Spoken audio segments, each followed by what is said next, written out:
Back to the regular live streams.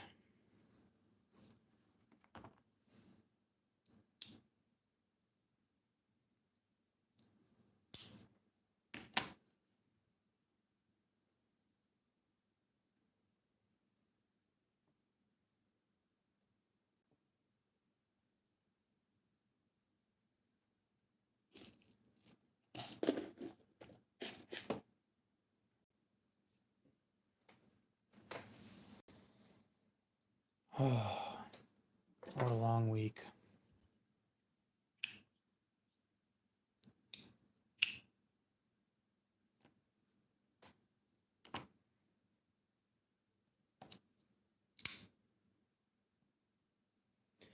How's you doing, Lou?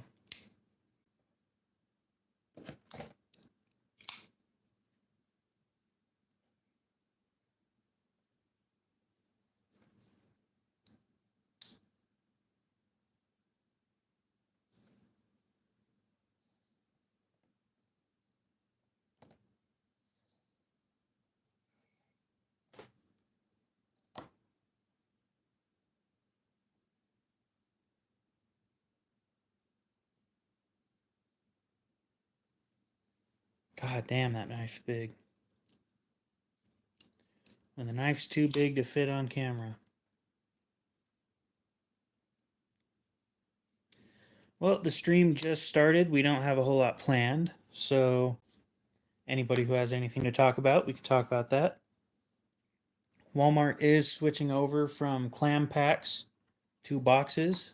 You will find knives at Walmart on clearance, possibly. Found this one. They're regularly about 30. I got it for $7. Not that it's the best knife in the world, but you know, it's not very much. Yeah, so it seems like they're going to more high quality stuff, box wise. I do have a new video coming out on this. This thing is, I don't think you can buy the clearance ones online, but they do deals online more often than they do in store. So I've got a video coming out on this thing. Just a forewarning, don't buy it. It's $6 and I still am going to say don't buy it. It's bad. Like, really bad. Let's see. What else do we have going on today? I don't think that you can buy that one online either, no. Not for the $7. It also depends on store to store because clearance items change from store to store. It depends on what's selling best, and if something isn't selling very well, then they're going to get rid of it.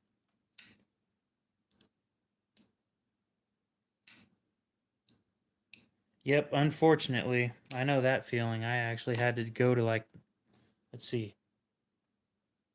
2 days ago, I went to 5 Walmarts in one day, and I only got 2 knives out of it, and one of them wasn't even on clearance. So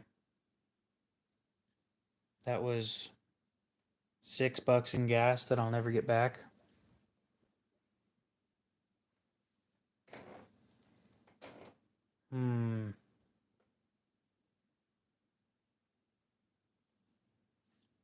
Let's see here. Anything interesting that I've got? We'll put a little bit of silver out on the table because why not? I am going to be selling most of my silver here pretty soon. When the election happens, the silver market and the gold market are going insane right now. No, my clearance haul is just this one and this one.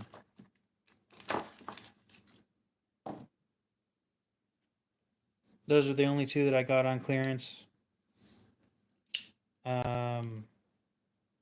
This was 7. It's regularly 30. This one was 8, and it's like normally 12. So not too great, but on this one I didn't do bad. AUS 8 steel. It's like a 4-inch blade. The thing's huge. Yeah, 4-inch blade. 3.5 of usable blade length. It is just big. Honestly, quality overall ain't that bad. Unfortunately, this opening mechanism is plastic instead of steel or something like that, so you're kind of stuck with the lower quality of plastic to open this thing. And it's also an opening mechanism that you have to get used to, so that's something to think about before you try and get one. I do too, but for $7, I'm not going to complain. It's also a new opening mechanism that I've never dealt with. It's not really new, but I've never dealt with it. So I found it interesting and bought it. Plus, I get content out of it, so there's no point in not getting it.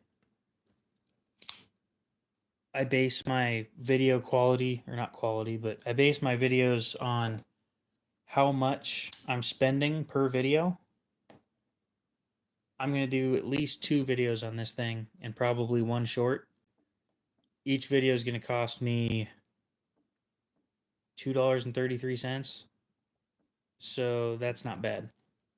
I'm getting 3 videos out of this, 2 long form and 1 short, and I'm spending $100 a video. 103 per video, including shipping. So that's where you're really questioning. This isn't for the content. This was for me because I wanted it. And I'm sure that they're sharp. Probably anyway. Fine. If this one isn't sharp, then we'll go ahead and sharpen that on stream. Yeah, that one's sharper than the other one. Or at least cuts through paper easier. You know damn well that my Civivi is sharp. I sharpen this thing to an insane edge. And then this one.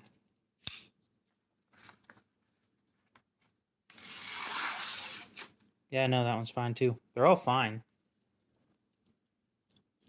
Most of them have factory edges though, so they're probably going to be sharp. Not every factory edge is sharp, but most of them are pretty good. There's a couple of companies whose factory edges suck. And I'm not going to name any names because I can't remember any right now. But there's quite a few companies where it's disappointing how bad their factory edges are. Let's see here.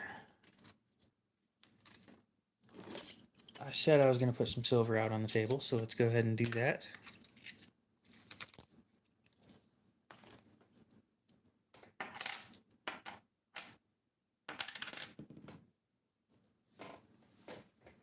The next giveaway will have this dime in it.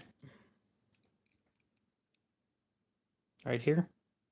So this is a 56. It is 90% silver. Currently it's about $1.70 in silver.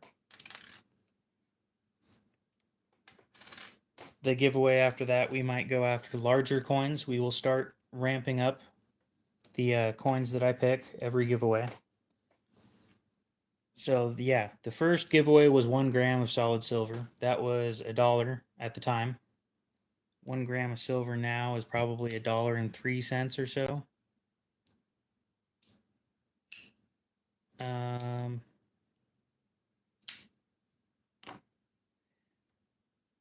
Whose factory edges suck? Because old timers knew their new knives. Factory edges kind of suck. But they used the wrong... they don't do even angles, so it doesn't look right.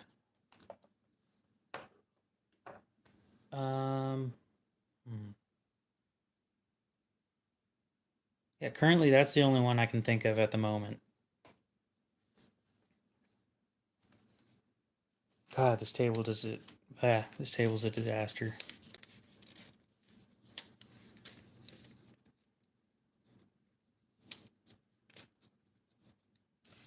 what should we do today?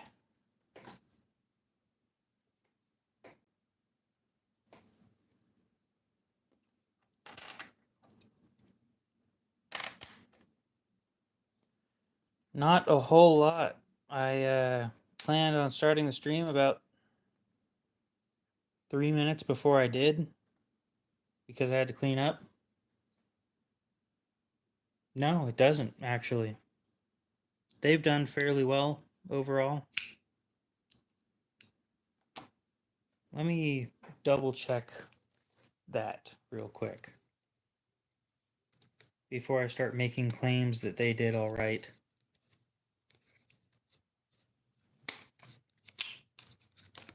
Because I think I cut this in, or I cut some paper in the video with this thing.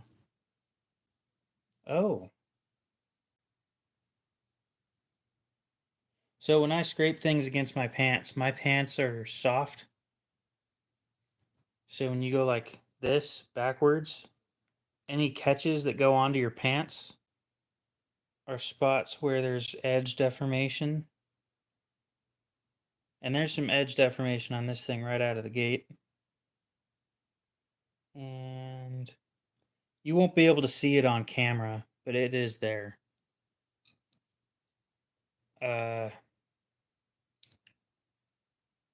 Let's go with the creeper because why not? This thing squeaks.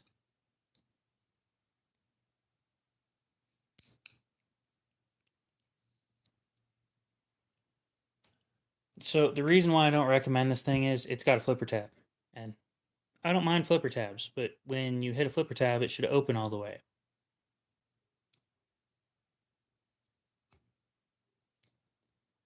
But Benchmade has free sharpening.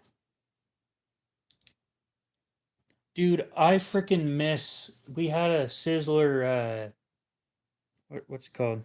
A Sizzler buffet here a while back that had been there for like 20 years, and then they weren't making enough money and they finally closed. I was so sad, dude.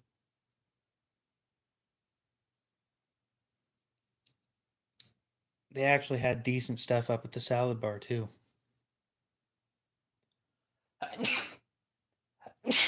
God. Yeah, they would be fine if it opened all the way, but it doesn't open all the way.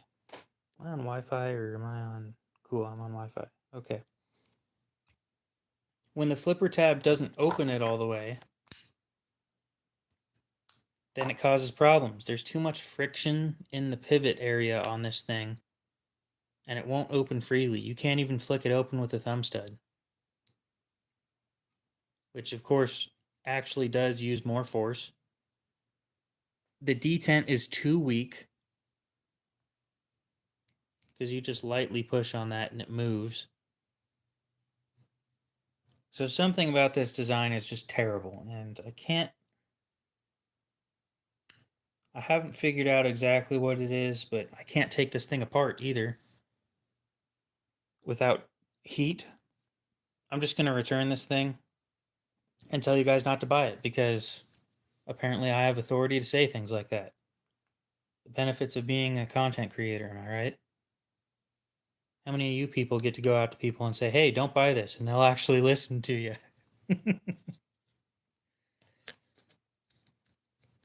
Anyway, it comes in this package.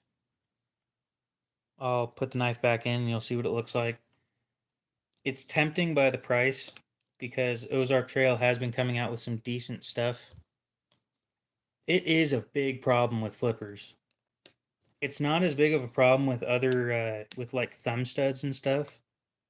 Or Spyderco's thumb hole isn't that big of a deal, but yeah, flippers, it's a big problem. This thing is a big pain in the ass to get back in here.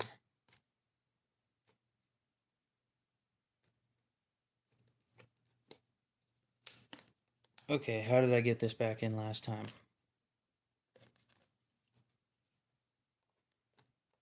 Bet you I did this first. So yeah, Walmart's return policy is actually pretty good. So I'm just going to go return this and say it's broken because it doesn't function the way I expected it to. So that's what it looks like when it's unopened.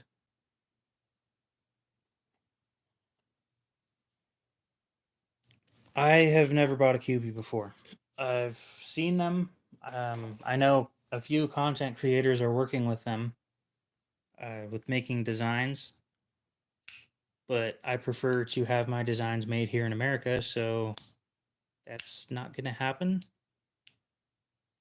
There are a few exceptions. I would work with a few people. Kaiser has great 154 cm, and I'd love to have them make one of my designs, but most of my designs are lockbacks, and not everybody's interested in that. But my lockback designs should be able to be flicked open with the thumb stud, so we'll see. I still need to test that too, so it should be able to do it, but again, that's just a claim for now.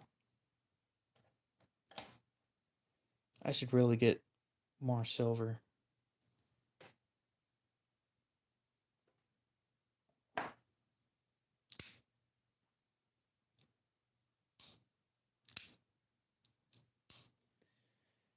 Anyway, what is everybody up to today?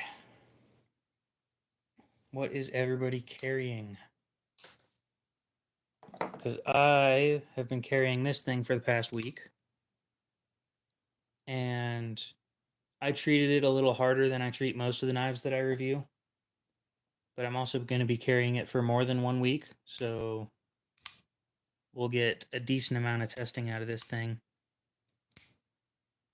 I haven't had any problems with chipping, knock on wood. Yes, they are one of the strongest locking mechanisms, but well, that's why I do it, because I expect people to abuse their knives even though they're told not to. So apparently what I say doesn't matter to those people, but there's a reason that my designs are the way that they are. That way they're safe.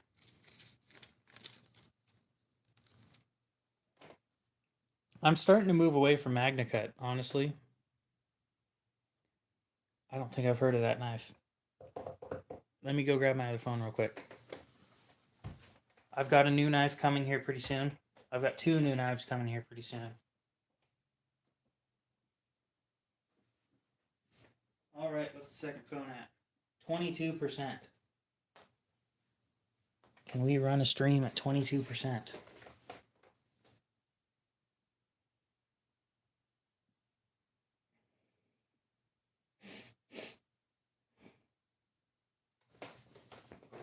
So, Full Fire, did you receive the package yet or not? Because, oh, how you doing, Dutch?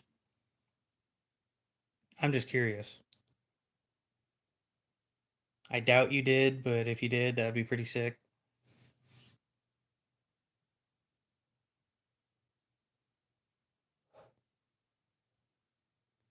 This is a Sandrin Torino.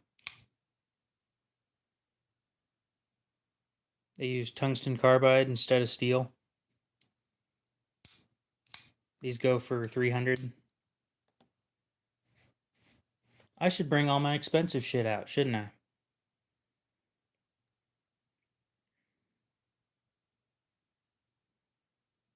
Let us see here. Lower that. Turn off. Oh, airplane mode is turned on. Night mode is turned on. Okay, so that should save battery about as much as possible. Where did I put? There it is. Okay, let's get the expensive shit out because people seem to like looking at that stuff.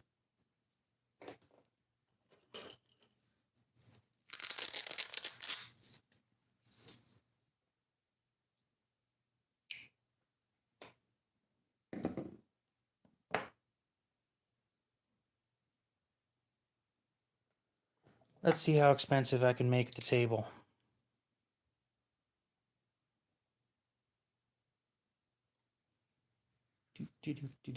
Oh, let me grab a box real quick. There's some expensive stuff in that one. Sweet. I'm hoping it gets there today because then you can watch the video.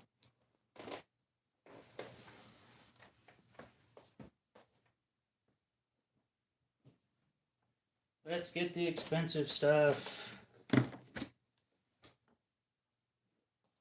Hell yeah.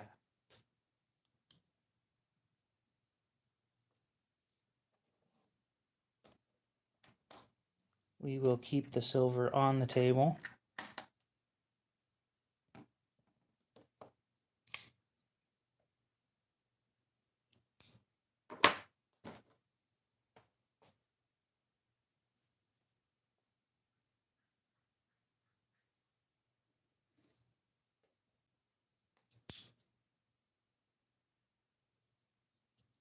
What? A beer can? I don't drink beer. Doesn't taste good to me.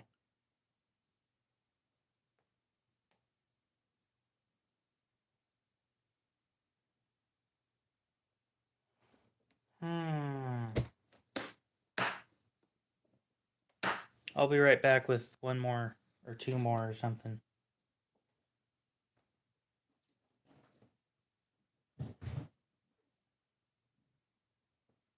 I should really write expensive on the expensive box so that I know it's not the cheap box. Let's see here.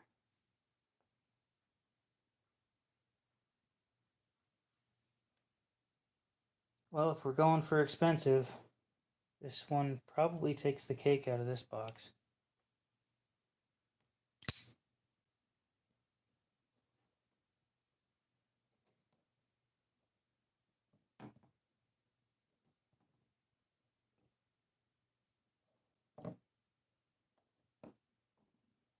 Okay.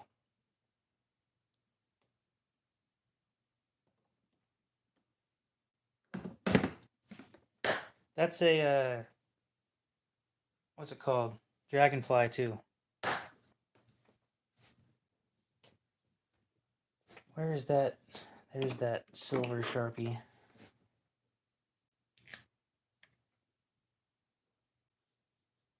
Oh, come on, you piece of shit. Work.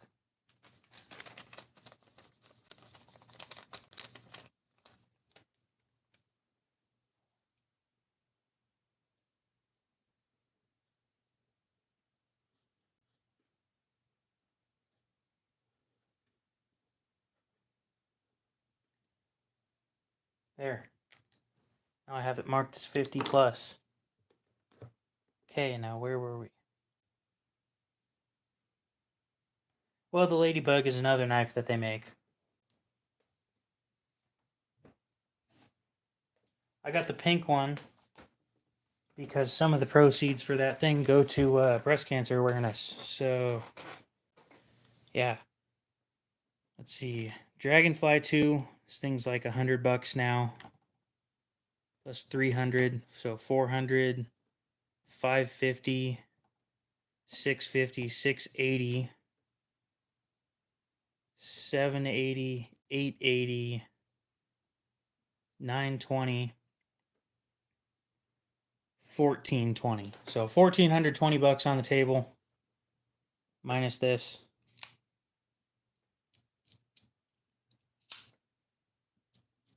Knives get expensive.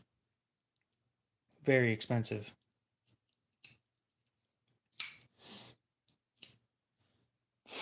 And none of these are for sale, by the way. So don't ask. But yeah. I'll probably get titanium liners for this, or titanium scales for this at some point. And then I'll actually carry it. I've been carrying this thing for the last week. It's been great to me. Other than cutting cardboard, it sucks at cutting cardboard. Like, it really hurts to use. This is a CRKT blade lock. The lock is this right here, where you push that in and then fold it open. And you push that in and fold it closed as well. This is an AUS 6. These go for about $150.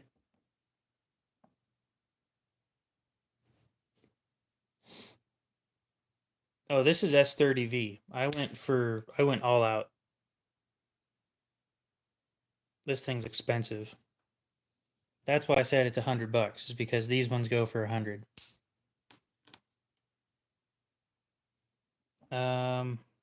Gerber Sedulo 130. The Hogue EX A01 goes for $240. Then the Kershaw Junkyard Dog 2 goes for $500. $450 to $500. The last one that sold went for $450, so I guess I can go off of that number.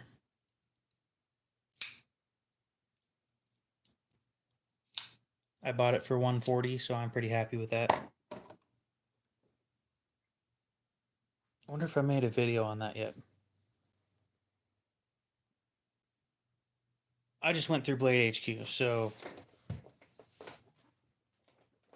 And how much it was on Blade HQ last time I checked was like 98.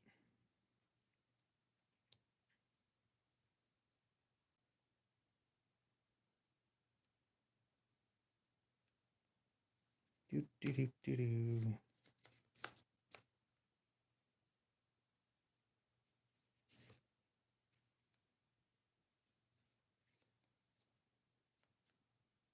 Wow, you screwed up. Okay. I wouldn't trade a pen for that thing. But I also don't like the bidirectional stuff that they use on those things anyway, so... Tell me how the pen is, because I've been thinking about getting one of those.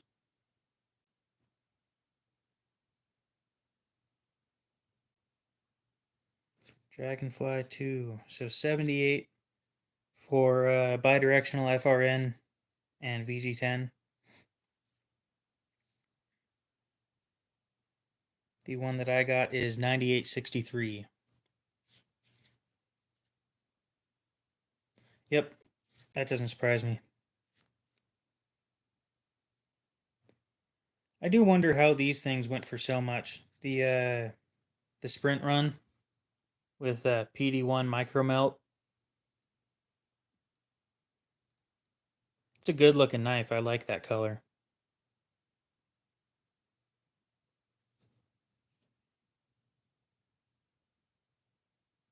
Fair enough. Okay. See, getting people to make excuses for why they trade shit, love it. So entertaining, because some of them don't have excuses.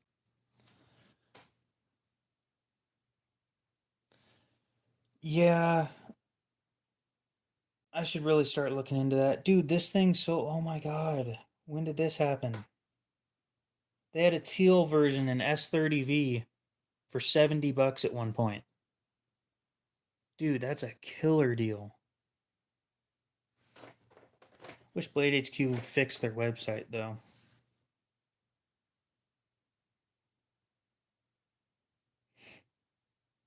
Yeah, that's insane. I wonder if Spyderco still has that deal going on. I'm gonna double check. Go onto my channel. Scroll over to community. Click on that. What is Spyderco's deal today? Yep, okay guys, so I think today is going to be the last day. I'd go teal over pink too, but I don't know, breast cancer awareness is kind of important to me. So I guess I spent an extra $20 to get this. Just for the color, mostly. It needs a few minor modifications, like a sharpening choil, but other than that, it'll be a great knife. Once I swap over to titanium. So Spyderco still has their bird lineup, the Wharncliffe line, on sale. They are half off. 8CR13 MOV with with their bidirectional FRN.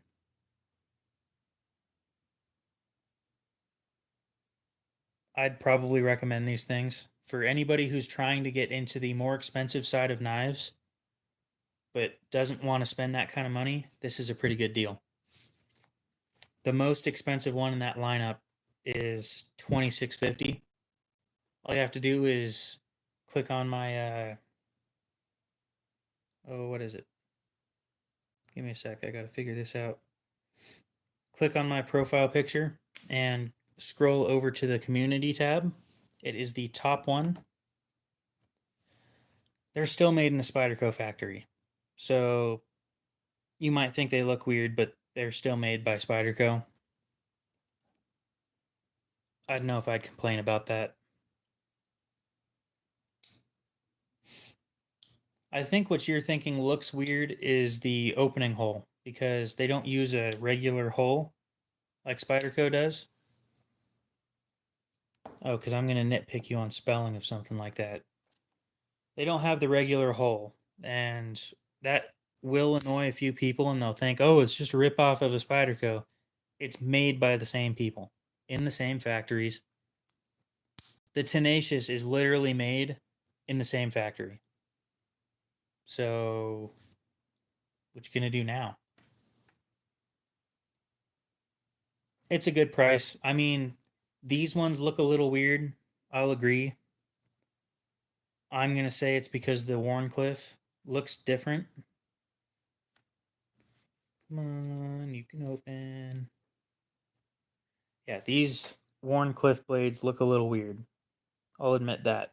But what people fail to realize is when you have a wider or a taller blade, when there's more up here, you have more sharpening length. The blade will last longer over sharpening. You will have more, I don't know, sharpenings in that knife than you will with other knives that have a thinner geometry up here, where this is thinner. This is a Gerber Sedulo. And that's the thing. It's a $26 beater. You can beat the tar out of that thing. I'm not 100% sure if I'd recommend this thing. An extra $10 and you can get a Benchmade Griptilian. I'd go after the Griptilian over this thing. So do keep that in mind. I do recommend the Griptilian more than this. Although these scales are they feel way better than the Griptilian does.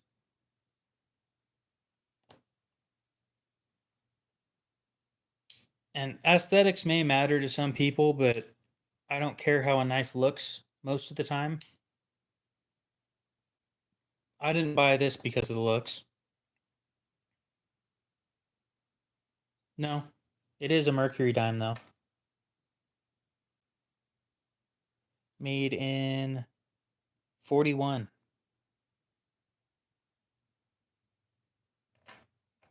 This is just a pile of silver. Well, 90% silver. I could go get my ounces and all my gold too, but I'm not going to do that. I don't need to be showing off all that. Plus, it's all going to get sold. Well, most of it's going to get sold the day of the election. And I just hope that it goes the way I want it to, and then gold and silver will start going down again. So then I can start buying more. And then you guys can get free silver in my giveaways because I can actually afford it. You know how awesome that would be? Because one of these days I'd like to start giving away kilos, but holy crap. A kilo's $1,000.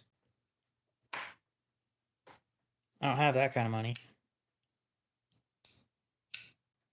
But one other thing about this channel is I'm not going to be doing those weekly giveaways that other people do. My giveaways are going to add up over time, and then it'll just be one giant giveaway. Well, that's the plan for the channel anyway. We'll see how things go. Now, where was I?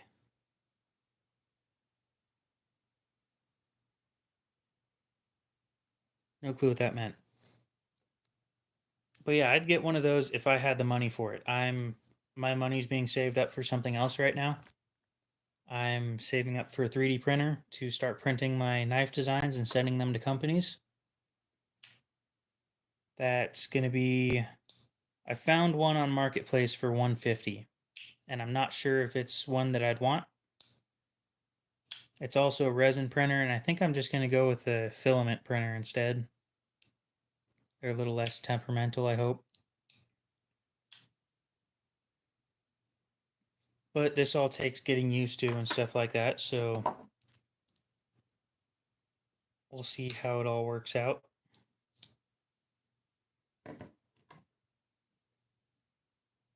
Anyway, where were we? We weren't talking about anything, I don't think.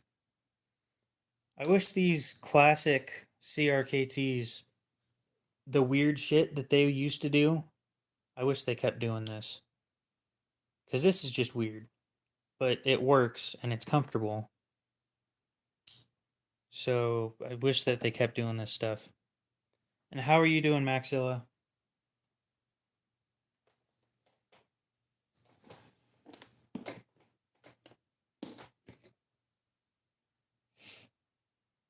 Beautiful, they're not rotting. Okay.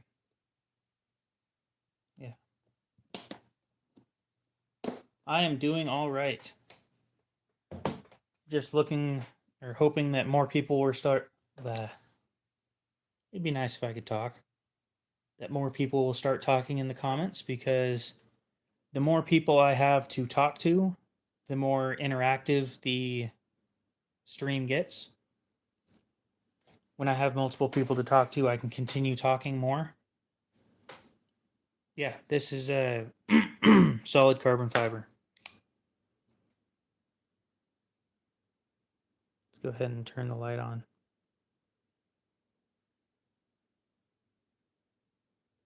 It is beautiful.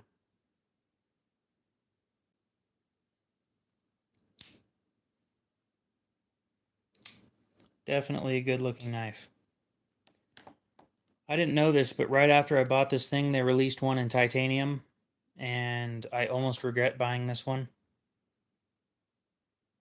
which is unfortunate, but I didn't have the extra $100 to get the titanium version anyway. It was like the next weekend they dropped the titanium version. But what do you do?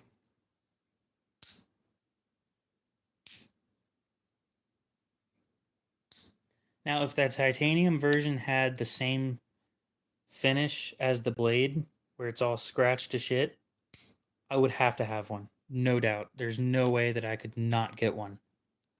But it's just a raw titanium type look, so I'm not going to be stonewashed, maybe. Let's look it up, because we have technology these days.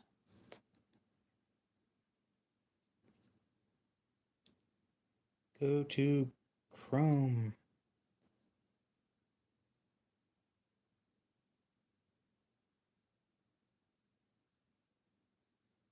Sandrin Torino titanium.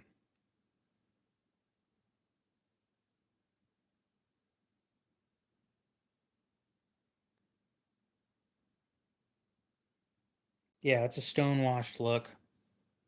It looks pretty good.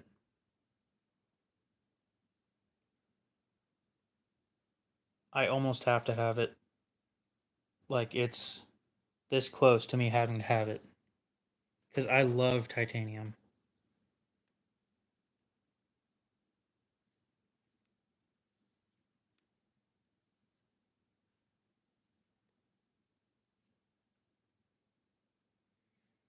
Ooh, I like that name. Torino tie.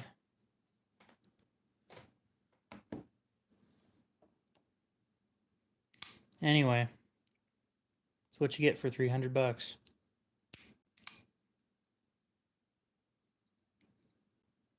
Interesting stuff. Okay, I don't remember what app it's called, but I don't do community posts very often. My community posts are me saying, hey, we reached this number of subscribers today, and you could fit this many subscribers into this plane, and wow, we can currently fill up two 747s completely full. I don't really, yeah, I just take a screenshot and post it. That's all I do. What did you have in mind? Because what you have in mind changes what I'm going to say. What specific community posts are you thinking of?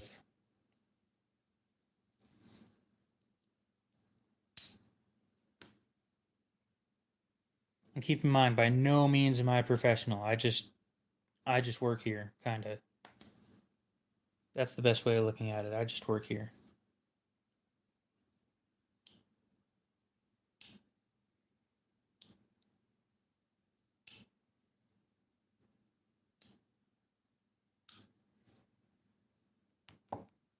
Let's see here. We got 5 people in here, and sadly enough, that's more than I had on all of those streams where I was designing knives.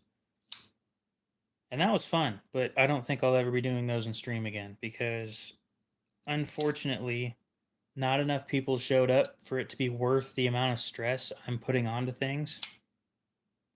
I'm forcing myself to do things within a time limit that isn't what I would consider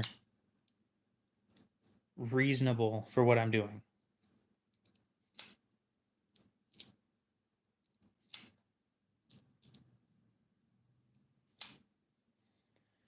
Well, nothing right now, but the poll I put up is getting. I think you meant isn't getting that much attention, but okay.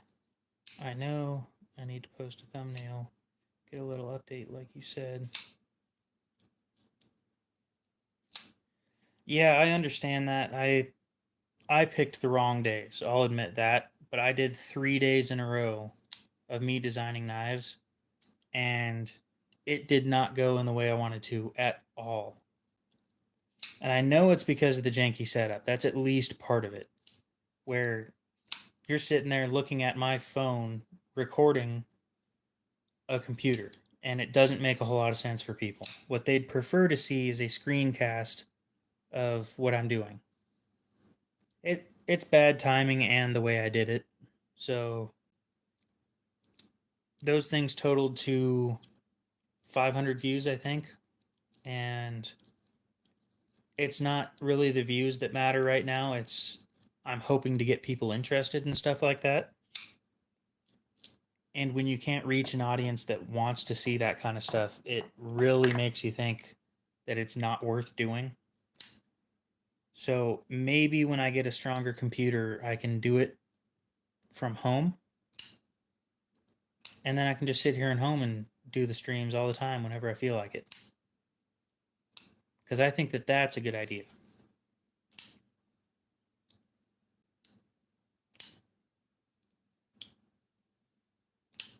Anyway, I came out with 4 knife designs last week. None of them they're all just 3D CADs. So I have a few fixed blade knives.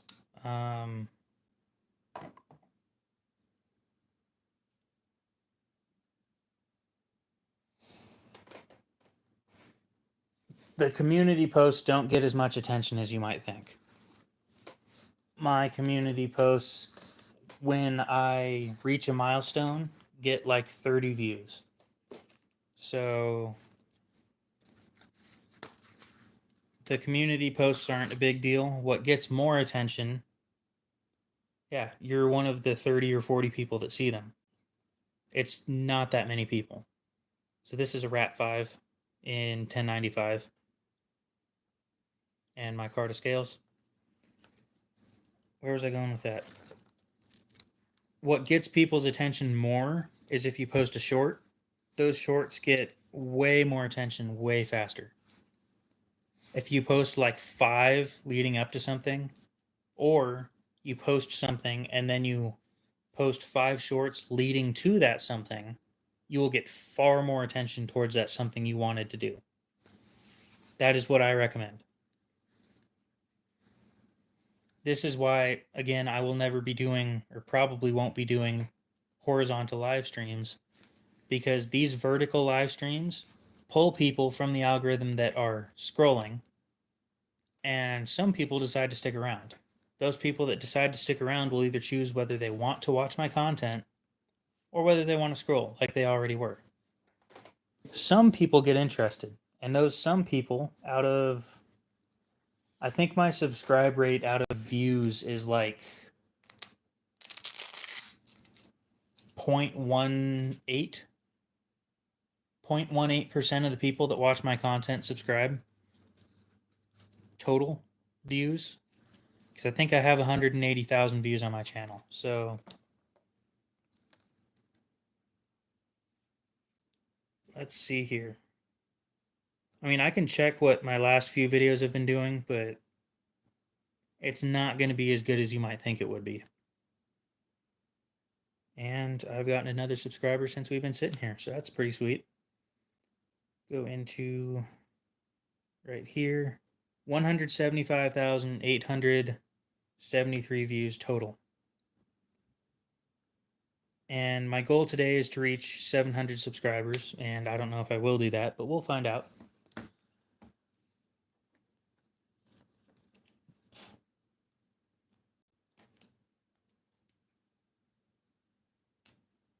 Okay, so the chat embedded ones, there are a few problems, and as much as I'd like to bring them up to YouTube, they're not going to listen to me.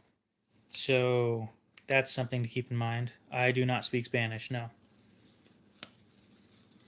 I speak very, very little Spanish, but not enough to make a meaningful conversation happen.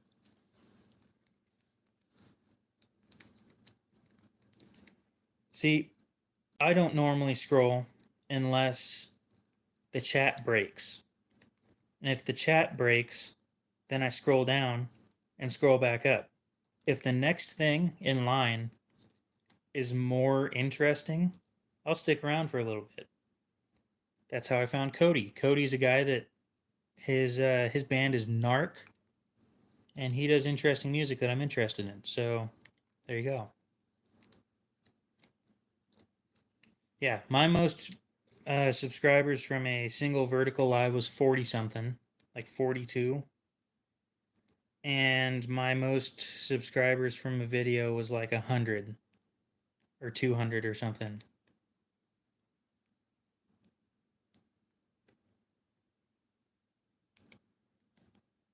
So, yes, live streams get you more content or more people watching,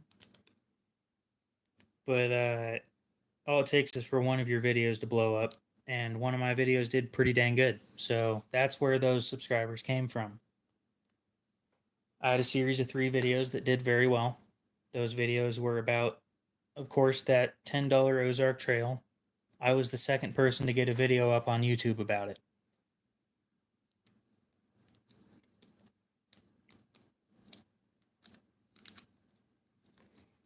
Anyway, where was I going? And what shit happens to you? I don't know what you're talking about. There was a lot I just said.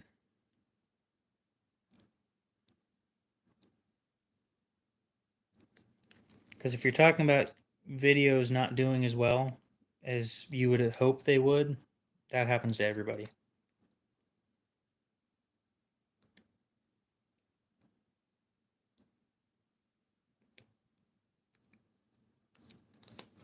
I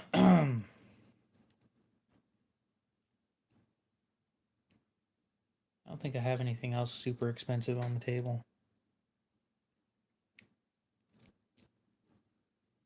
Other than the Rat 5, the Rat 5's like $150 or something. I don't know if they've gone down since I got it, but I didn't pay for it. Somebody gave it to me.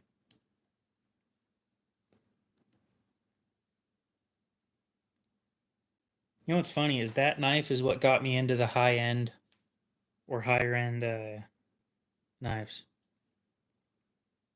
Rat 5, go.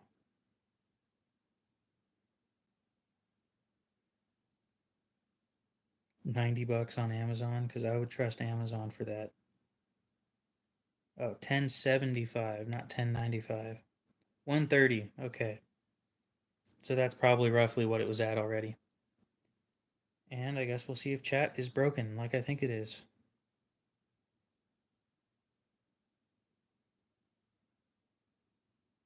Wow, would you look at that?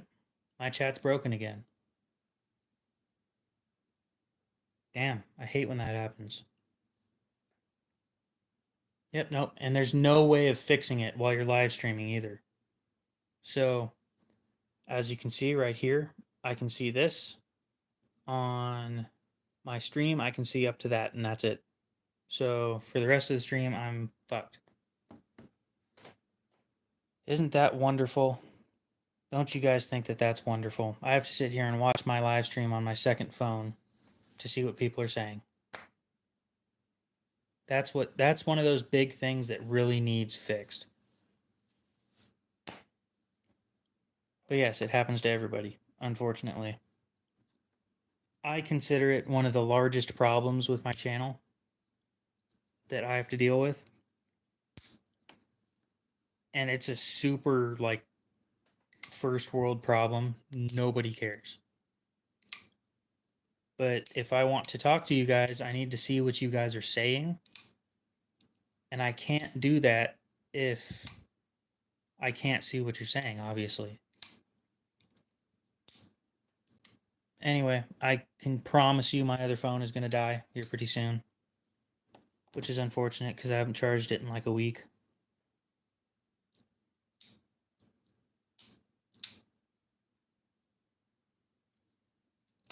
So, anybody have any questions or anything? Because stream will still keep on going for a little while. Phone's at 19, so we'll go ahead and turn everything off as far as possible.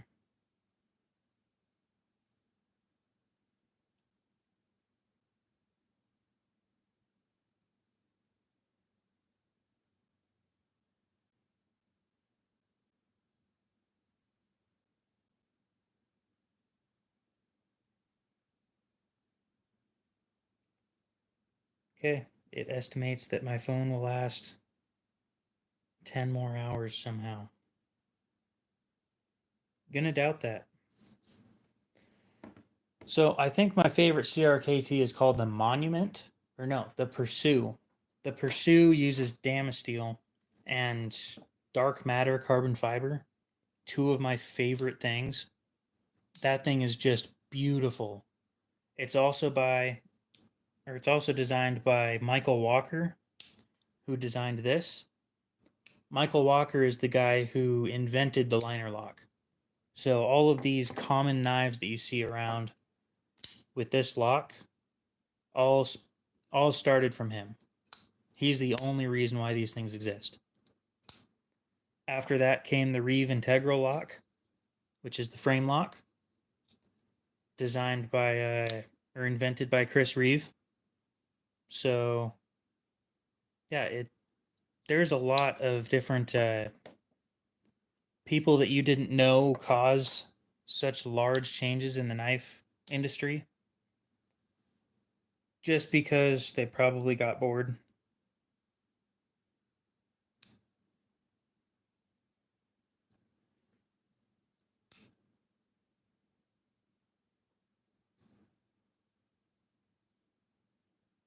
Unfortunately, so this is called the blade lock. I'm sure he invented this too. This didn't go very far. There were two of these models that came out.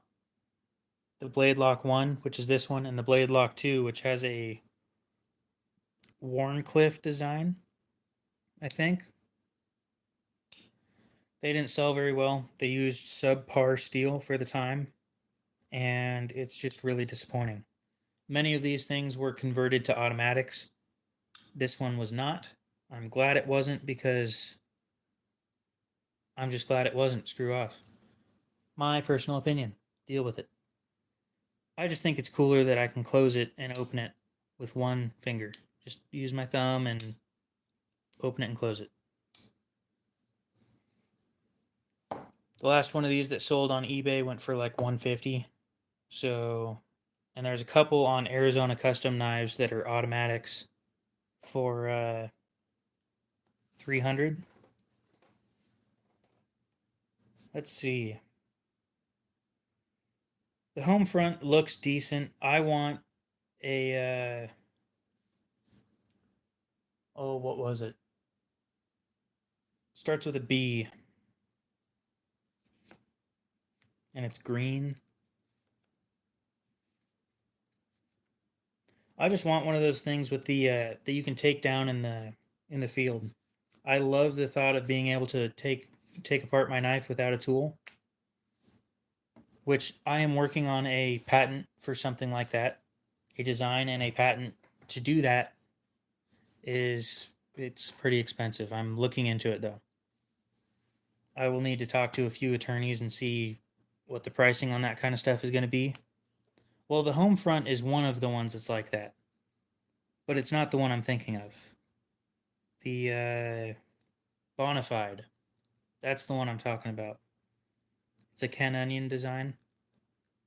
The home front is a Ken Onion design too, but yeah, the Bonafide is the one I'm thinking of. Unfortunately, they're going for $100, and they only use D2 and aluminum, so we're stuck with subpar materials for an insane price yet again.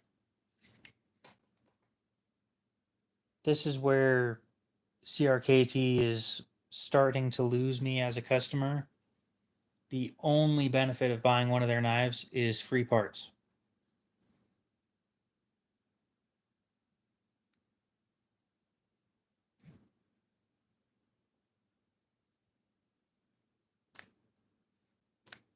Whoops, looks like I forgot to do something yesterday.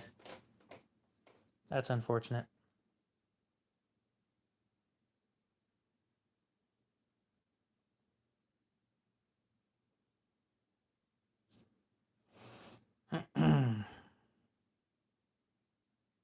Now, where were we? We got 3 people in here. Or at least one of them is saying 3, one of them saying 2.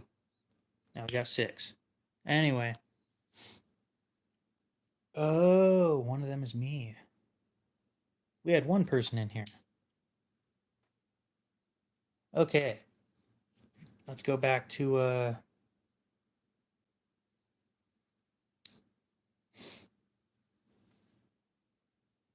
yeah, mine says 6, 5, 6. Yeah. Is there any more expensive or interesting knives that I have? I do have. We'll go ahead and start putting these things away because not many people have asked about them, and the stream's a little slow right now, so that's fine. Believe it or not, I just leave that $500 knife sitting over there on the table because I'm bored, and I don't touch it. It just sits there. I don't plan on ever carrying it. Fruity colored knives, I don't think so. And if you gotta go, go ahead and go. I am perfectly fine with you guys heading out because I'm not going to force you guys to stay here. It's your choice to spend your time watching this. I do appreciate the watch time though. It's been going up at a. It's been going up. I was going to say at a decent rate, but it's not. So we'll just go ahead and say it's going up. I think the only fruity colored knife I have is this one. And it's not even really fruity, it's just kind of a red. We do need background music, but I don't want to get sued. And I don't want copyright strikes. So if we do background music, I can't post the stream afterwards. So because I'm not doing that copyright free crap, I'm doing stuff that I enjoy. And I'll probably sing along with it too. So y'all get to hear my wonderful voice while I'm sitting there singing along.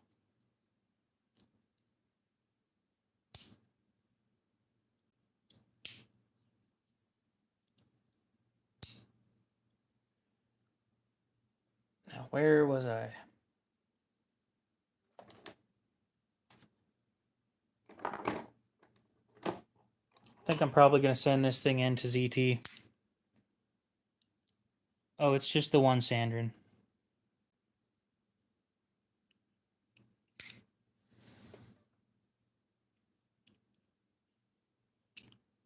I've thought about doing that. I've tried making music. It's just not my kind of thing.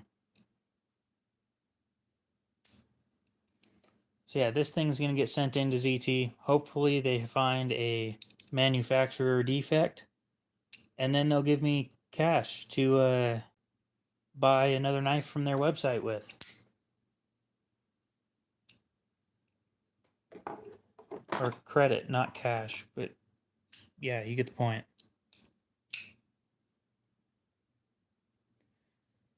You know, one of those things I don't understand is why this knife costs as much as it does. And I can kind of understand this thing because it's Spyderco and S30V, but this is Civivi with Nitro V, and everybody says that Nitro V is like good shit, but it doesn't last as long edge retention wise as 8CR. It's softer. Sure, it's easy to sharpen. It's just, it sucks. Well, it's small too. It doesn't suck, but it's disappointing. What you're getting for the price, not worth it to me. That's why I got it for 15 instead of 60. I just bought or won a let's make this look a little nicer. I just won a ZT 0450 for 80 bucks. It has the titanium scales. So, that's a big win. I haven't really looked too far into Nitro V other than sharpening it is super easy.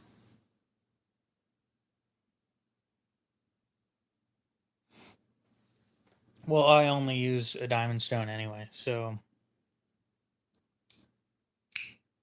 this one I hope I never have to sharpen. I will attempt to. If I need to sharpen it, I will attempt to sharpen it. But if I fail, I'm just going to send it in and have them do it because this shit's just about as hard as the diamonds that you're using it against. Okay, which one are we talking about? Because if you're talking about this one, it's not steel.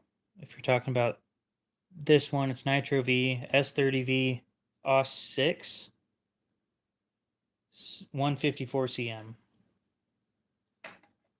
And this one's tungsten carbide.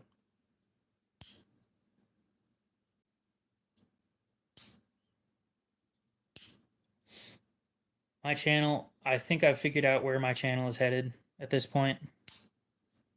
Yeah, this shit's so hard you can hone another knife on it. Oh, the one I got, it hasn't shown up yet. I won it in an auction. It's in Arizona. It needs to be shipped here. I need to call the guy in Arizona and ask him how he wants me to arrange shipping. So, yeah.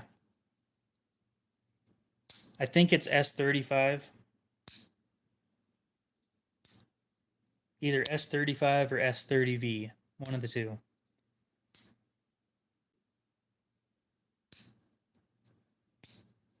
Anyway, where was I going? Yeah, this stuff's so hard. You can grab another knife and I don't have a dull knife. I'm not going to make one dull just to use that on it. But there's almost no knife steel that gets up to this hard.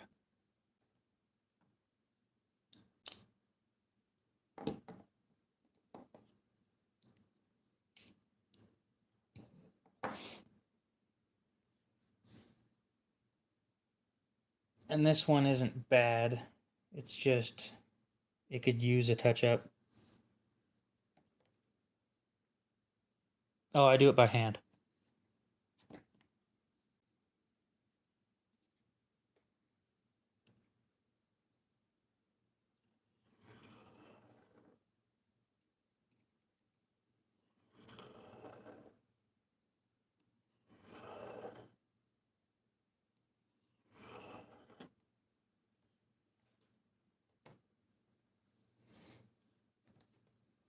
I don't have the kind of money for a fixed angle sharpener.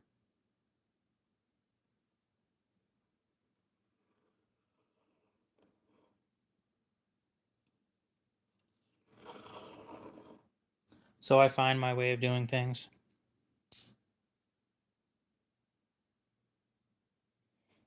It's the edge it has is pretty freaking good the way it is. I don't have diamond lapping films to do that kind of stuff, and I'm sure that those things are a pretty penny by themselves, but it looks good. I kind of like the satin finish that it has right here on the first bevel, and the secondary bevel down towards the edge looks pretty similar. And the reason why I like this thing so much is when oil gets on it, like oil from your hands, it turns purple. And I don't know if you can see it very well on camera, but the colors that it reflects are like red, blue, and purple. And it's just freaking beautiful. And of course, it doesn't show it on camera. It's unfortunate because it's a really good looking knife. We should clean it because I haven't cleaned this thing. Fixed angle sharpeners are good until a few things happen. One, you slowly lose your ability to sharpen by yourself. Two, yeah, you don't have one. Or three, God, there was one more that I know would really suck. Oh, over time, the edge geometry changes because of the way that those things are set up. Certain parts of the edge are going to be thinner than others over time, and it gets worse and worse the more you sharpen stuff.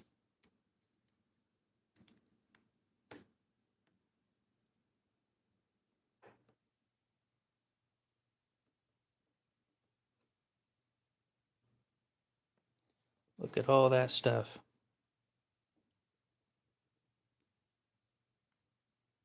And yes, I use this for cooking and stuff too. So every use I could find for this thing, I used it.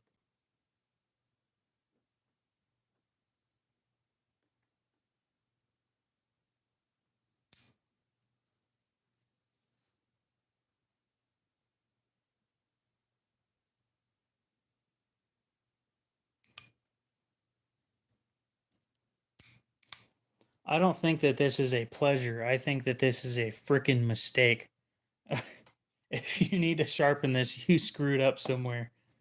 And the worst part is the the worst reason that you would need to sharpen this is if you break the edge and then you're just screwed. I can only imagine the amount of time you'll need to sit there on a 100 grit or an 80 grit stone or diamond plate to get down to the point where you can finally sharpen it again. That just sounds like a nightmare. Because this stuff it should be harder than Rex 121, where Rex 121 sits there at 70 and this is at 71 HRC. 71 plus because 70 is the peak of HRC.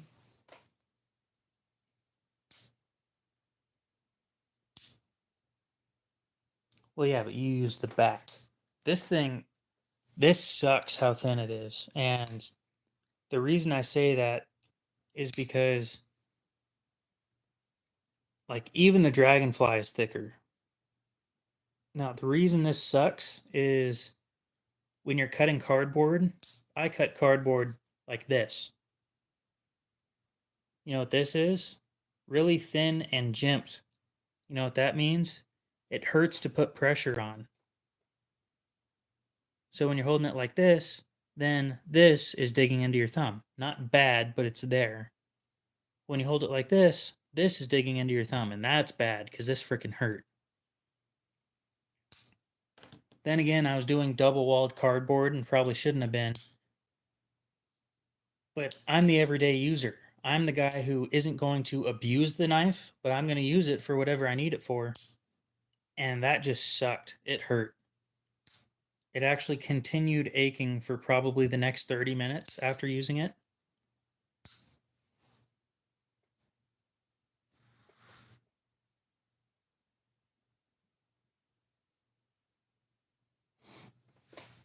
Yeah, I'm not looking for super expensive stuff. I'm kind of happy where I'm at.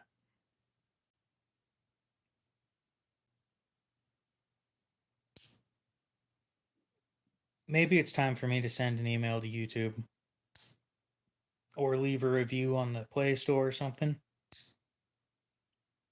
Because I'm tired of going through these streams and then randomly out of nowhere chat breaks and I can't fix it.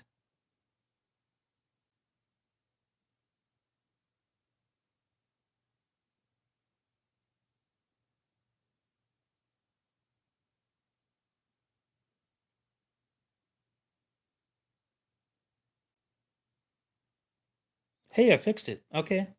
I just figured out how to fix it. Oh, thank God. That's. Wow. That freaking sucked.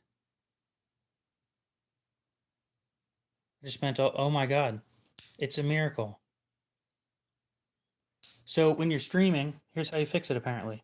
When you're streaming, right down here, there's a chat icon with a with a gear on it. You click that, you click chat filter, and click all messages instead of top messages, and then it fixes it. Then you can swap it back to top messages instead. Oh, that. I've been spending months using a second phone for broken chat because I didn't know that I could do that. Oh my God.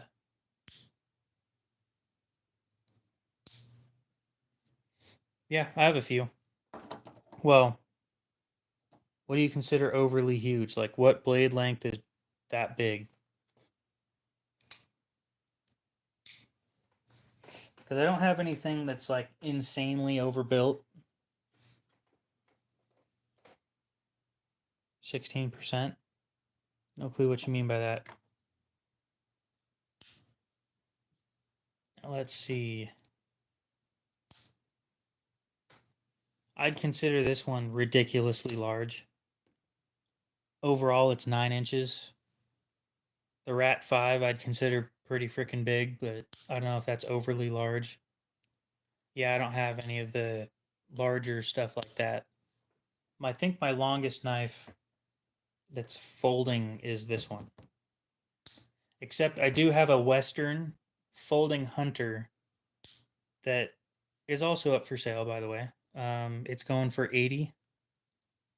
Just hit me up on Instagram if you want it. We'll work something out. US only, please, because I can't afford that. I really don't want to do customs forms. But yeah, this is my largest folding knife. Other than, we'll see what the other one looks like. I gotta check that out. It's been a while.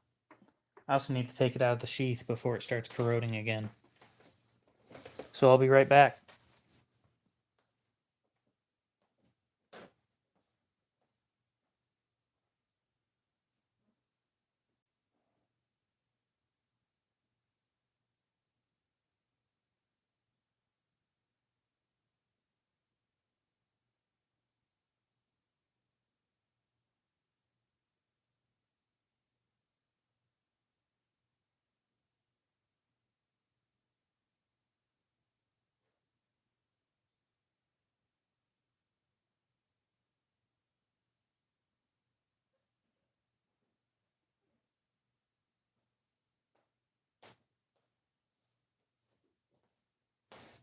Okay, so my folding hunter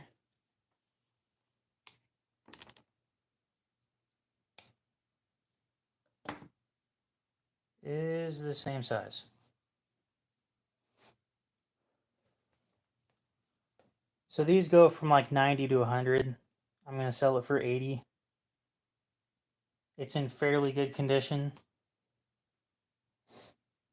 I did a full restoration on it and recorded it, then deleted the video.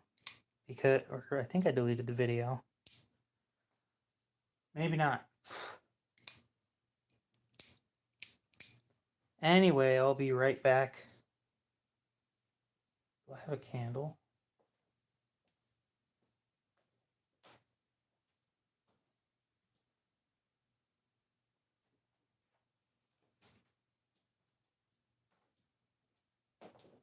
Aha! I have a candle. Electric lighter? Will you work? Nope. Regular lighter it is.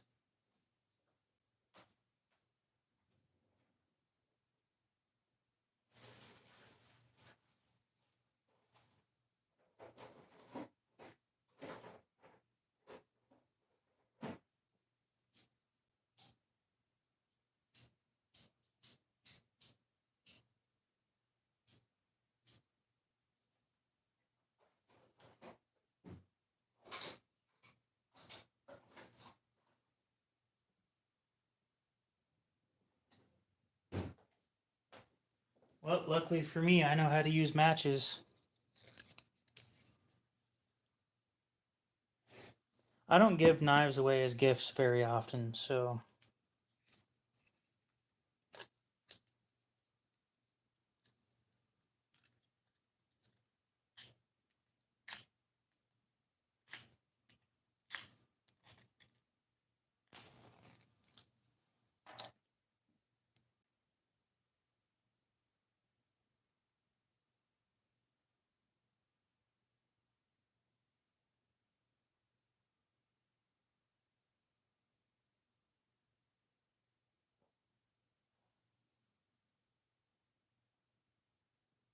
Well, apparently the match didn't work very well. That's unfortunate. Well, I gotta go do a chore real quick, so I'll be right back in like 5 minutes.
Oh, well, that was fun. Let's see.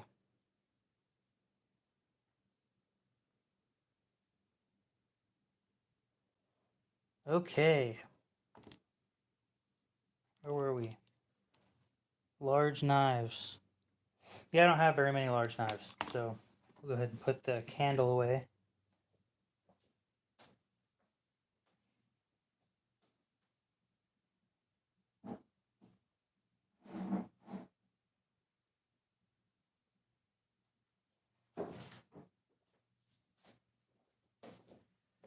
It sucks because that candle smells absolutely amazing.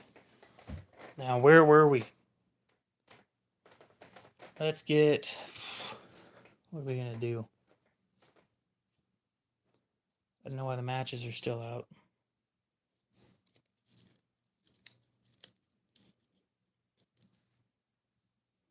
Go put those away too.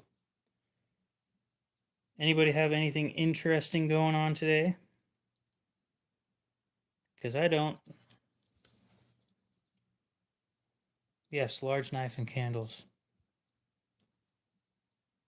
Yeah, that candle smells like sugar cookies. It's just so far in there that I can't get it lit. Oh, how unfortunate. Because that one, it smells freaking amazing. Like, it's one of the best smells I've ever smelled from a candle.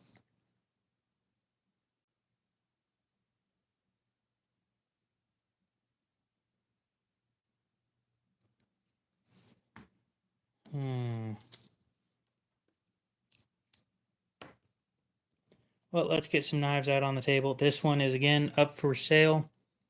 If you are interested, hit me up on Instagram. I doubt anybody here is interested, but if you are, it's here.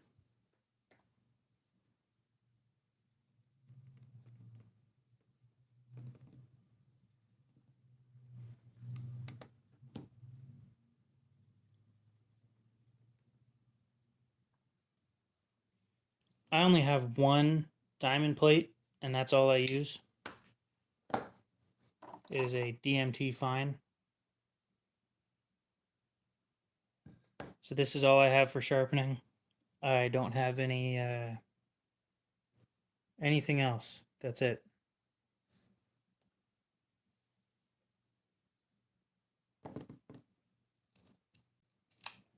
Ooh, I need to start up that. I need to start up beef with that company still. Damn it. Anybody who knows me, who has known me for a little bit, knows that let's see, the owner of the company's name is Brad Buckner. The company is called Sharpens Best USA or something like that. And the sharpeners that he sells are tungsten carbide V sharpeners. And I need to I need to use a knife that I don't care about and scratch the shit out of it with that thing and then post a video of it because he gets so pissed off in the comment section. It's so funny. And I kind of want you guys to see it because it is so entertaining. The best part is, so I don't know, it's on his personal account that he comments.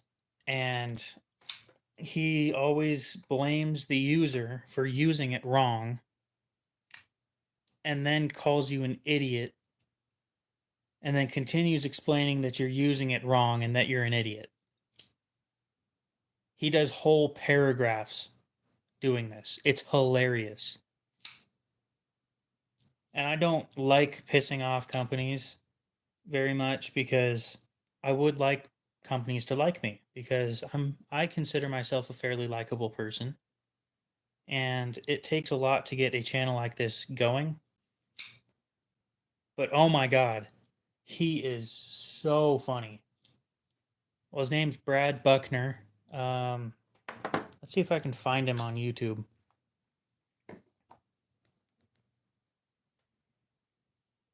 It was a blast. And all I did was buy one of his sharpeners because I thought, oh hey, I don't know how to sharpen. This is probably all right. Red. Oh shit, he's right there. Okay. He has 365 subscribers and 16 videos. Brad Buckner. Now, don't be throwing him any hate or anything, because I'm not all for that. That's not what I do. He does have some interesting videos on his channel. But I think that you guys just need to see the kind of things he says. It's hilarious. Dang, there's a lot of people named Brad on YouTube. Holy shit.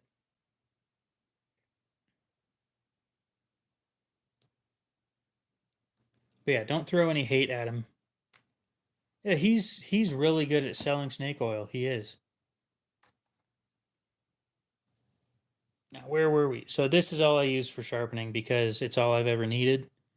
Unfortunately, I'm starting to get into the higher end steels like S30V and S45VN, where this doesn't cut it anymore, because when I buy them, they're used and they need a full reprofiling. This won't do it. It's a 600 grit to 800 grit stone, somewhere between there. And to fully reprofile a knife with that grit sucks. Now, sure, you can get cheaper knives sharp off that, just this, perfectly fine. But as I've been saying, the higher up steels ain't gonna happen. There's one Ruik P801 SF that I have that it's in 14C28N, and I swear that thing is like 60 HRC, if not higher. It is the hardest knife that I've ever had to try and sharpen, by far. S45VN was a dream. This thing sucks. So whatever they did to this thing to make it harder than hell, it's impressive.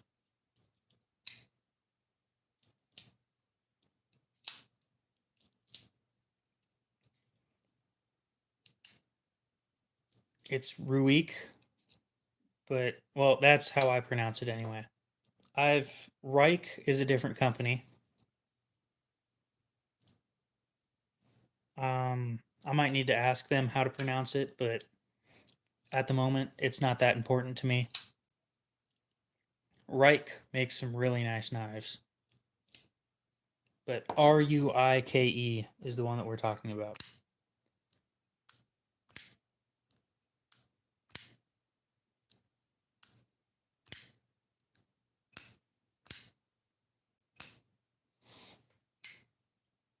You know, I could probably pull that thing out if people want me to. It's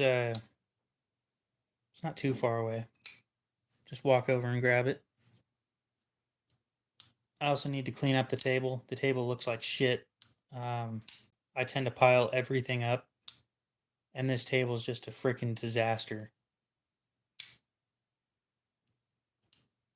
Not to be insensitive, but it looks like how, covered how it's pronounced?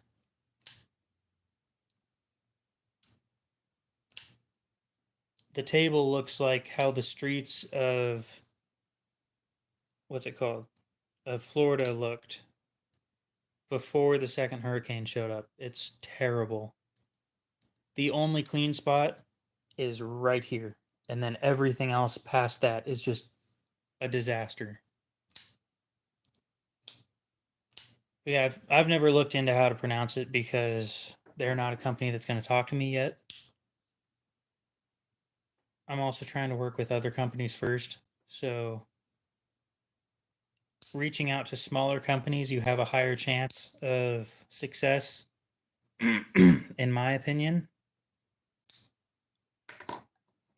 But I don't know. We'll have to see. I have had better experiences with Jin alone than every other company other than NAFS. NAFS was pretty nice about saying, we might get back to you, but they didn't guarantee it or anything. SOG didn't respond. Yeah, it's just a lot of companies don't respond to somebody with that small of a channel. I prefer liner locks, or not liner locks, back locks. You can get a back lock to be very smooth. But my designs with back locks have the lock up here so that you can push on it, swing it down a little bit, and then close it.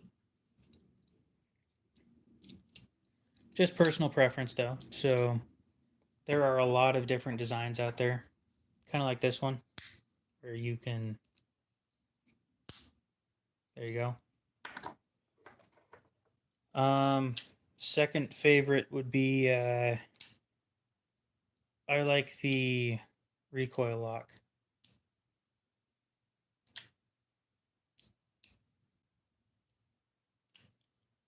I don't know, 58 to 60 is pretty good for 14C28N.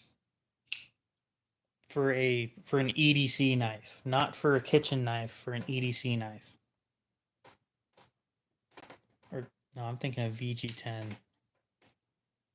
But whatever HRC that knife over in the other box is, it causes huge problems when trying to sharpen that thing.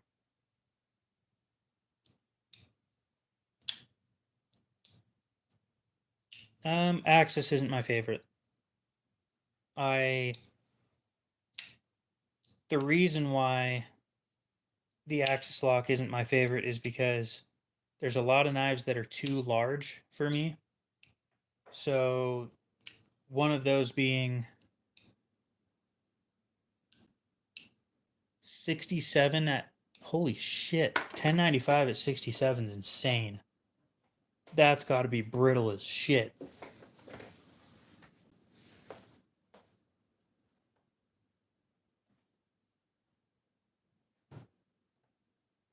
How the hell do you even get it that high?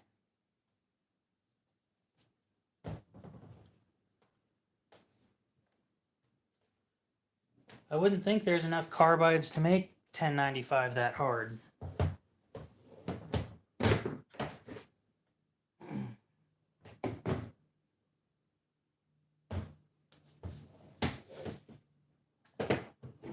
Oh, that didn't feel good. Damn, that hurt. Anyway, this is the one I was talking about. This one I can't get sharp for the life of me.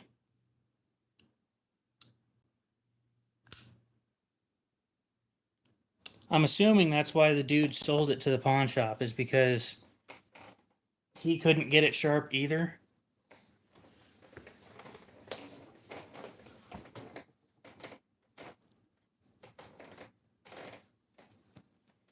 Well, 1095 is like 95% steel, so, or 95% iron.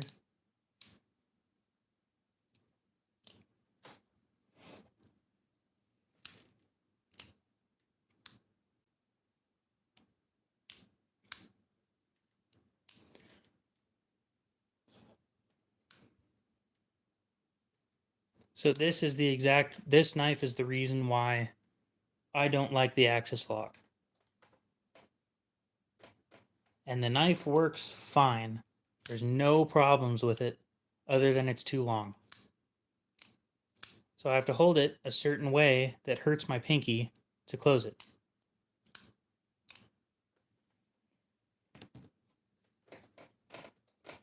So the only reason why it isn't my favorite is because you can actually pull this against your palm and it works. This one doesn't do that because it's too long. Blunt cut metalworks. I'm going to regret looking this up.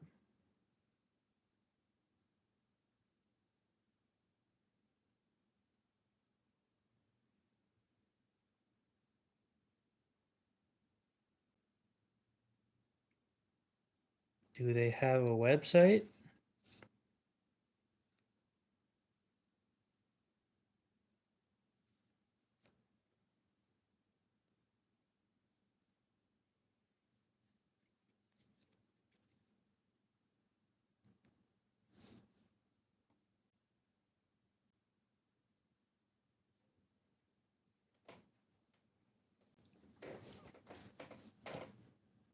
Yeah, I've noticed the stubborn burrs get old. Yeah, I saw his YouTube channel on there when I looked it up. The burr on Nitro V sucks. Trying to get that thing off is a nightmare. It literally sucks. You have to, what did I have to do? To get that burr off, I had to grab the plate, and while I'm sharpening it, once I finished, I just had to score it along the side of it to get it done because I couldn't do it.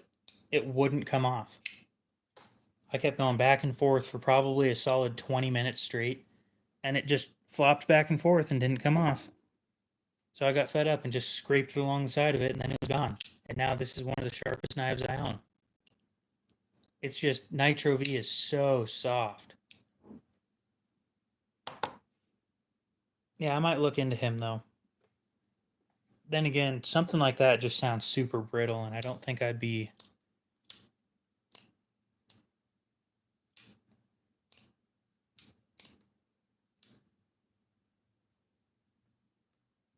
You saying I'm fat? Rude.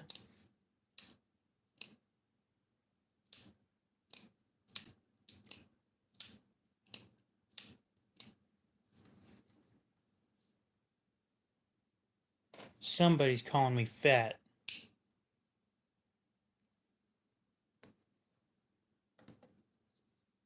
You got to keep in mind that I'm in America and sodium is very common in the American diet. No, that's not an excuse. It's just what's going on.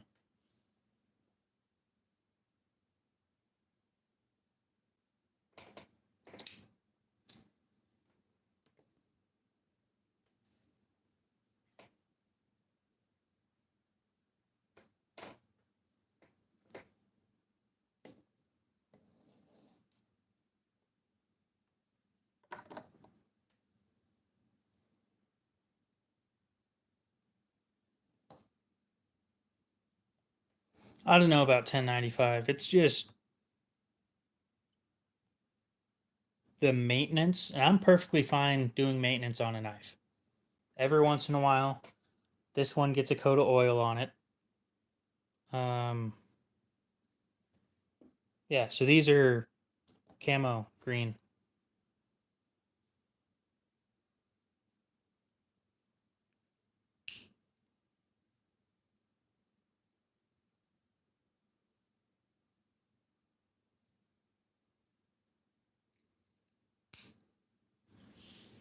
It needs a little bit of care done to it. This one has nested liners. So it's a Delica 4 in VG10.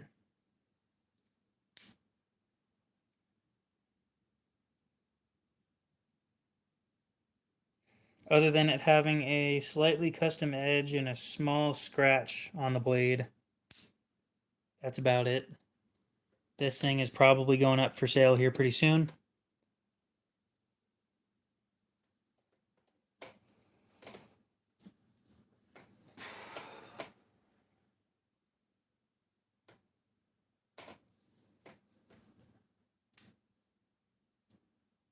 Again, I only ship in the US, so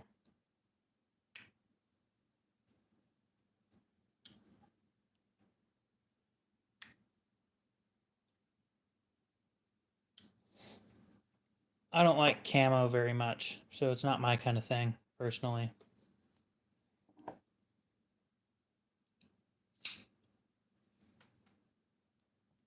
Yeah, let's just bring out a knife whose open size is larger than both of. Yeah, that's ridiculous.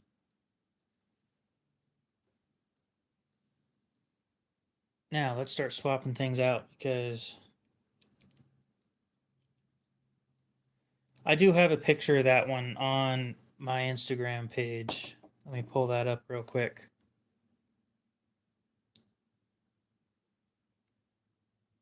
And it's hard to see in person, but when you do small edits, you can see.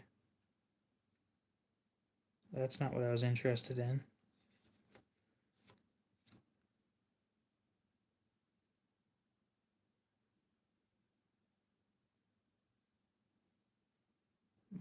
my page. I have 65 followers on Instagram. When did that happen? God, not that long ago I had 50. Great, I reset. Okay, that's fun. Current vibe? Really? Because I talk like that. There we go. Let's scroll down and try and find it on the slowest phone ever made.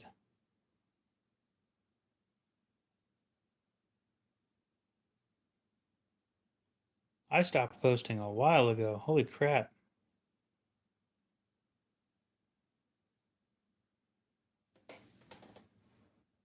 Then I guess it's on my Reddit account. Because it is not on my Instagram.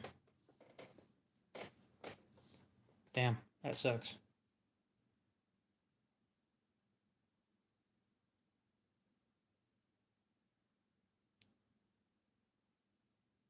Oh well. Guess I can't show you what it looks like. It's on my Reddit account if you want to go to my... I'm sure you know how to find it. If you're interested, I'll show you how to find it, but we'll go into the stream. Oh no, I dropped a card. Oh, I gotta watch that here in a bit.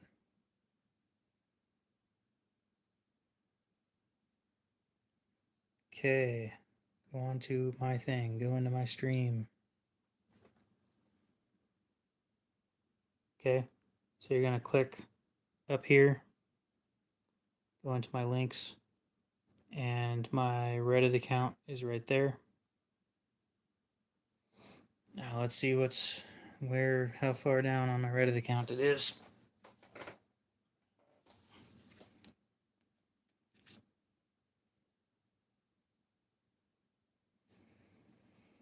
Go into my posts, and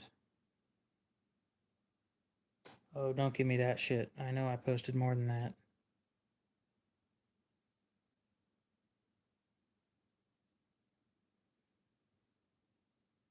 Yeah. So here's how it looks after a little bit of editing.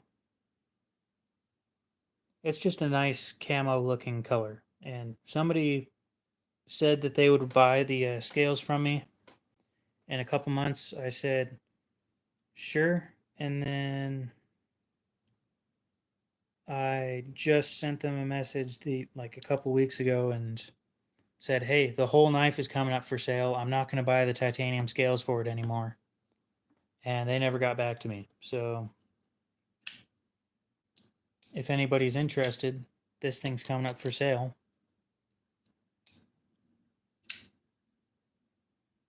It doesn't come with a pocket clip though. So keep that in mind.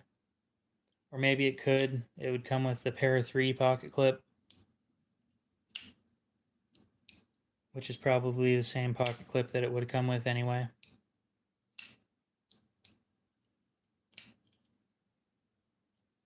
It's just a black Para 3 pocket clip though. Also, one of the things in here is stripped, so keep that in mind. But that's just how it came when I bought it. At least I think it's stripped.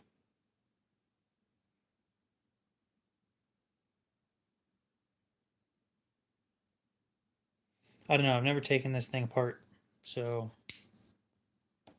it's an adventure. You could probably send it in and have those problems fixed too, because it hasn't been modified.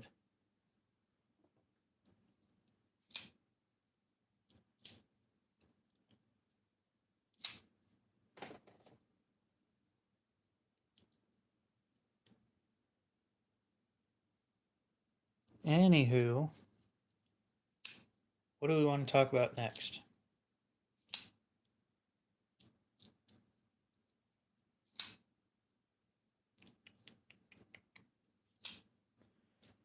We could probably sit here and sharpen a knife because I got nothing better to do. Oh, you're following me on Reddit now? I've got like 14 followers on Reddit, so honestly, I didn't expect my Reddit account to do very well anyway. But if you're ever curious on what deals I'm getting, oh, on Instagram. Well, that's cool.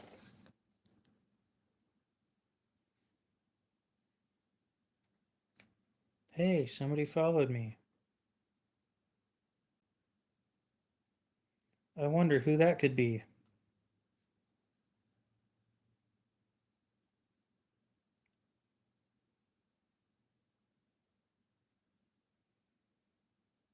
And he's followed by Blade Walker. No way. Imagine that. I don't know how I'm supposed to get him to follow me, but let's go ahead and work on getting something sharp. Put the folding hunter away. Wow, everybody left. That was quick. Oh, this table's a disaster. I'll fix it one of these days, I promise. We will be working on this. It's a Camillus wedge in Mystery Steel. Woohoo! If somebody wants to look up what steel that's in, you can and tell me because that would be nice. I'll be right back. I gotta go put this away. Probably 3CR, that wouldn't surprise me. Oh.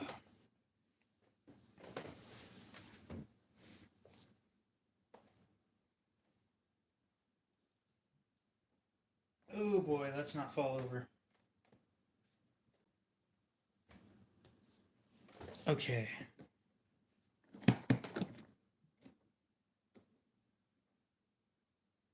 Okay, Spyderco's put away.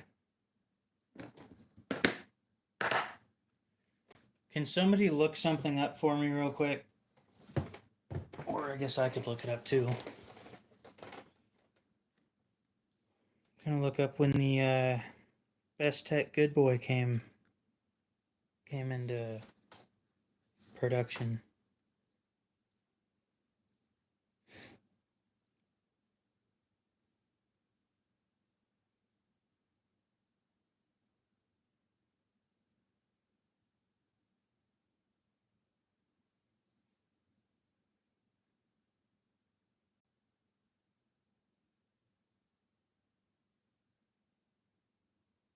They made a mini one? When did they make the mini one? What? No way. No way. They made a small one. Dude, it's a 3-inch blade. That thing's freaking sick.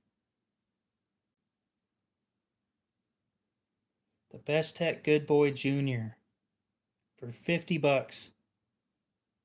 3 inches of D2, contoured G10 scales, and colored thumb studs with a DLC coating for $49.90. Dude, that's insane. I think that one might be knife release of the year, honestly.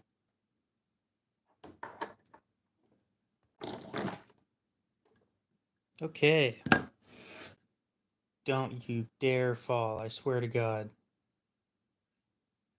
That's what I thought.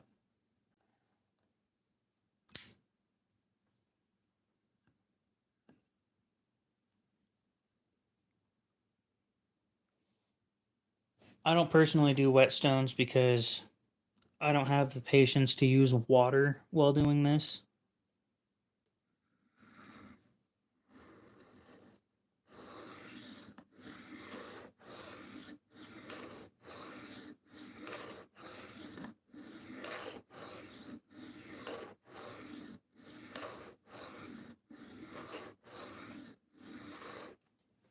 And not that this thing even needs sharpened, it's already pretty sharp.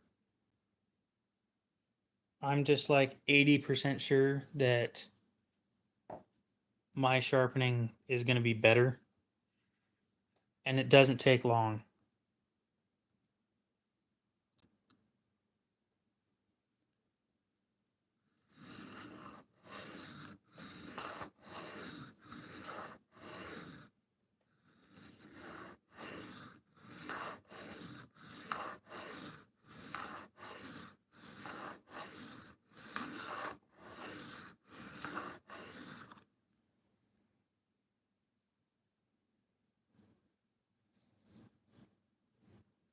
Do I have a piece of paper?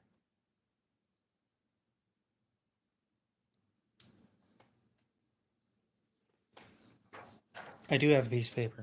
Cool.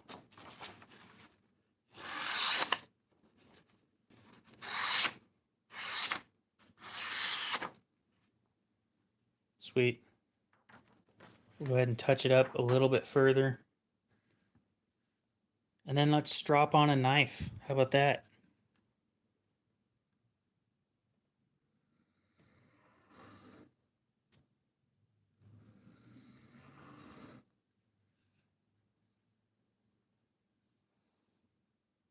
And yeah, it's not just that it's a D2 blade, it's the fact that it's a D2 blade with a DLC coating for less than 50 bucks. I don't think you can beat that. That's literally everything that you could ever want. I just prefer diamond stones. I've gotten so used to this thing. It's not worth learning something new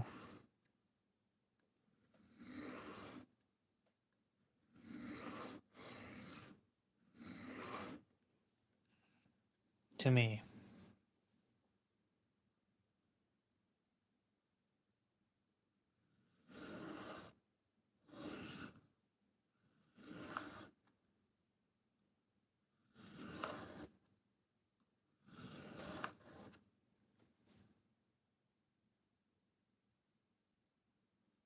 No burr? Okay.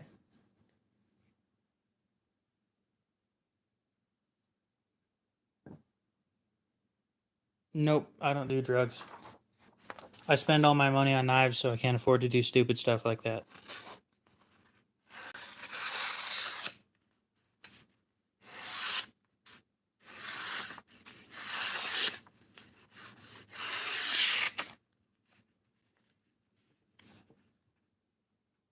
Yeah. Plus, yeah, so that's a good point, is where I'd prefer to sharpen with something that can sharpen all of my knives instead of something that can sharpen some of my knives. I can use the same stone to sharpen my Sandrin as I can to sharpen this thing. I mean, I don't really care what you are. It doesn't matter to me. Don't make it your whole personality here though, because it does get annoying when all people talk about is something that has nothing to do with the live stream. God, that thing is sharp. Now, it sounds louder on camera than it really is. It's not that loud.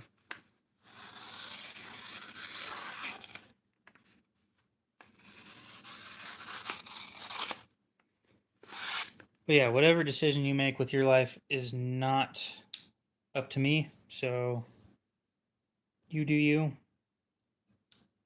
Nope, I got cardboard.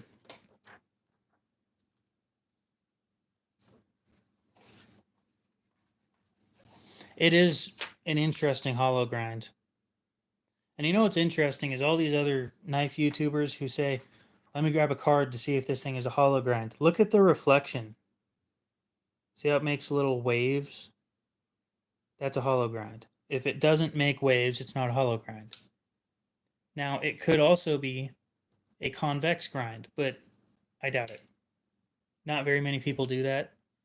So it's like a belt grinder finish or belt sander finish. You get what I mean.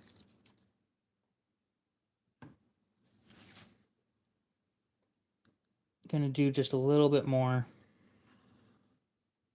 Aha. Okay. That's why I hate companies that do this. They put a sharpening choil.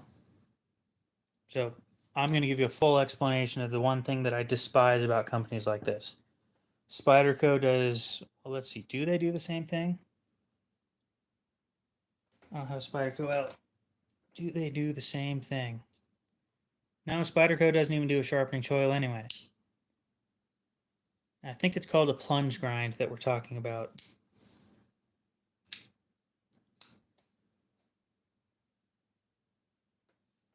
Where this cut that makes the hollow grind cut goes along this line and stops right here.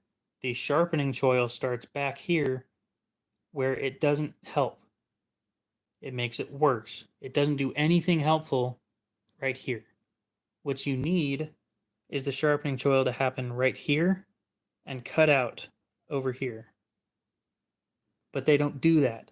I do that in every one of my designs because it causes a problem that pisses me off.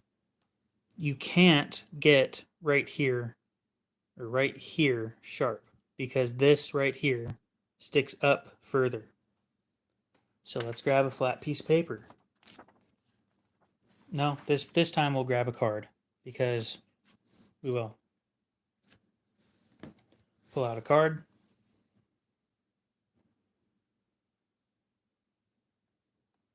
Now let's see if we can see through it. There's a line about right here.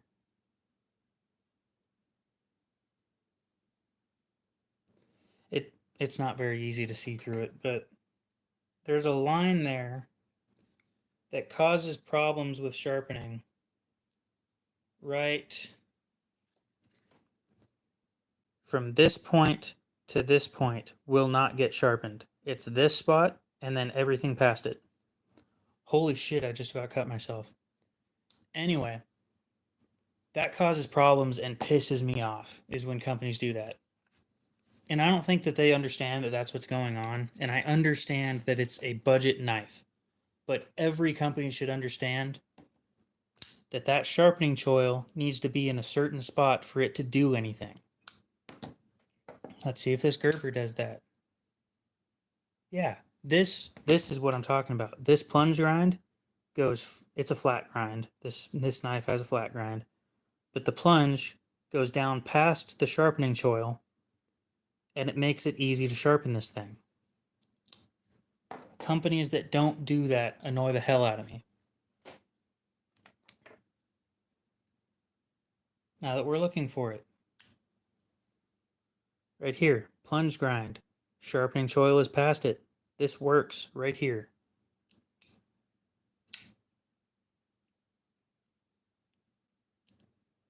It annoys me when they do that. Yeah, it is. It's the user versus the designer. I'm a user. I'm also a designer, which is why all of my ideas, when I come out with the ideas, they shouldn't have any big problems. And if they do, then I need to address that before it goes into production. Because these problems annoy the hell out of me. I have seen it happen more often, but there are a lot of companies that don't do that. Even Imperial with their new knives in China do it. Right there, the plunge grind starts and then the sharpening choil is up here. That's helpful. But I don't understand why, like, it's a small movement. Is there a pin in here that, nope, there's not a pin in there that stops it right there either, so there's no point in having it there. But what do you do? The whole reason I have a platform like this is to complain and to show you guys cool shit. The complaining is the fun part. The showing you guys cool shit is kind of fun, but I enjoy complaining a lot. It's entertaining. It gets people looking at me. But yeah, I think everybody needs to see this knife because this, I think, is knife of the year. And it deserves it too. Okay, so I've got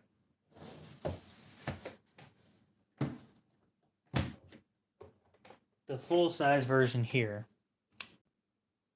This is the Bestech Good Boy. It's a 3.5-inch D2 blade with a plunge lock. Very comfortable knife.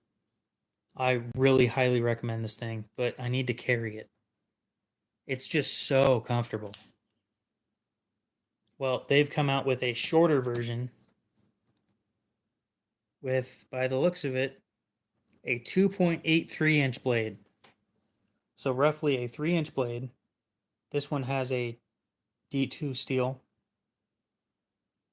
but it also has the white on black, or the black on white is DLC on white G10. Or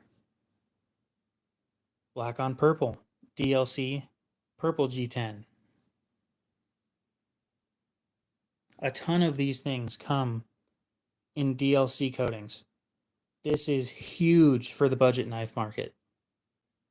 And maybe people aren't seeing this yet. Maybe it didn't seem like it was such a big deal when it came out. This is huge. Now, I don't know how well that lock is, but I've never had it fail on me, so. And sorry to headphone users.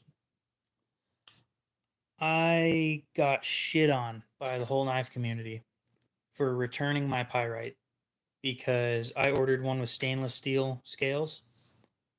And I said that during summer they're too slick. And everybody else is like, well, what did you expect? It's stainless steel scales. They're gonna be slick.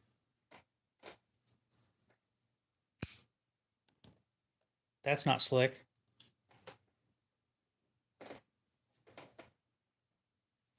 This wasn't slick.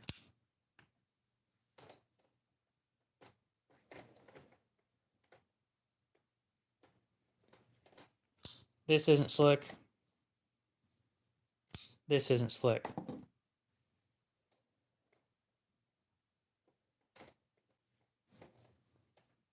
This isn't slick.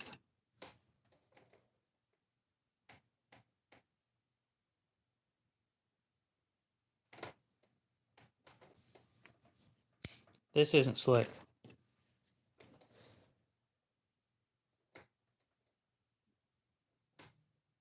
Let's see.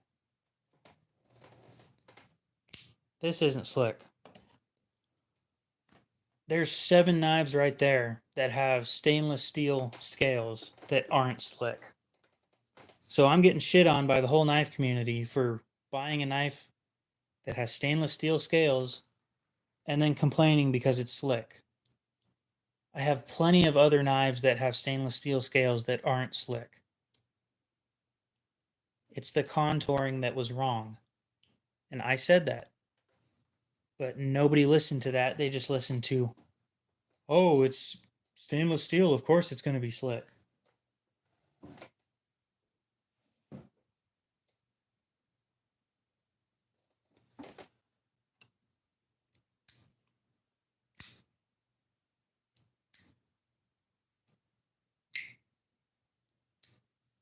Yep. One of those problems is that we continue to buy them. The companies make these things with subpar materials. I think it was overhyped too, but then I get shit on by the knife community again. So I'm going to keep my mouth shut about it.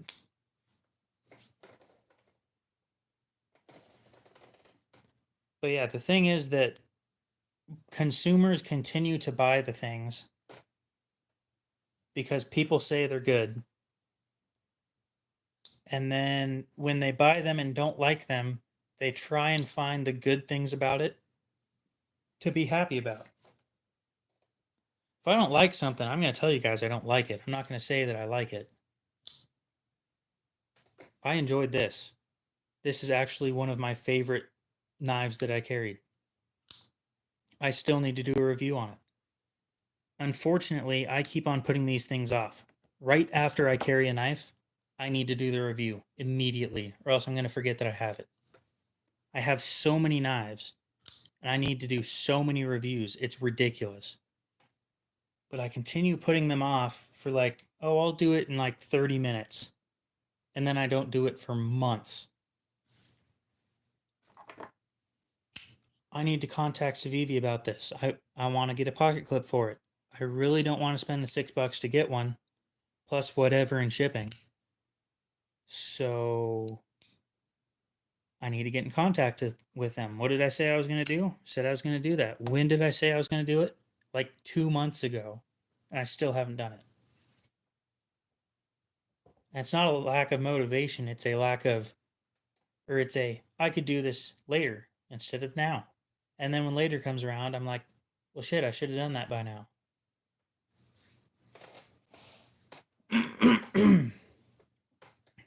But yeah, I think that we need to stop giving companies money for subpar products. If you're not impressed or happy with your knife, return it. That's what I did. That's what I still do. If I buy a brand new knife and I'm not impressed or I'm not happy with the product that I received, I return it.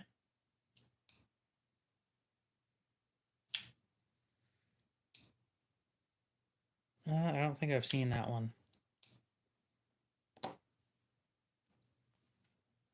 I don't wear jeans, so I don't have a fifth pocket. I have a left hand pocket though. It's what all of my other stuff goes into.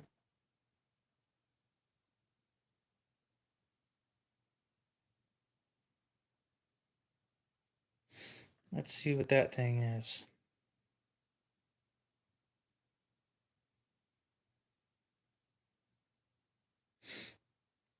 Yeah, that doesn't look too bad. It's a little, oh, nope. There's one on sale for 40. Oh, wait.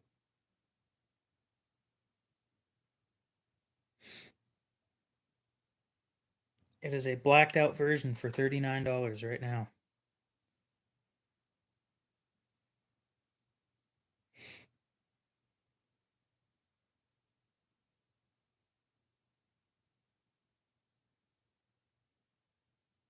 Hmm.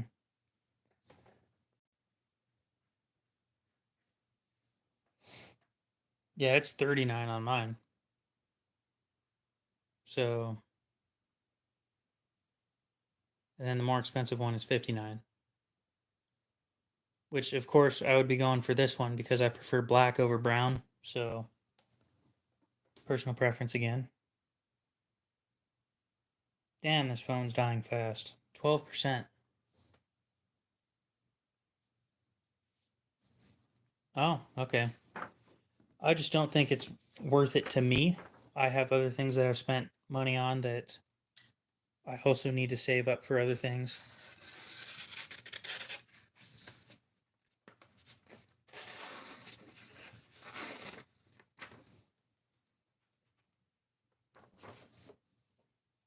Now, is there anything else I get to complain about today?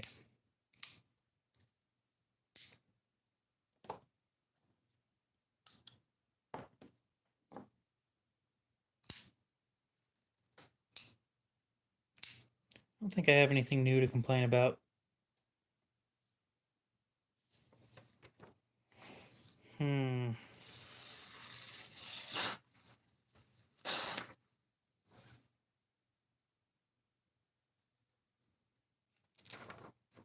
Yeah. But does the can you get titanium scales for the Rhino?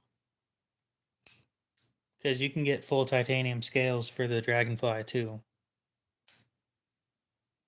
Sure, the scales are $90, and the knife itself is like $90. But hey, titanium.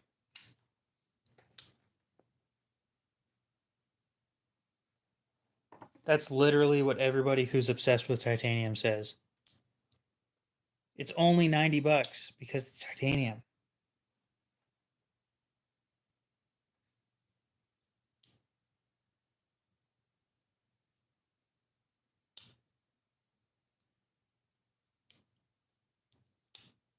I don't think I have anything else to say right now.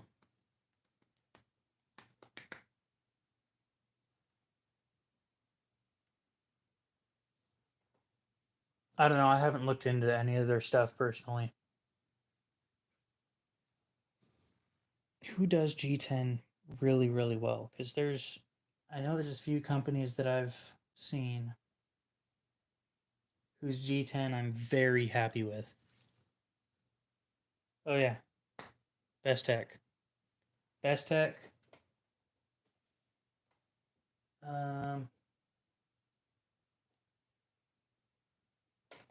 Where's that knife? Oh, I hate it when my knives disappear.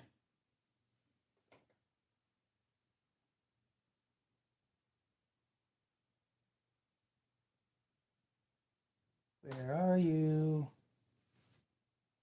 Wanting to show you off. There's no way I lost that thing.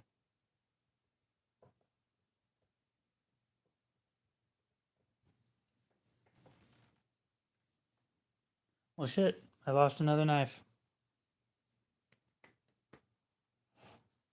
If I'm going to go for a tough knife, I'm just going for a cold steel. I wouldn't really look at anybody else, personally. I've gotten so used to cold steel stuff being so insanely overbuilt that I don't think that there's any point in me going and looking at other companies. However, I do like looking at new stuff.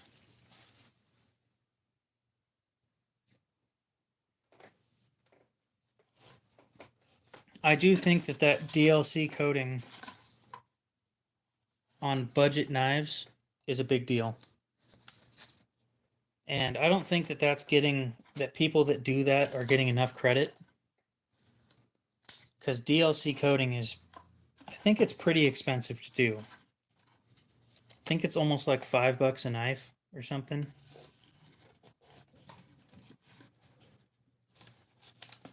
So it also, I believe, softens the steel.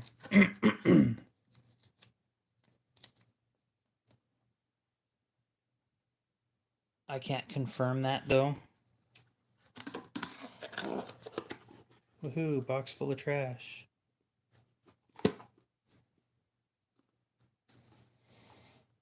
Damn it.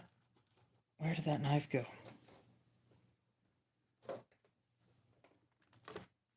Well, oh, that was a real steel. That wasn't... Okay, never mind. Well, let's start putting stuff in a trash box. Ooh. A big trash box. Hey, Full Fire, are you still there? If you're still in the comments, go ahead and say something. There's something in that package that I think you should know about.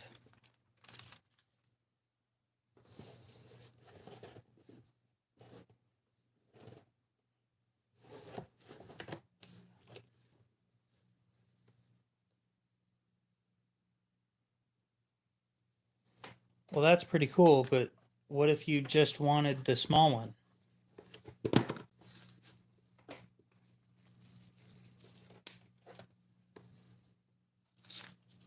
Did they even ask for the other one back?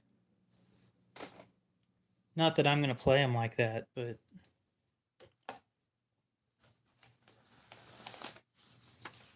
Woohoo, more trash.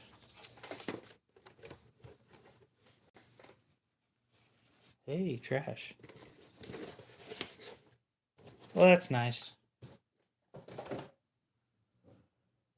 That is the kind of integrity that I want to see in companies.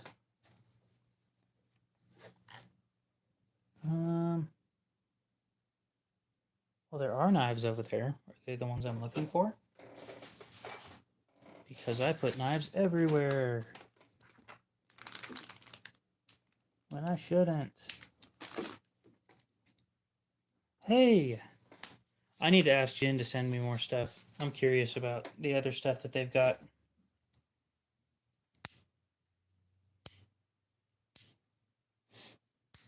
You know what I'm starting to worry about is Jen came out with a knife called the Rhino, or is coming out with a knife called the Rhino. And it was supposed to release sometime this month. It's pretty late in the month. I'm starting to wonder if they're not going to get it out in time.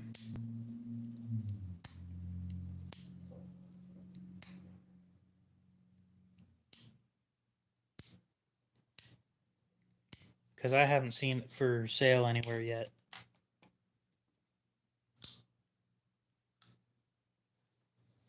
I think the knife that I recommend for the average person the most is one of these. So unfortunately, they do rust, but it's a Kershaw Highball. You can get them on eBay for like $40. It's D2 with a steel frame lock. I want the there's a limited edition version out there where it came in titanium and S35 VN, but they go for like 300 or something like that. I'm not spending that much for S35 VN.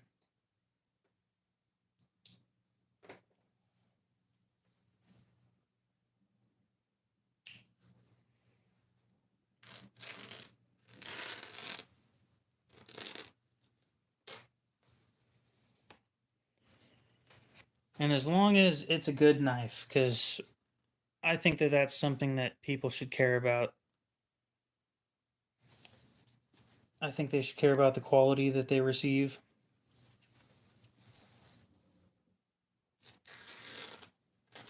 A lot of people seem to forget that these companies, most of them have a return policy that is kind of fair.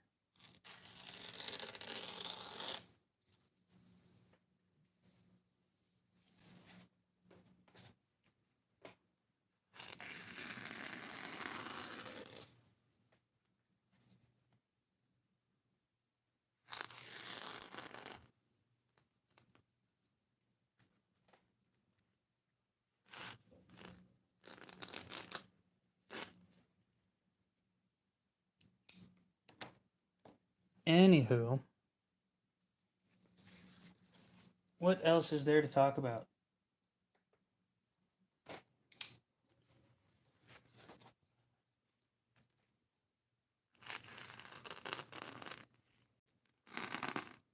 So I have noticed that the Sandrin Torino is not as sharp as my other knives.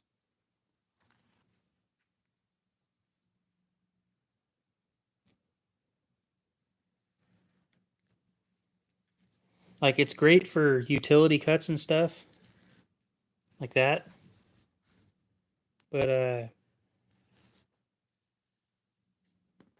is not a paper shredding type edge.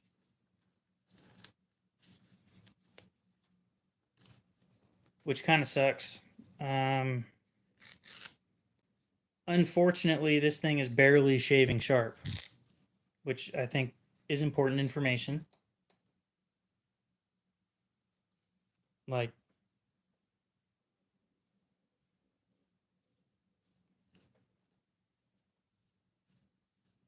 yeah, that didn't shave any hair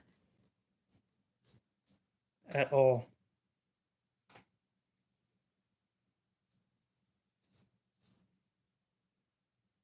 Extremely disappointing right there. Because this thing is basically brand new. And with the kind of edge retention it's supposed to have, I don't think anything that I've done with it over this week would affect it at all. But it didn't shave out of the box. And I can't tell what angle it is because I don't have a fixed angle sharpener or anything like that. But when I spend $300, and I do understand that it's a very brittle material, you can't use super fine edges on it. I expect it to shave out of the box.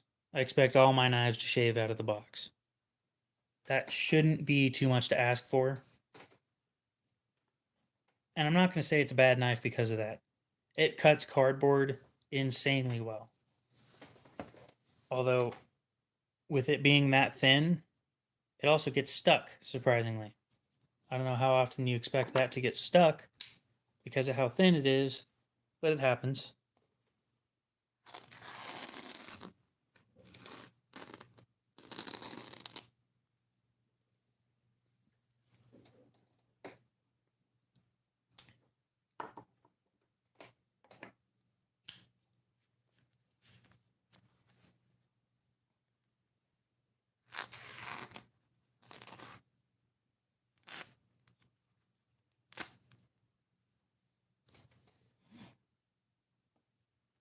I don't think I've seen Mike's Knives in here before. That name doesn't sound familiar.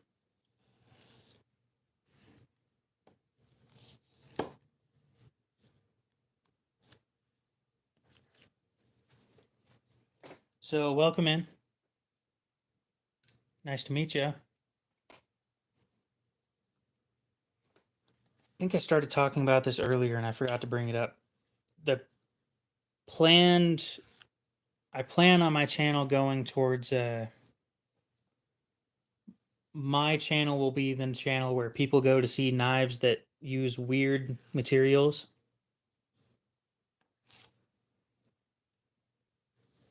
The only downside of that is that gets expensive very quickly. Like, how often do you hear about a knife using titanium for the blade? Because I've only heard of it happening once. Well, twice, if you include SM100. But so SM100 is nitinol. And nitinol is 60% titanium and 40% nickel.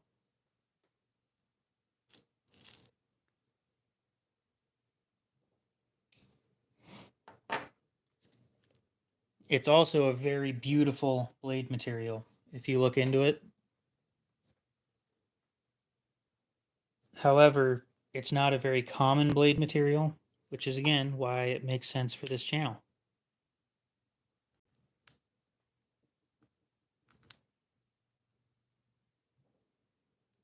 So what kind of stuff do you do with knives? Because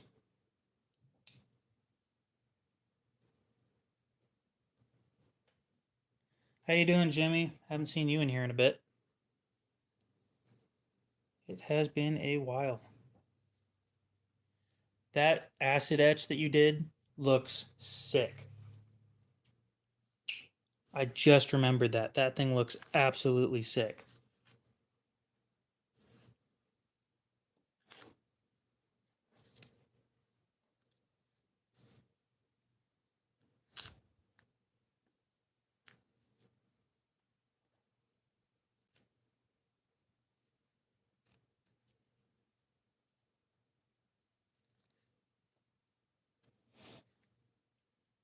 Well, there's one knife that uses ceramic bonded titanium.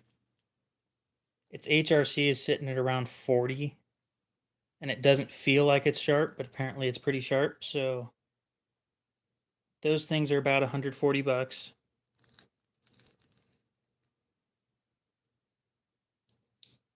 And I'll see if I can find it real quick. Actually, it's saved on my Google Chrome thing as one of my tabs on the second phone.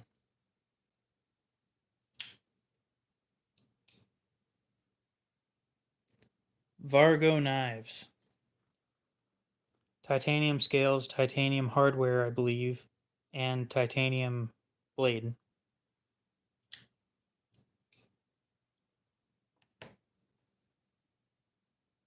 So let's see here. In testing, so it says, in testing, this titanium alloy boasts 5 times better edge retention than traditional hardened steel at 63 HRC.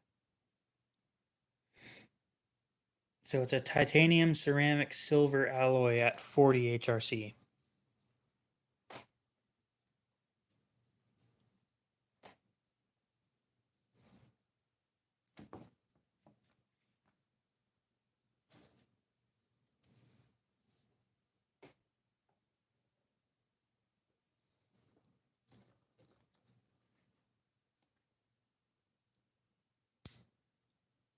Let's see here.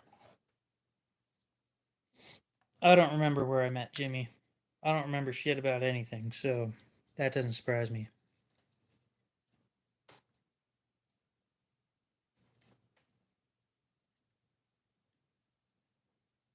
Oh, Jimmy, I got a question for you. Yeah, I've got a few small knives. Small knives are kind of my specialty. Dude, I'm young and forgetful.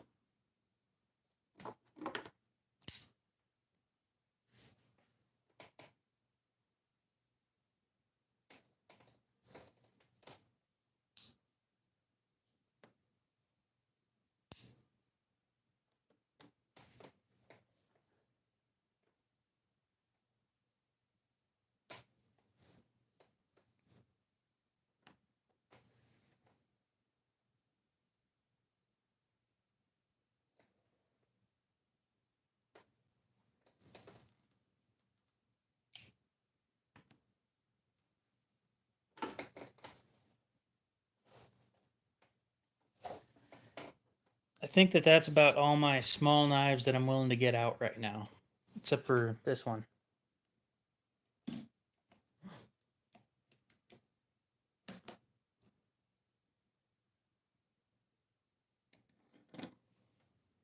Well, that was convenient.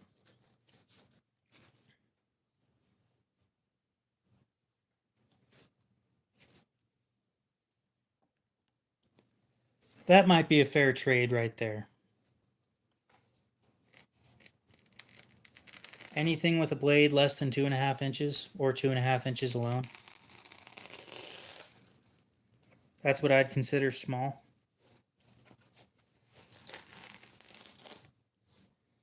And this one is, yeah, these are all less than 2.5.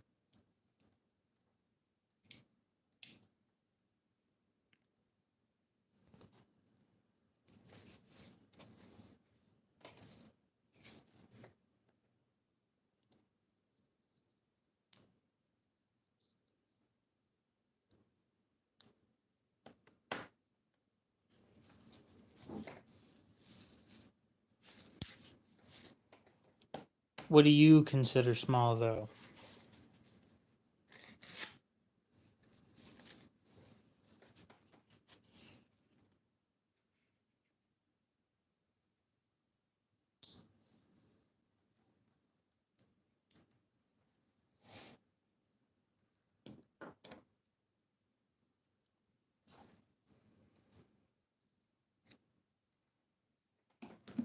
Watch my chat be broken again. Nope.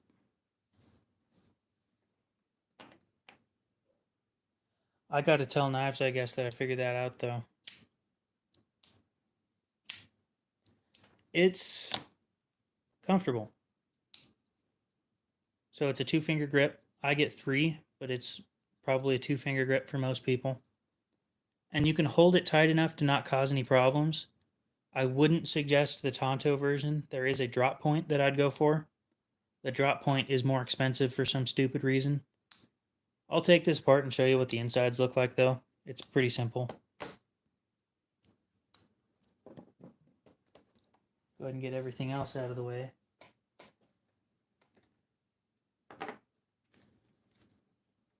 I do need to head out here pretty soon, most likely, though, so I will give you guys fair warning.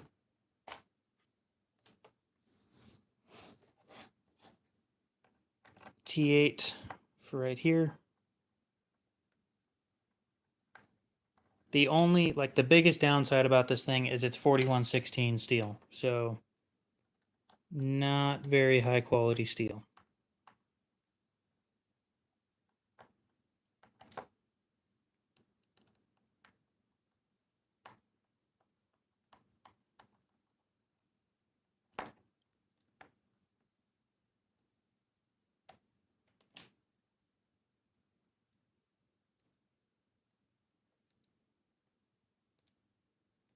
Okay.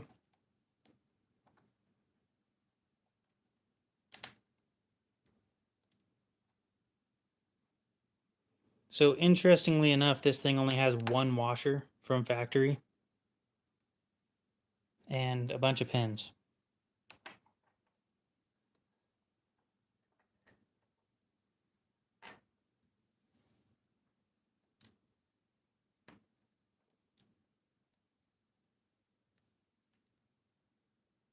If I can get this pin out.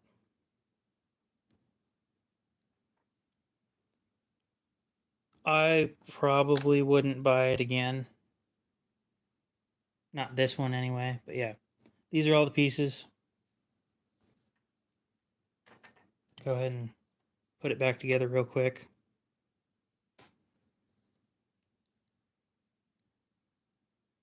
The only thing I can't really do under camera is that pivot screw right there. So this washer goes right there.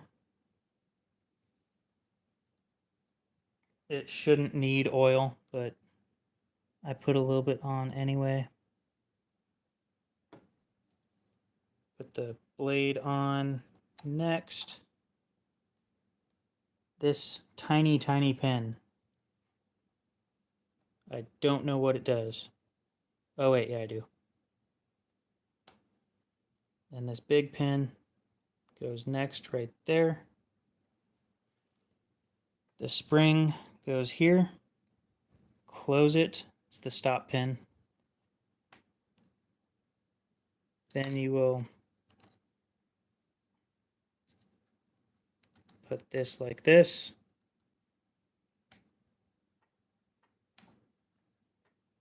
Oh, nope, we can't be doing that.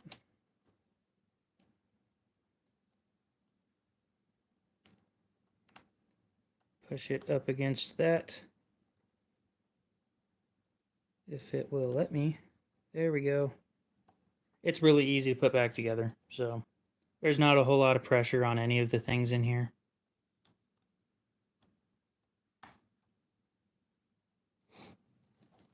I don't know, I got the Holy Squid on Blade HQ for like 16 bucks. So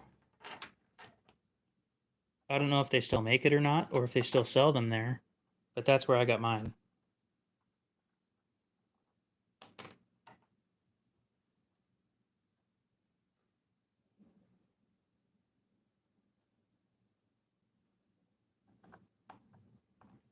So Jimmy's probably pretty good at watchmaking type stuff.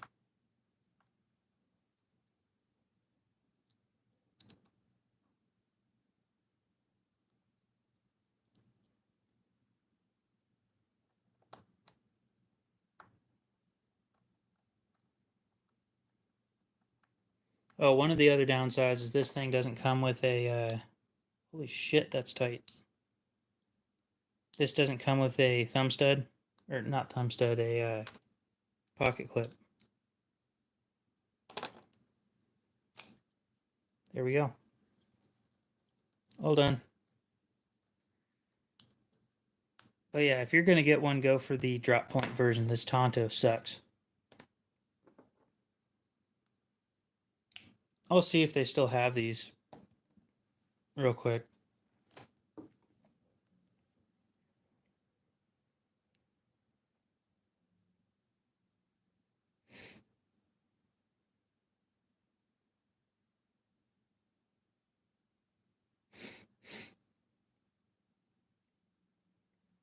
Yep, looks like they're out of stock and they went back up to 30 bucks. So that's unfortunate. It's also, yeah, it's 8CR. Okay. Yeah, for some reason the Holy version was cheaper than the full size version, but it takes more work to cut out the holes.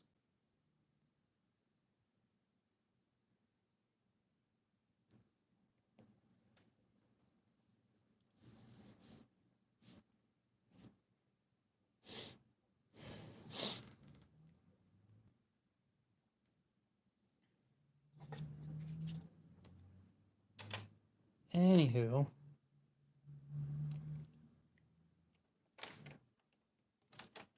Rex 121 is insanely expensive, so I don't know if that's very feasible.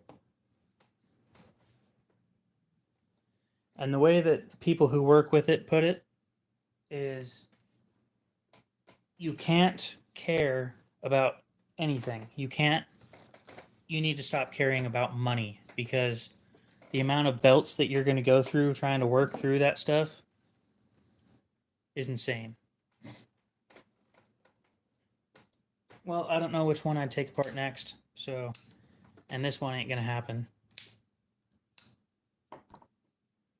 We can see about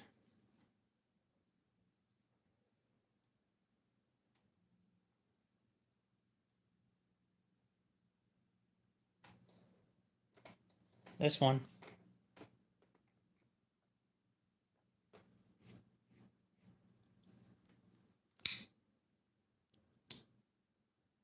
You have a good one, Mike. Don't burn your food next time. I'm not that entertaining.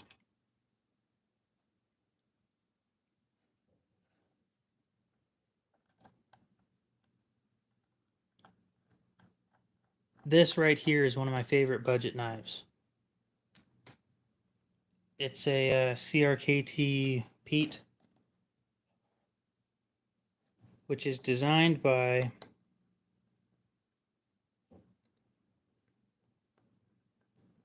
Jesper Voxnes, and he's one of my favorite designers. Great, I need the second one.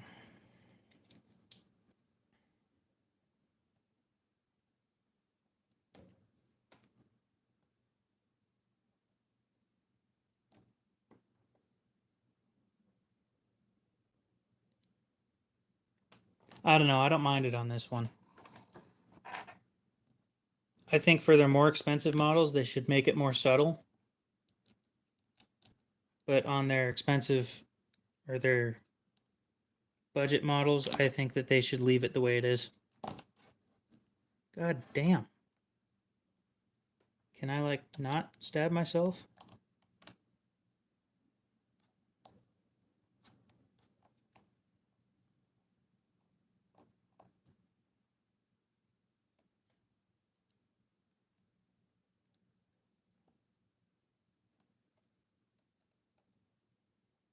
Well, they are cheap. That's kind of the whole point.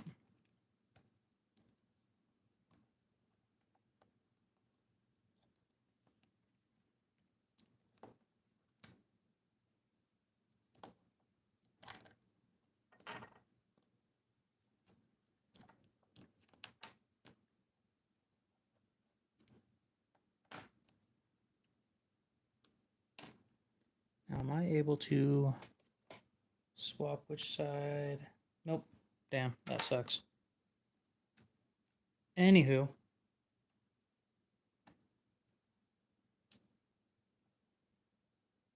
I don't care about looks as much as I care about feel. I like the Pilar series if they used better steel. Like my custom one that I did, that thing's freaking sick, but it's 8CR. So, and it's not like that's the only, or, well,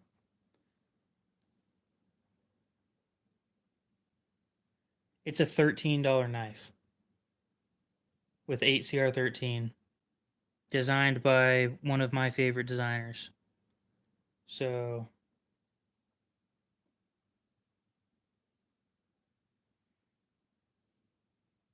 yep, just a ton of knives. That's all the channel is about.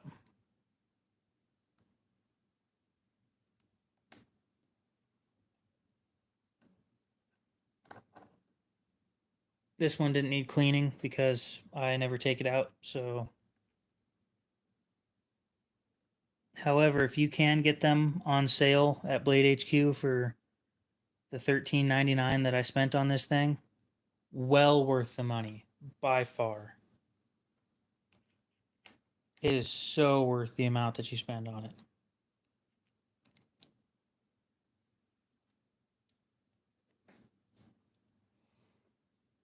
Okay. Next, we will put a drop on this ball right there. And we'll put it back together.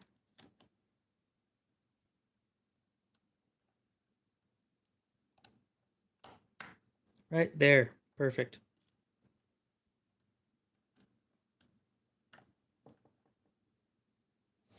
And yeah, I don't think that it being sharp is the biggest or the most important thing about it. If it works for you, then it works for you.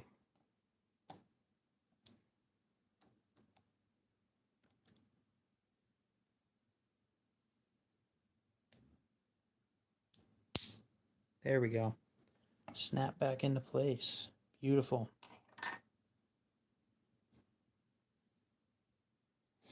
Well, how high are you aiming? Because I've got plenty of options if you want any help coming up with ideas.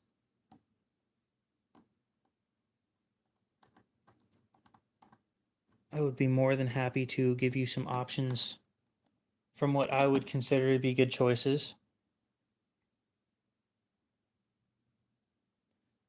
I have spent, right now we're sitting at about 6,200.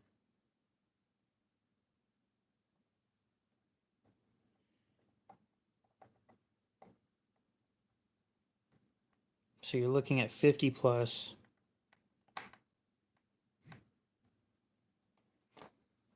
Ooh, we can continue this live stream for like another hour and a half. That's awesome. Okay. This is the peat after it's done being taken apart and cleaned, put back together.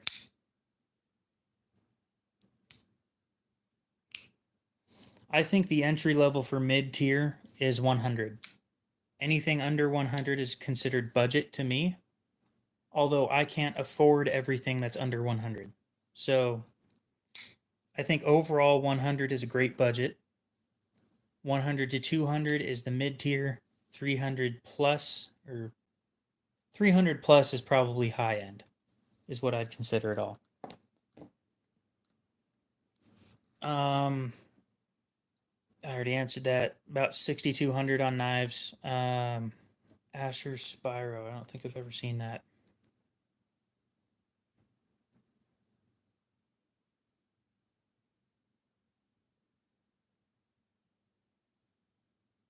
SPI.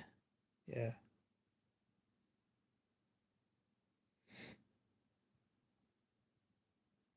$135. Yes, I'm over 18. Asshole. S90V or 20CV for $135. That's a pretty sick deal. With silver weave carbon fiber.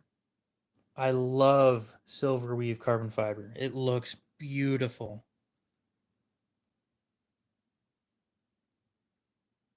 Silver, let's see. And they're sold out. That's nice. Blue carbon fiber, sold out. Black. Oh, black is still available with 20 CV.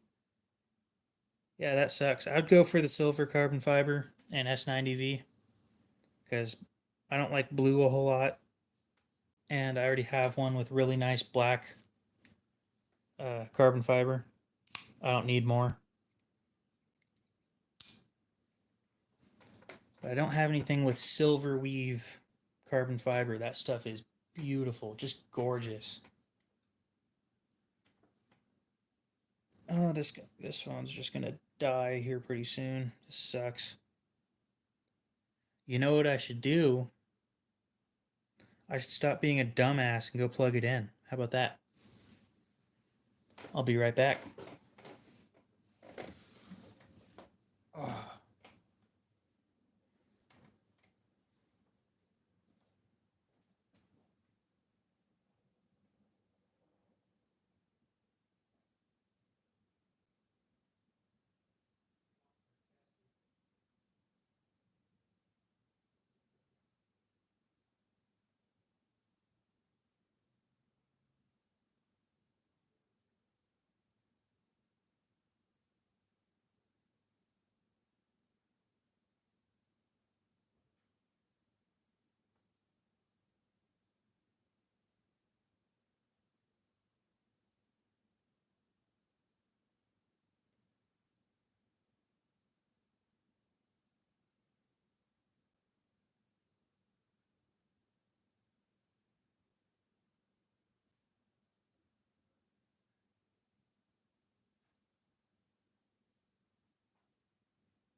Okay.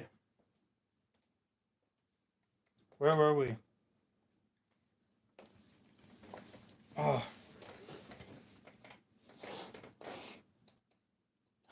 Where were we?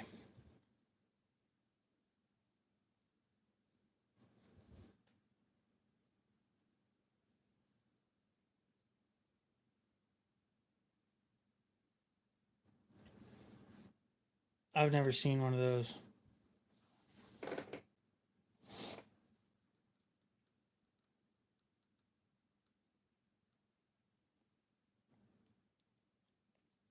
See, Jimmy, that's where you're wrong. I hate the bug out.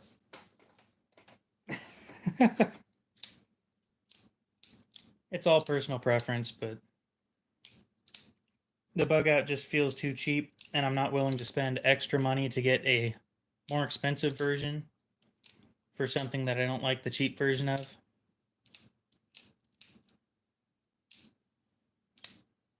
Especially when that exists.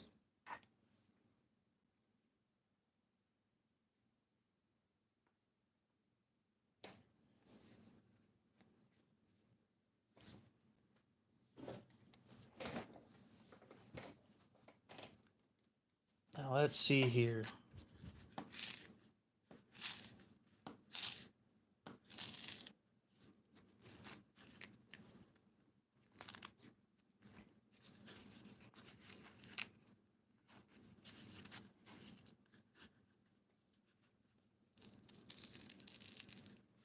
I'm curious why you think full liners are a big deal. Like, what do you use your knives for that need the full liners?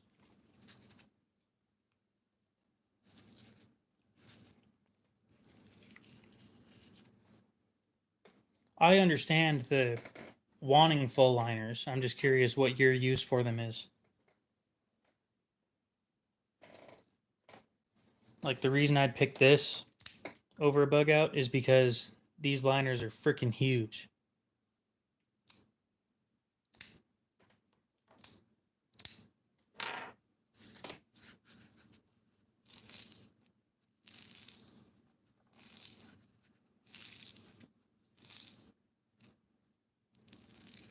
Damn.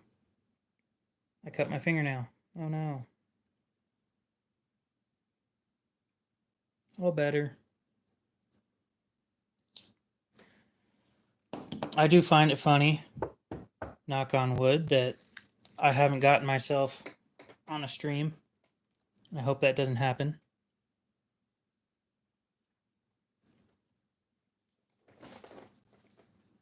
I carry a fixed blade in my truck. I have a Mora in my truck that I leave in there. Because I trust a Mora more than just about any other knife that I have in my collection.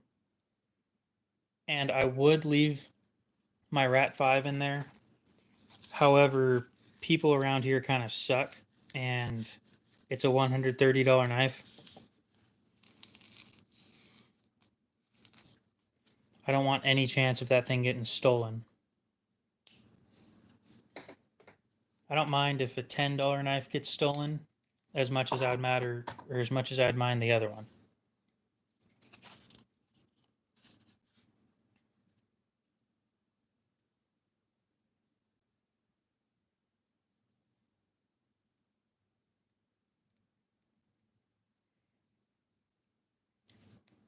I haven't heard of either of those. Oh yeah, I could buy a $5 knife and use it for everything that I do.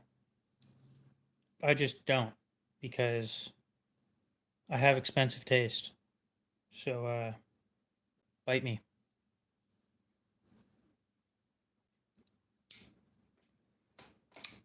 My sister has expensive taste too. Her dream knife is if one of you, or if you guys want to look it up, is the Spyderco Spy Opera in Damasteel and carbon fiber. It's $406. And she wants it because she likes the blade shape and she likes how it looks.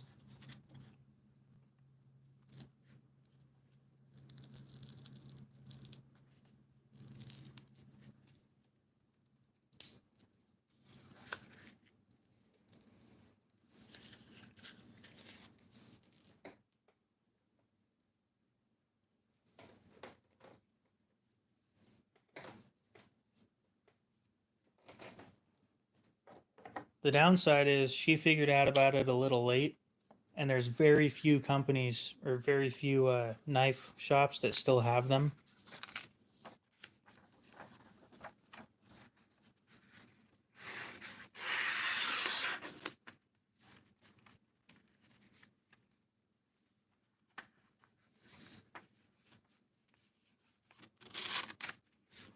I think if I'm gonna get a knife to use in it's in a situation like that,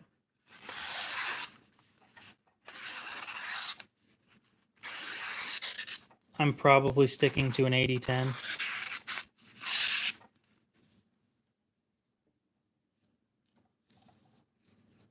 If I had to have a folding knife, I'm sticking to the 80-10.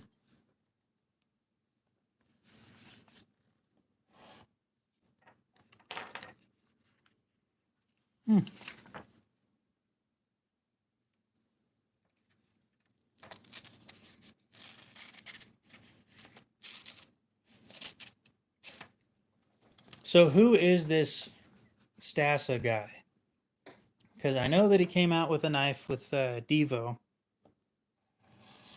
I don't know who he is. I've never seen any of his videos. I just don't watch that kind of stuff very often, unfortunately. All I know is he just came out with a knife.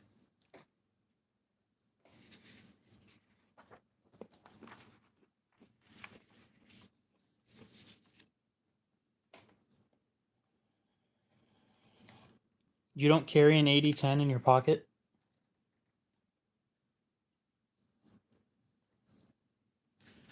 Okay.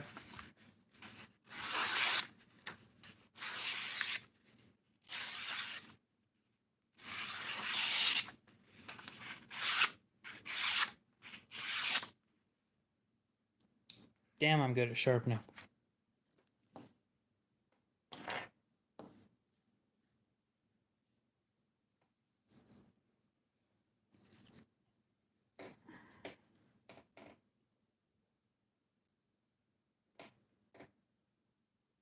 Wonder if Lefty's gonna have an attitude with me next time I meet him.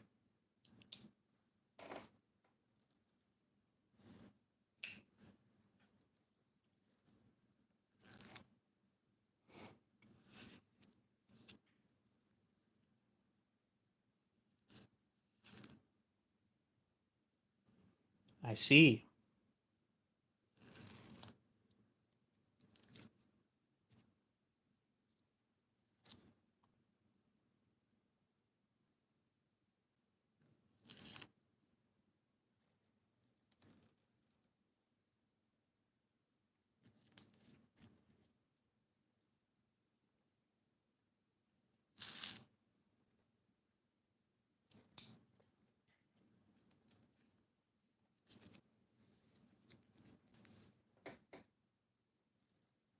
Hmm.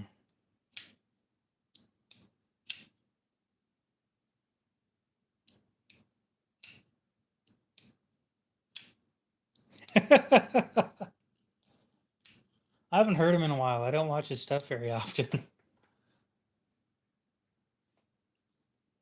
I just know that he didn't like the old channel name. So, like him and a few other, well, not just him and a few other. Him, I said something about me in one of his live streams. I said something about me coming out with knife designs. And my old channel name was Knockoff Knives. That's what KO stands for.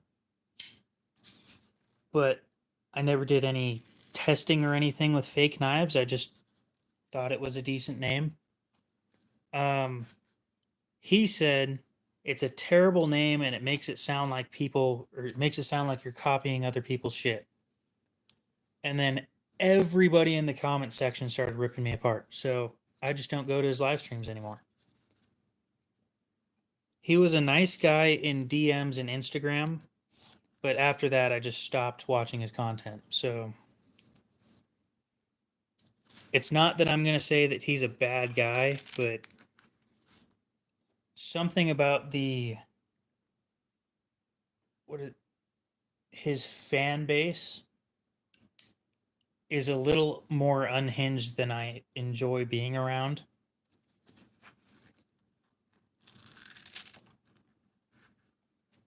And that's probably the worst I've had happen in the knife community is I'm perfectly fine with people saying that I'm stupid for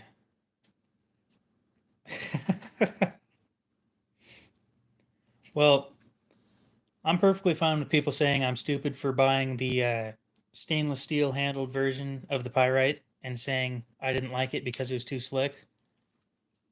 Again, I already pointed out that just about every one of my other stainless steel knives isn't slick.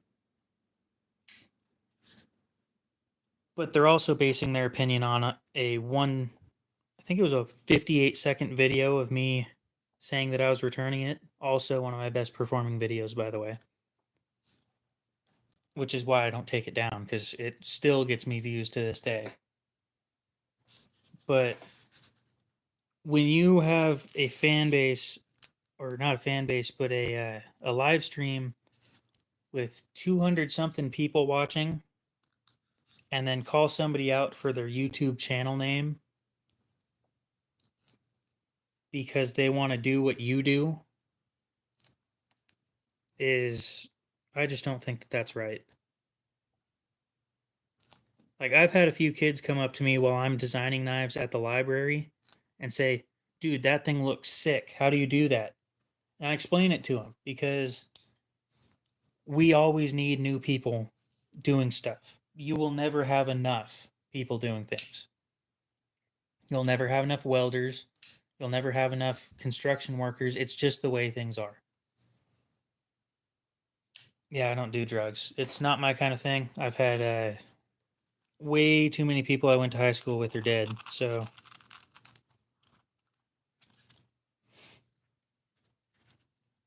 but you keep chugging along.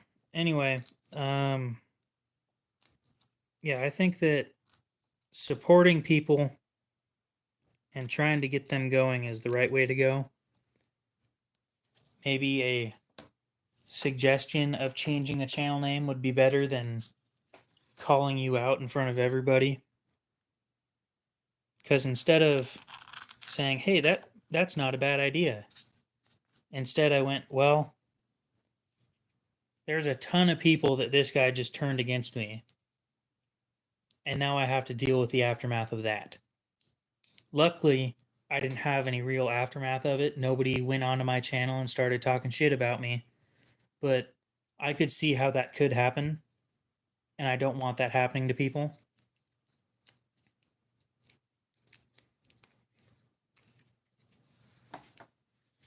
Oh, I don't care about the sensitive type. I care about not shutting people down for making a mistake. Okay, have fun. Dang. Weather looks like shit outside.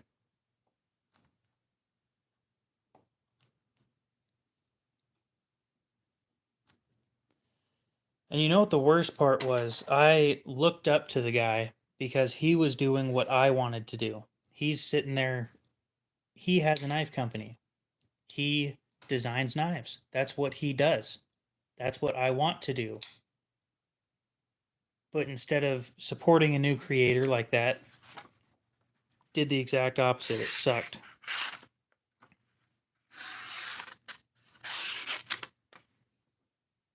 Let's go ahead and sharpen this. I've owned this thing for about a year and a half, and I've used it quite a bit. I've never actually sharpened it. In the amount of time that I've owned it, I've also gotten significantly better at sharpening. So I think that if we can get that thing right here anywhere near as sharp as this thing, I'll be happy. So we'll stop making cubes for now. The goal is to get this as sharp as this. This shouldn't take too very long. Although this steel I expect to be performing better than the other one.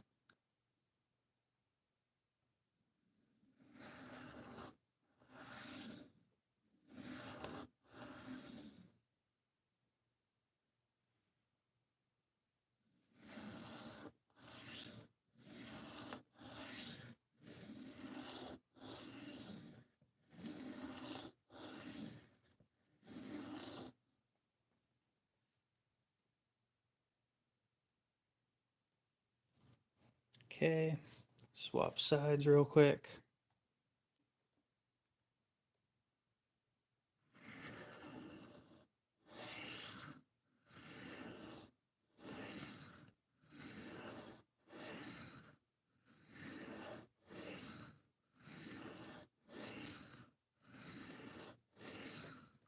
Oh, and I forgot to say it earlier. I'm not telling any of you guys to go over to his channel and talk shit about him because that's not the kind of person I am. You can feel free to watch the guy's content. Whatever you do in your personal time has nothing to do with me.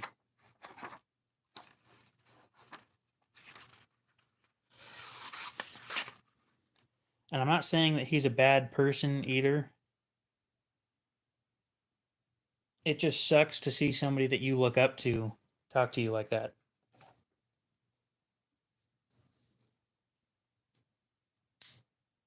Woohoo, just shaved off part of my fingernail.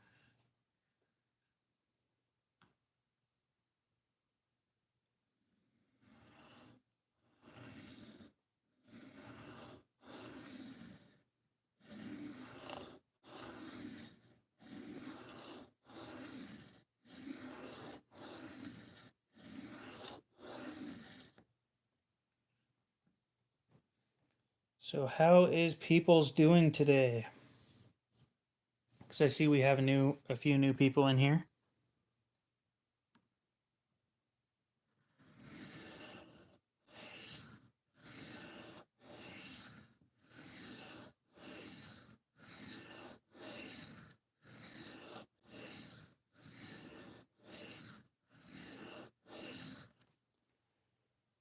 Gonna be honest, I kind of wish that my streams were about as chaotic as Knives I Guess streams.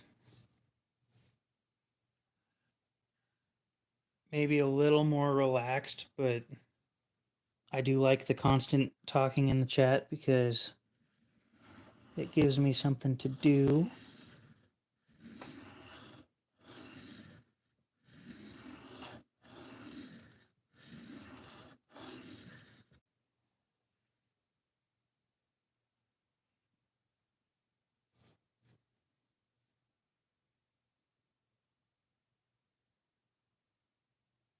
Alright, so that's how I'm screwing up. This side looks better.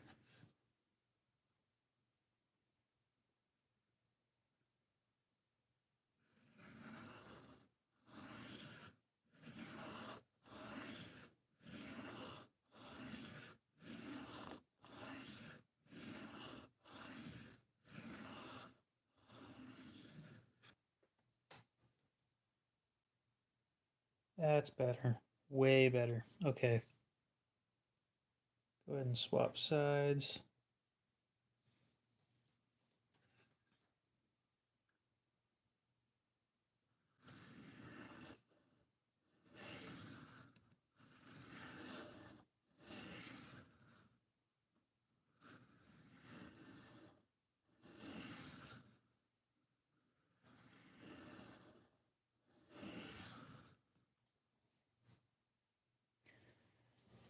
And yes, I can see we have a few people in here that have never talked before.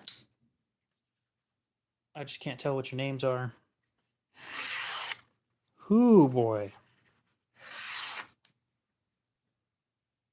Now, ain't that nice?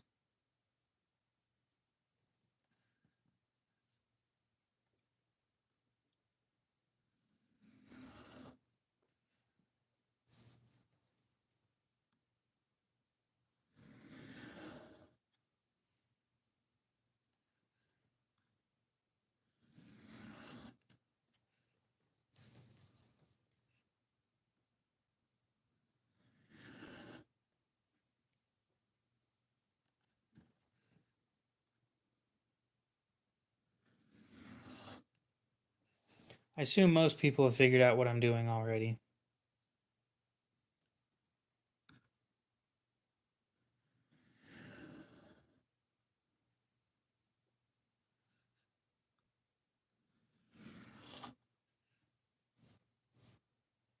Test it again.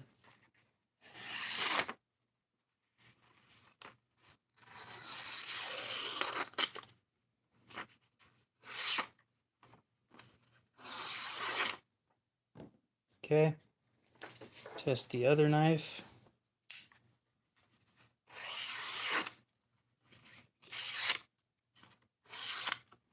Probably helps that I stropped the other knife too. Let's get cardboard. I'll be right back with some cardboard. Specific cardboard, by the way.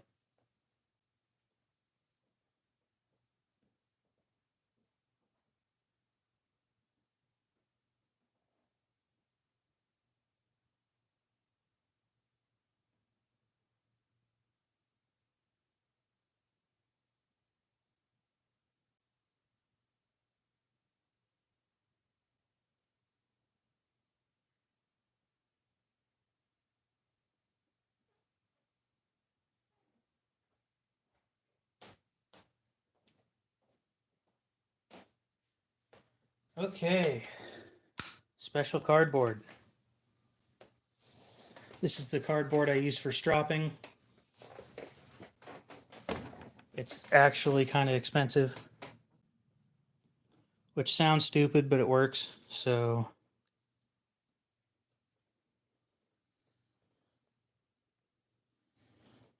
I'll even tell you guys where I get it if somebody asks.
I'd call that really freaking sharp.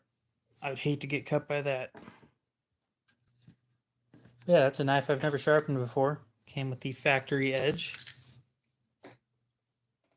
Definitely a good job for how short I was sharpening it.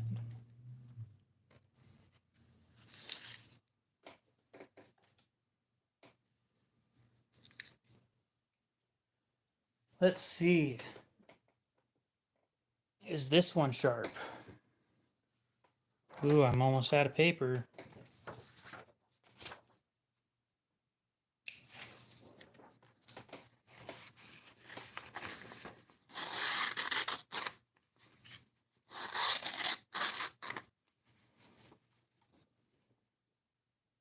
I'm going to say that's not sharp.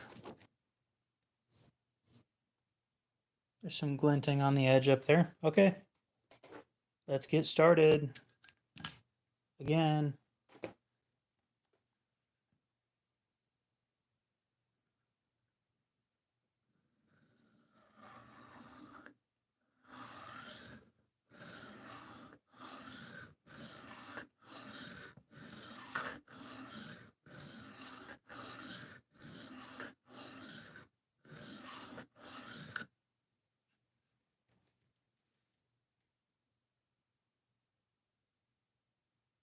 Beautiful. I was hitting the whole edge on that.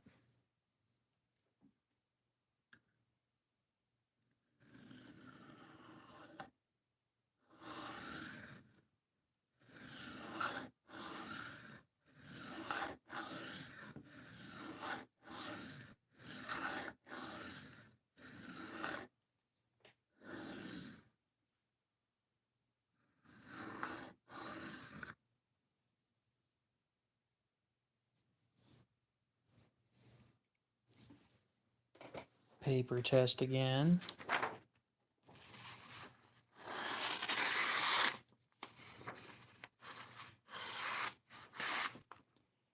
There's one dull spot.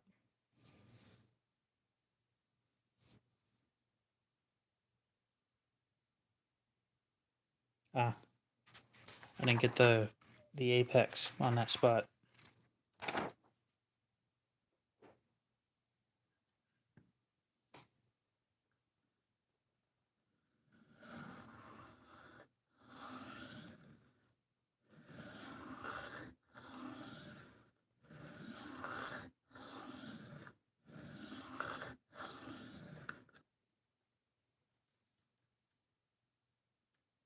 Okay, got the apex on that side. Let's go ahead and swap.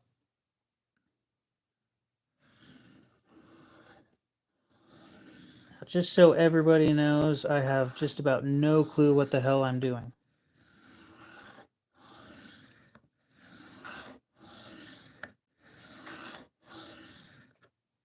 All I know is my chat might be broken. Nope. All I know is I've watched quite a few videos on doing this, and when it comes to something I'm interested in, I soak up knowledge quite quickly.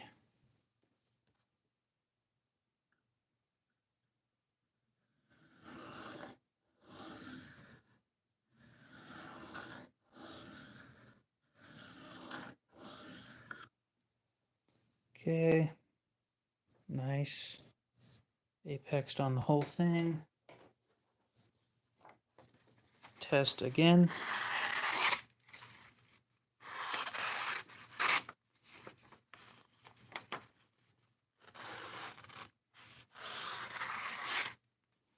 You can still see that same problem in the same spot. Let's try stropping in that spot real quick. I'm surprised nobody asked where I get my magical cardboard from.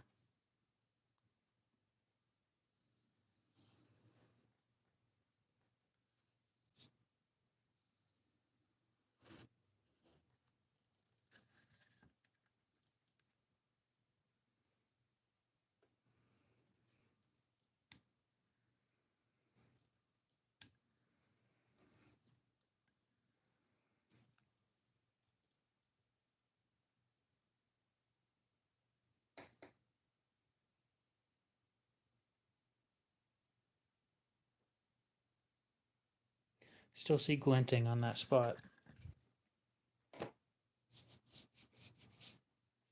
Wonder where that came from.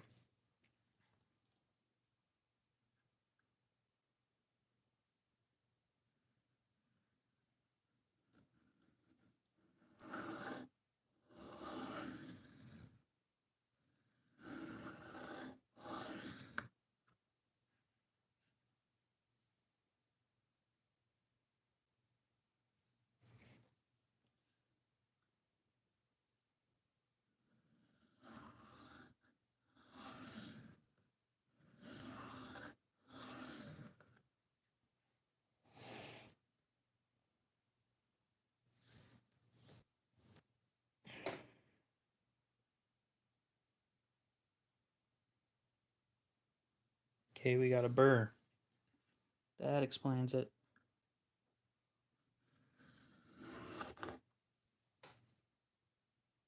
Okay, swap sides.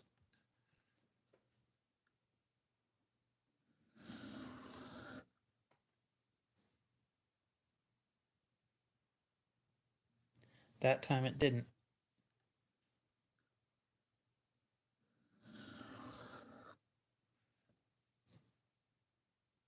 That time it did.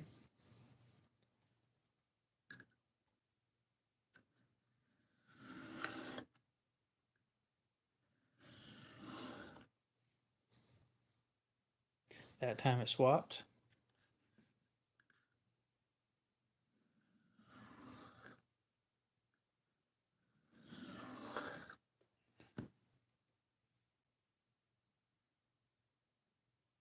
That time it swapped.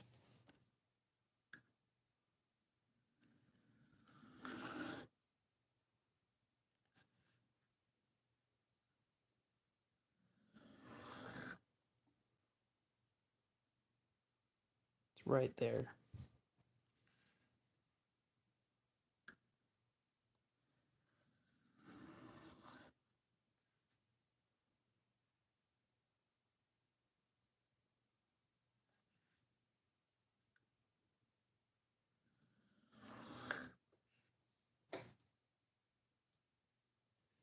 Still there.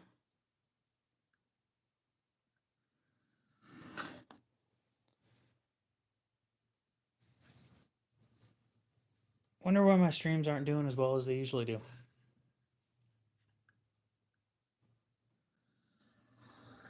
I mean, I know nobody's talking, so...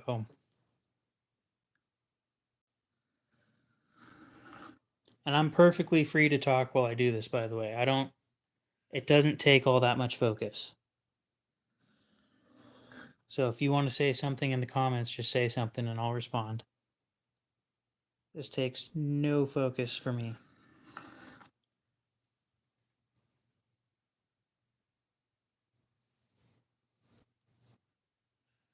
It just takes a long time.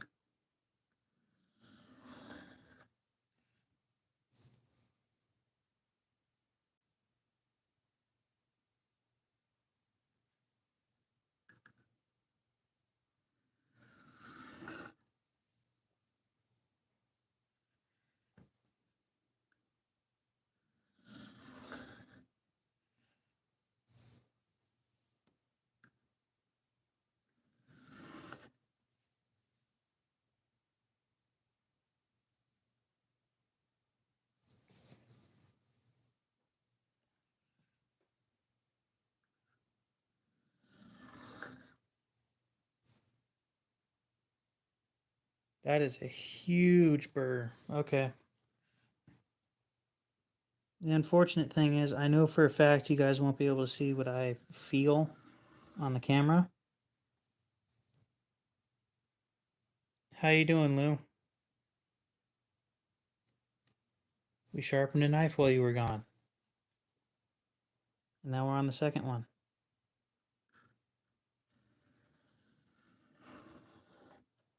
This one has a very stubborn burr.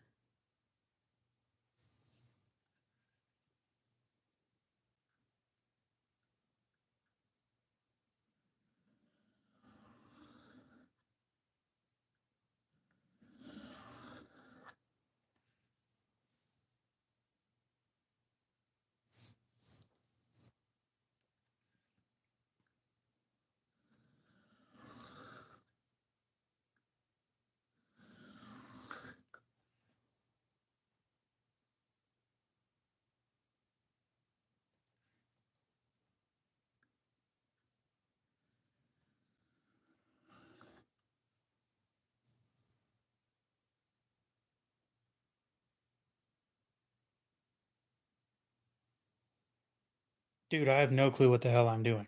Like, the only way that I know what I'm doing, my head is like, I'm looking at it like down like this, okay?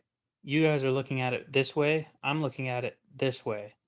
And the whole time my head is like right over here behind the camera. So I can see if there's a shadow under the edge. If there's no shadow, like you turn it until there's barely to no shadow, and then you start using it. That's all you do. You copy, that copies the exact same edge that it came with, or the exact same edge that it already had. It just takes a long time.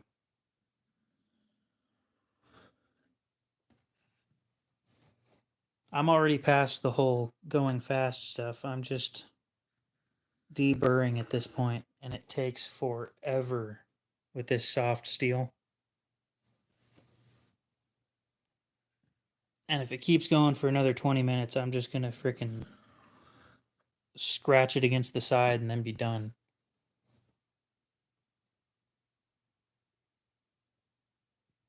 Do appreciate the compliment, though.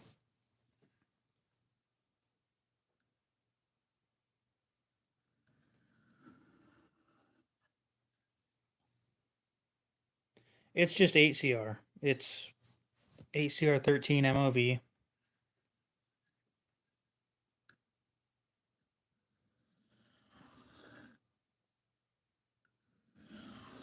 Your average run-of-the-mill budget steel.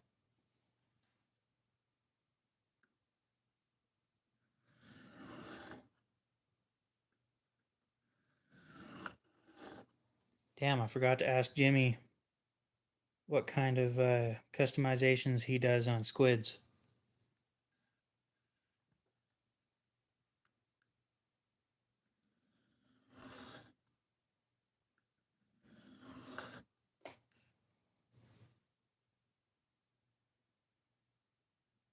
Well, I got this thing for 15 bucks. So there's a price point in which 8CR is fine. There's also a price point, 70 bucks, is when 8CR is unacceptable. Spyderco, CRKT.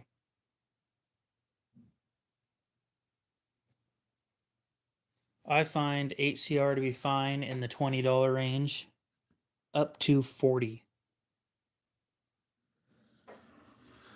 Once you're at 40, minimum D2. D2 is the minimum at $40. D2 tops out at 70. Once you hit 70, you should be moving away from the budget stuff and moving more towards stuff like S35VN.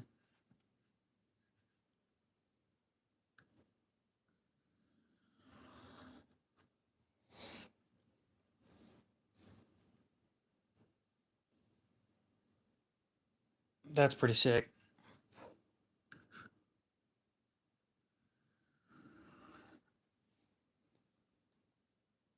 Oh, I think, nope. Damn it. All right, I'm done.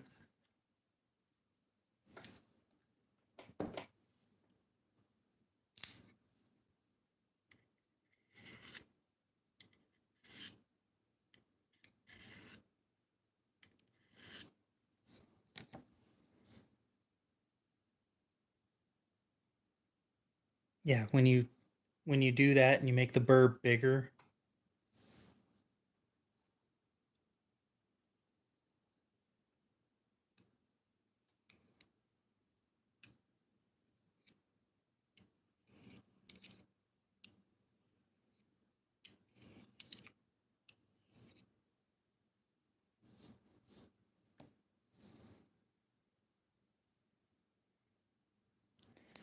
I'm going to be honest, 8CR is on its way out. There's no point in really buying it anymore.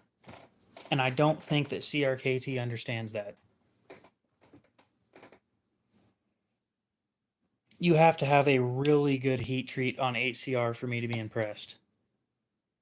Oh wow, would you look at that? It didn't scratch this knife. You know why? Because this knife is probably a good 20 points above this. Well, not 20, but you get the point. This is soft. I've looked into Fleeca a little bit though. I've thought about getting some of their stuff. But I think I'm tired. I'm also tired of buying stuff in the budget range. I'm getting fed up with the $30 crap that they throw at you and expect you to buy.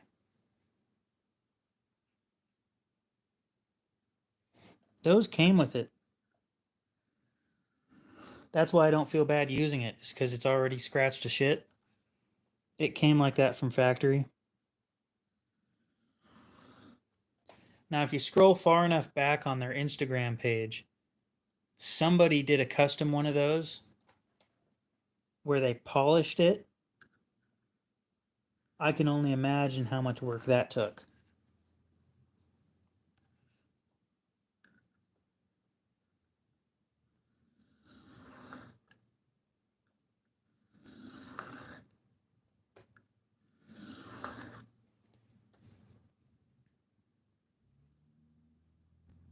Now, Lou, I don't know if you saw it today, but yesterday, well, maybe you saw it yesterday, I posted a video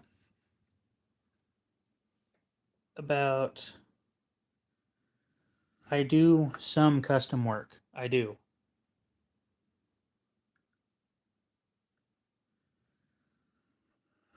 So if you're interested in custom work on copper specifically, I can do that. But it has to be a knife that comes with copper because I don't have the machinery to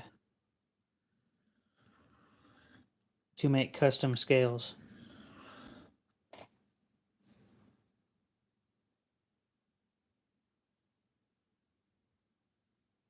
This is insane.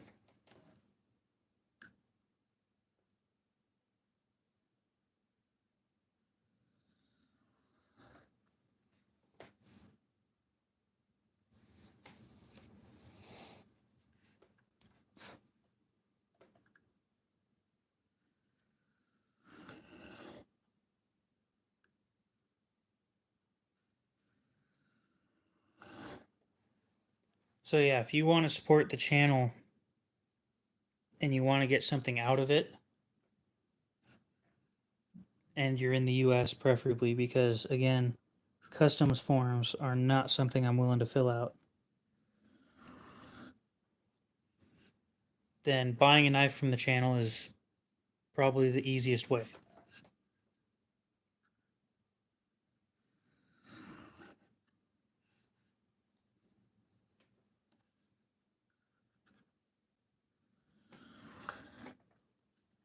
On the other hand, though, I might look into if CRKT makes the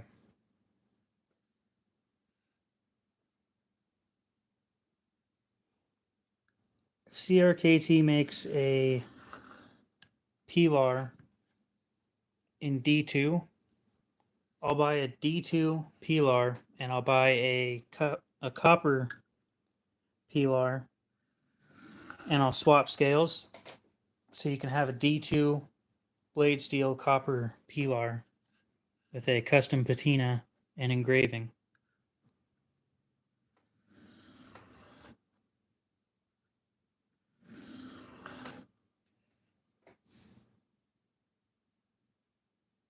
I hate 8CR. This sucks. How long have I been doing this? Like 20 minutes?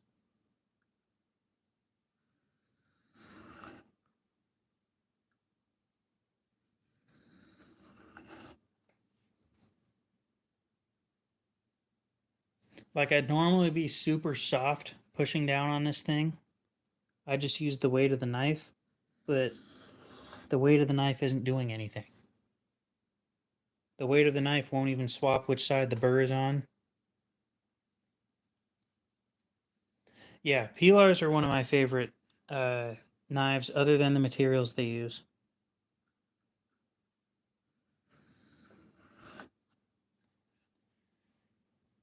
It's a budget knife in the wrong body. Or it's a premium knife in the wrong body. Literally. I mean, so this is my MKM Isonzo. And this is my copper Pilar.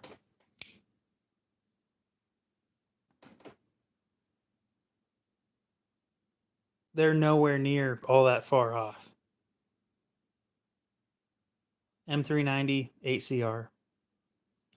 This one was 69 or 65 when I bought it, and this one was 32. These are now back up to 200. How you doing, Delta? How's it been?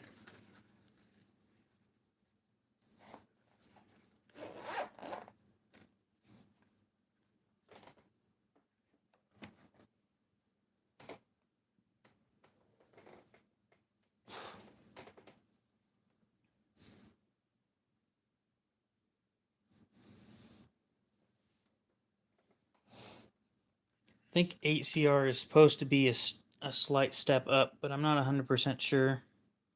I am doing all right. We're sitting here trying to sharpen a squid, and it just isn't working. So yeah, if they make a D2 version of that Pilar, I'll buy both. I'll sell the Pilar for like 2/3 of the regular price, and then that D2 one will go for like 80.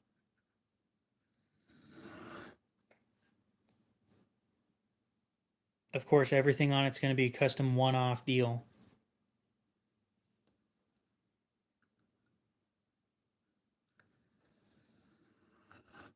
So with the patina, it'll go for like 60 to 80, and then the if you want to add on, no, it'll go for 80. And if you want to add on an engraving, like I did with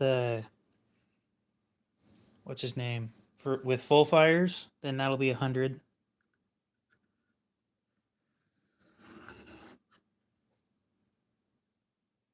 And I'll agree, the copper on that thing looks insane. Yeah, my phone's charging. Which phone? They're both charging, but this phone's at 100. The other one, I don't know. It's behind me. Is there something specific you wanted me to look up or something? Did the bird just come off? There's no way the bird just came off.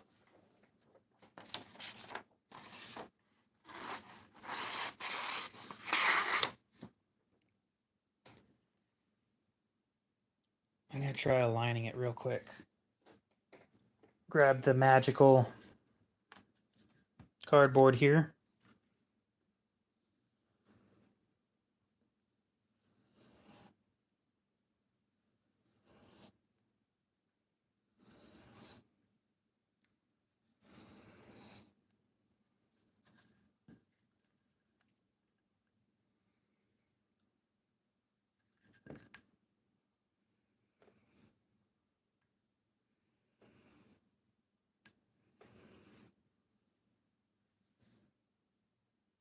Maybe.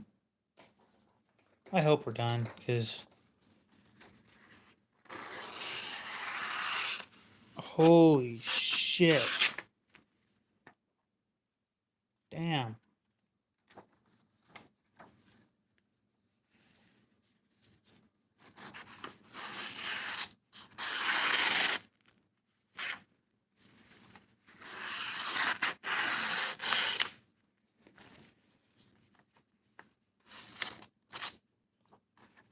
You know who I really want to have? I want his stuff on the channel. Is Twisted Assisted, because he makes stuff in the UK that's UK legal.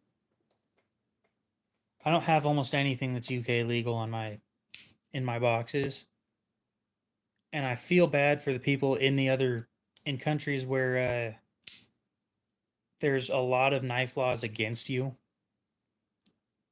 And I think it would be a great thing to have at least options for them.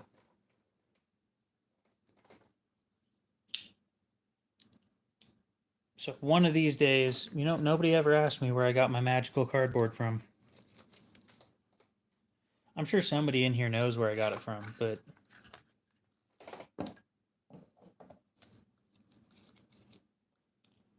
let's see here.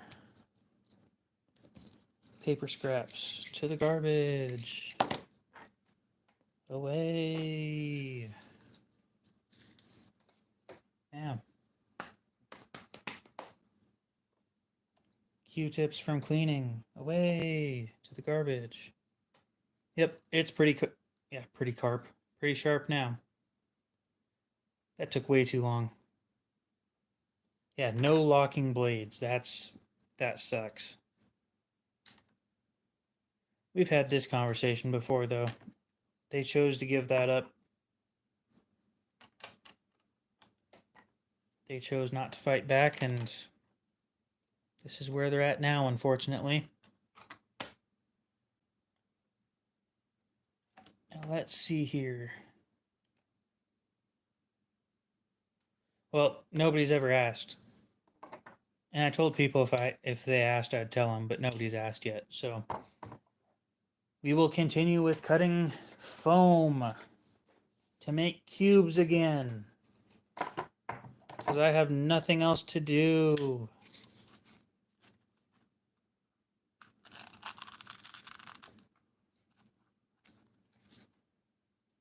What time do I have to get off?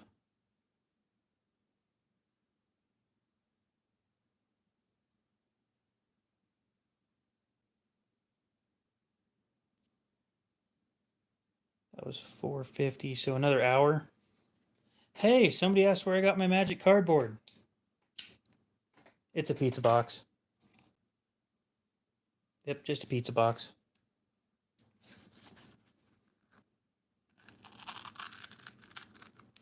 That cardboard works really good for stropping soft steels, though.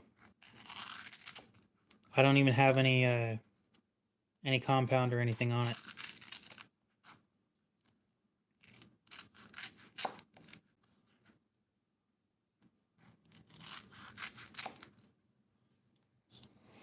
So yeah, for steels like Nitro V from Civivi, it works great.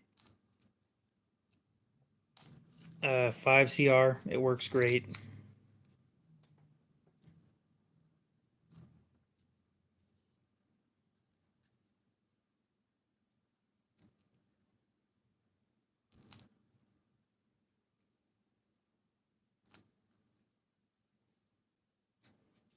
Cubes.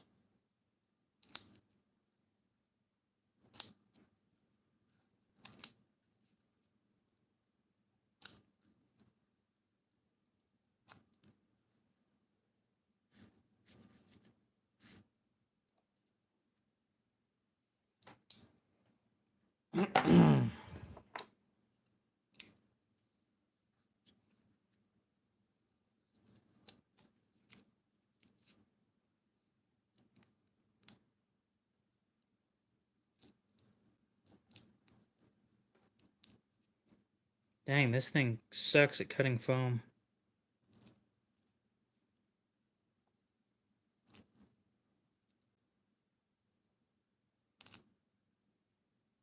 That's better. Oh, you know what knife is gonna suck to sharpen?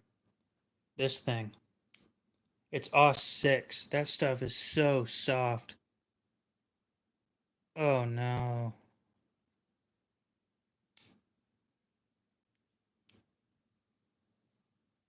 And the angle that it has, oh boy, this is gonna.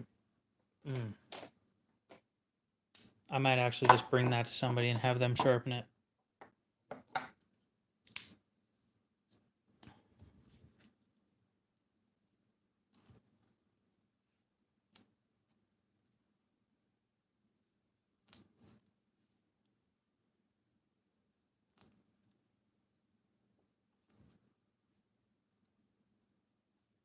You know, for a company whose name is Twisted Assisted, I expected them to make assisted knives.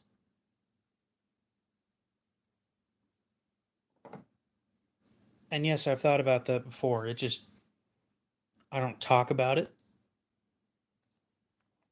But it popped into my mind as soon as I saw that they don't make assisted knives. I'm like, well, that's weird.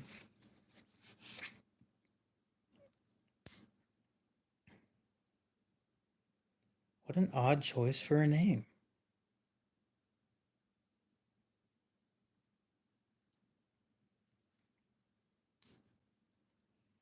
I think everybody would agree with me on that one too.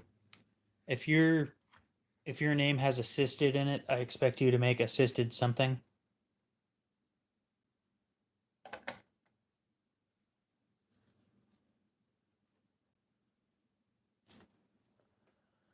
Oh, what to do, what to do, what to do. I could do another hour of this.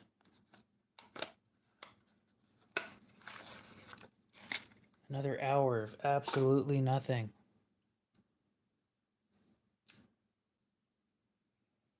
It really depends on, for me. There's some assisted knives that I absolutely despise, and some that I don't mind.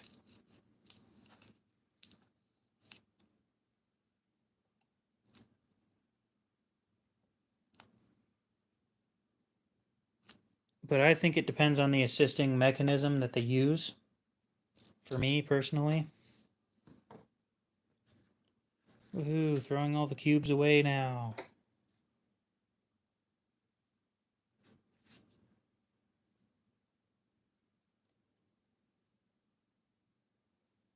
We'll sharpen this because it's going to be one of my first times sharpening D2.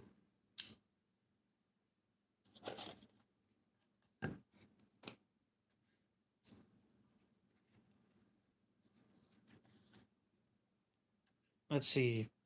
The assisted opening mechanisms that I enjoy.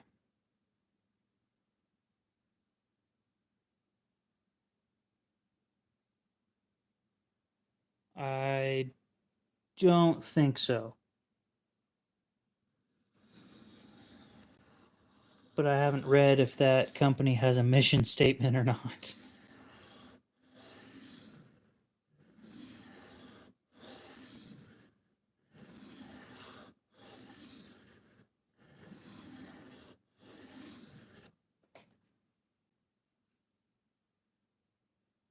Oh, well, this isn't going to take very long.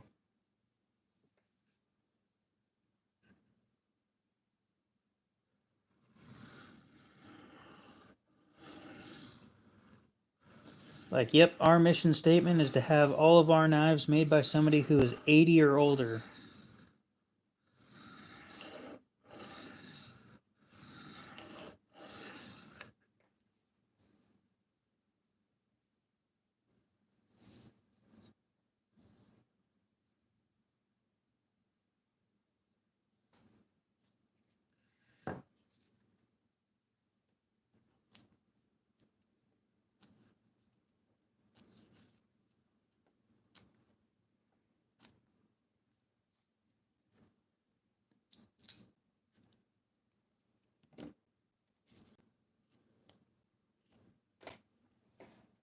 I need to talk to the guy who designed this and ask him why he designed it, because this is terrible.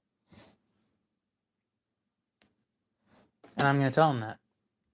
Probably not, but it has a nail neck and a liner lock, and it's on ball bearings.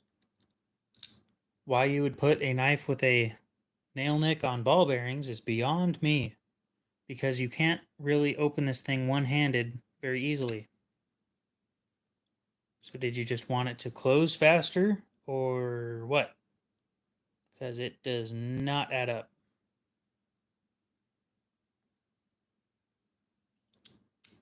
Just use washers like I do in all of my designs.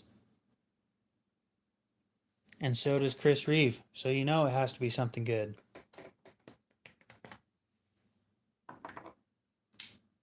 See, that right there is hard to argue with. The fact that Chris Reeve does it, so it has to be good.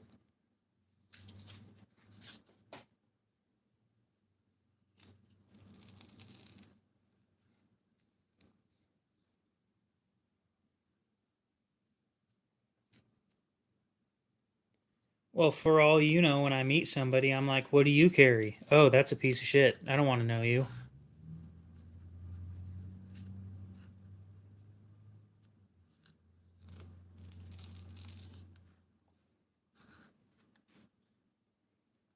I'm probably not like that. I'm not going to make any promises, though. You never know. Not particularly. I sharpened 3 knives and we sat there and talked about. We talked about Lefty and the reason why I don't go to any of his streams anymore.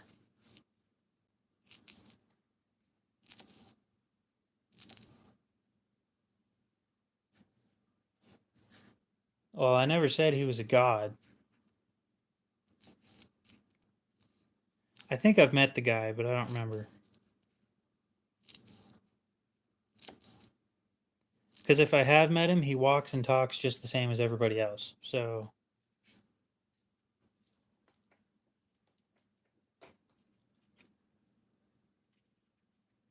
how you doing, Josh?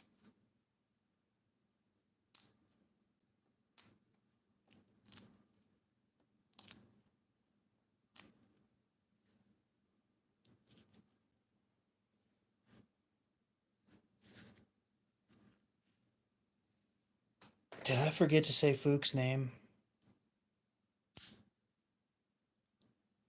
Maybe I did. Hi, Fook. If I didn't, I think I did, but maybe I didn't. I suck at remembering, so.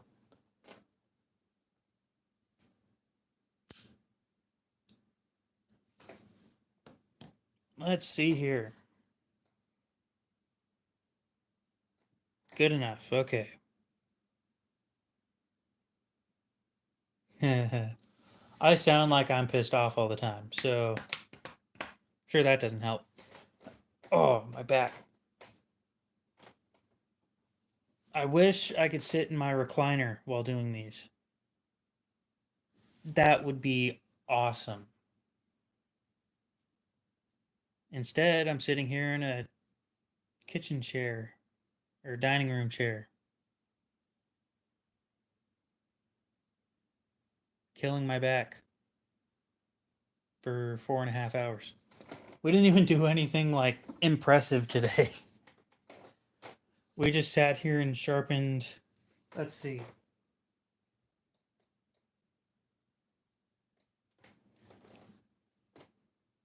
This, this,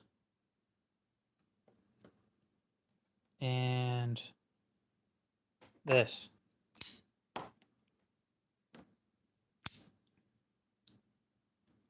Oh no, that sucks. I've got glitter on my hand. Ew. I swear to God, if I meet any of you people in real life and you get glitter on me, I will hate you forever. Like, you will be hidden from the channel permanently. I hate glitter so much.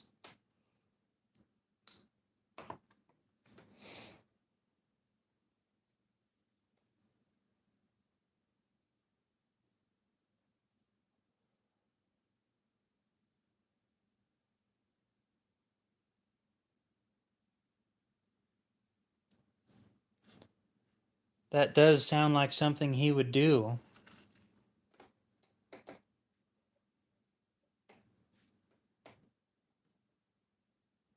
I think glitter should be illegal. And the reason why I think it should be illegal is because there is no natural benefit for it existing. Sure, there's no benefit for a whole bunch of other things to exist, but all it does is cause more pollution for tiny plastic sparkles that eventually end up going straight into the ocean. Like, there is no benefit to glitter ever existing.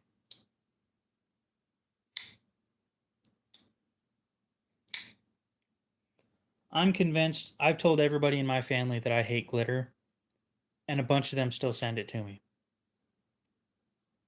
The birthday cards, the Christmas cards. I don't get birthday cards very often, but they know damn well that I hate glitter, and they send it to me anyway.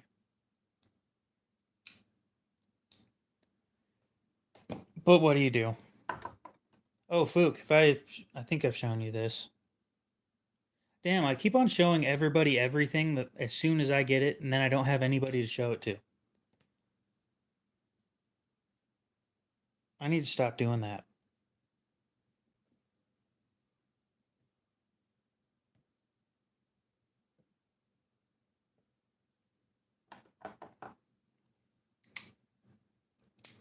Oh, Fook, I also figured out I need to tell Knives, I guess, this. I figured out how to fix chat when it breaks. So that's a huge step forward.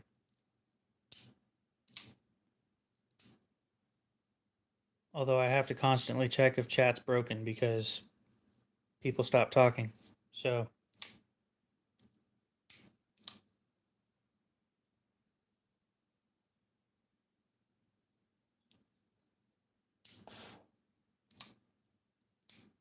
well, my birthday, just like every other day, is a high score for me living another day.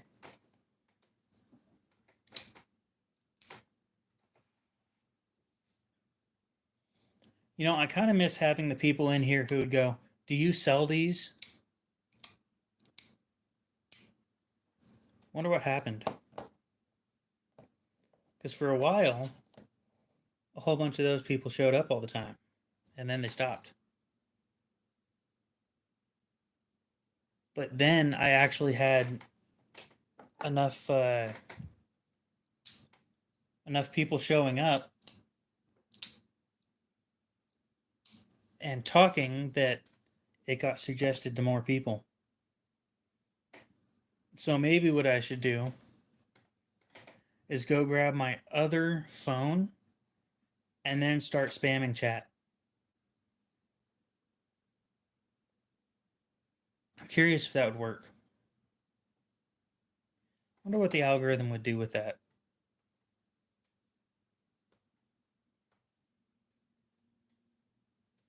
Anywho, oh, God. We'll go ahead and do some maintenance on this thing since we're still sitting here.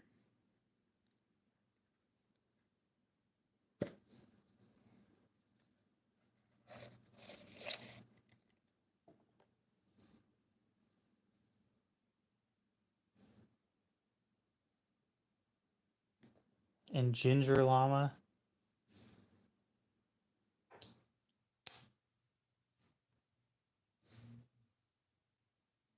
Is he a ginger? I didn't notice. I didn't pay attention to that.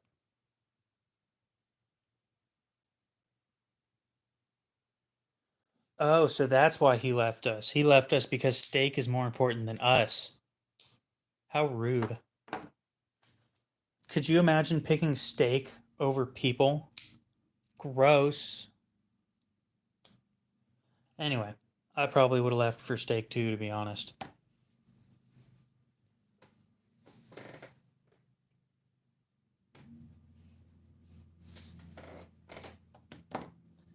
Very well could already be here.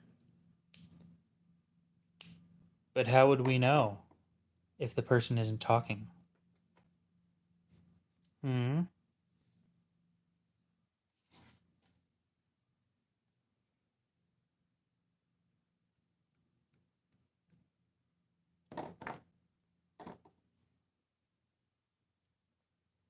I should really keep napkins over here.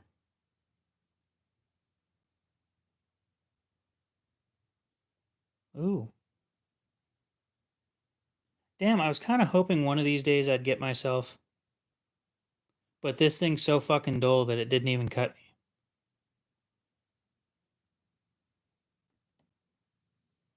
I don't know if you guys saw that, but the way I was doing that, that would have cut the shit out of me with any of my other knives. But GEC knives come from the factory, dull as shit.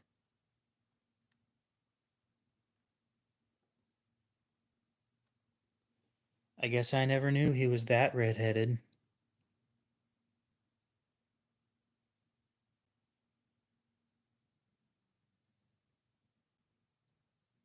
Yeah, I didn't even pay attention to that, to be honest. I saw him on the stream for like a solid 10 seconds, and then I just paid attention to the chat every second after that. So, yeah.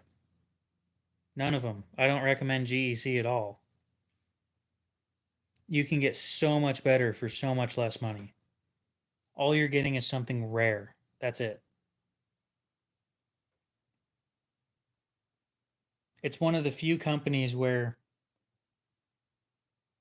they, on the secondary, go up from like, so this one brand new goes for like 60, right? And I got it for 40. I prefer oil because it's just faster and it's food safe. So, plus it's not my knife. I'm only doing this to keep it looking good for the next person to own it because it's not the knife for me. It's probably this one. This look familiar?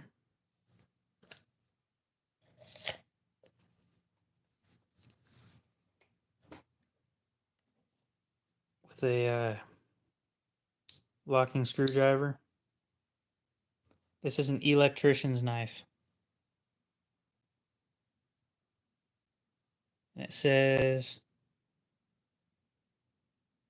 to release, push center lock to left which is this.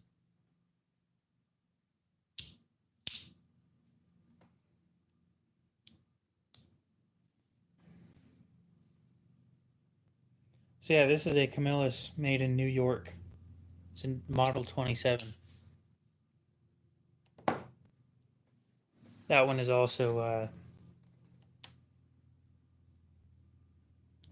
dude, I got this thing for like $5.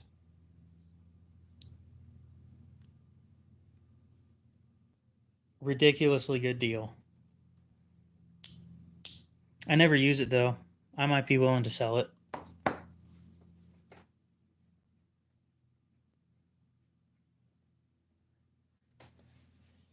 And it's been a user, so I'm not gonna hose people for it. It's not. I just collect things that are made classic, like classic knives made in the U.S. Because I think that they deserve to be kept in good condition for as long as possible. Because they're pieces of American history, and that's important to me. Which is why I have so many folding or classic folding knives.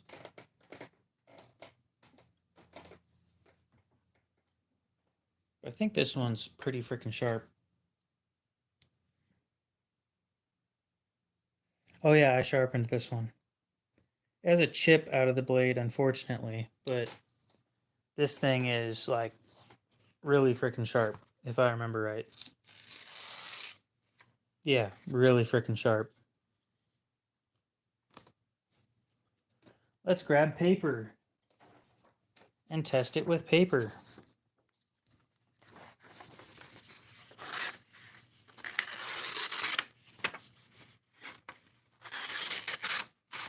Yeah, it's not great for paper. Is there a burr on that? Did I feel a burr?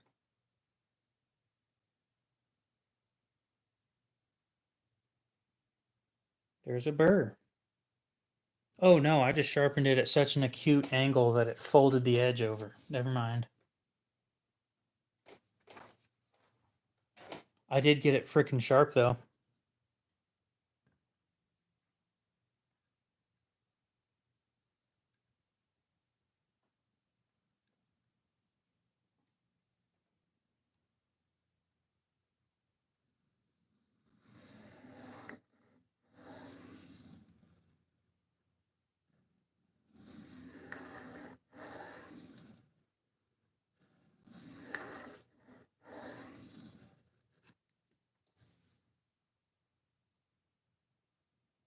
Yeah, I really, really sharpened this down to an acute angle. I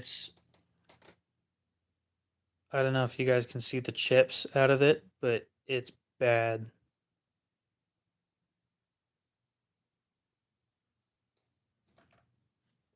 It is really, really freaking sharp though.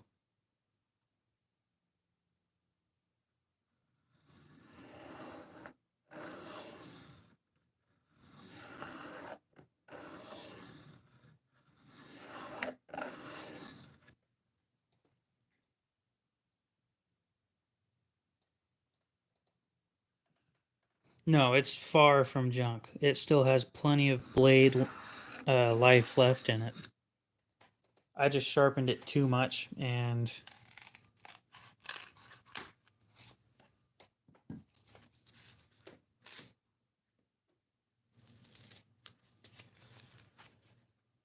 yeah, it needs help. So we'll work on helping it.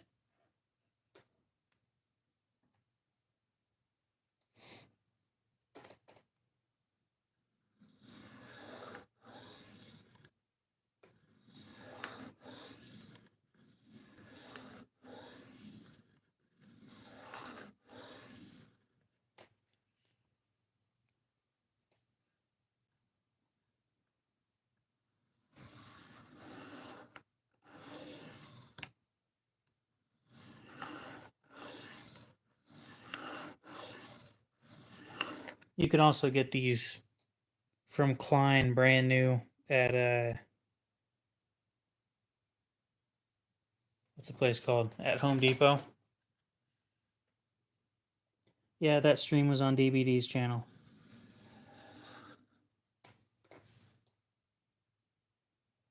Oh boy, that's probably the largest, most obvious burr I've ever had.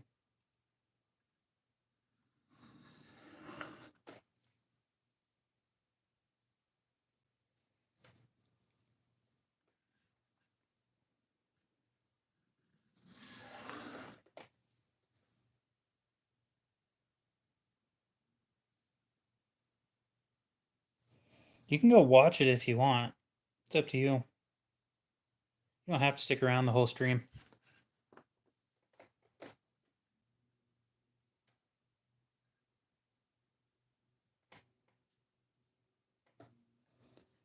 It's probably similar quality. The downside is they don't use Delrin anymore for the scales, and it's not going to be a carbon steel.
You're almost there. This one shouldn't take anywhere near as long as the squid did.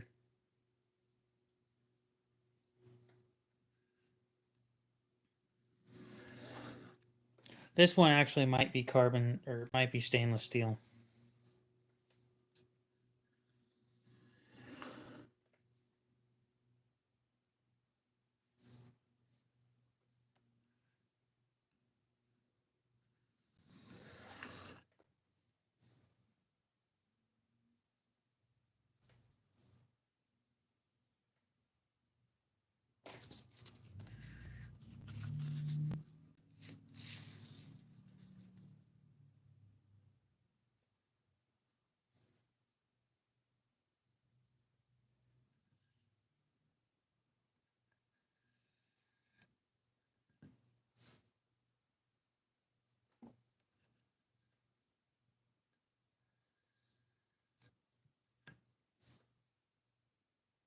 So yeah, this is how I break off stubborn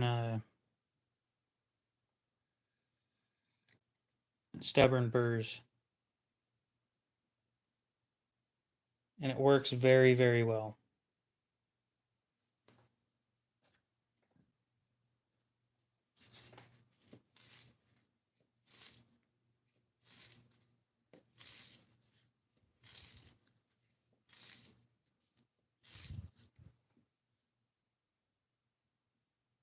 There. So this no longer has a chip in the blade. Perfect working condition. Again, it's been used.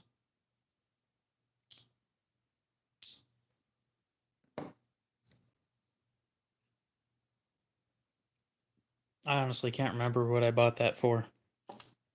Price wise, I think it was like $5, but I can't remember. It's been a while.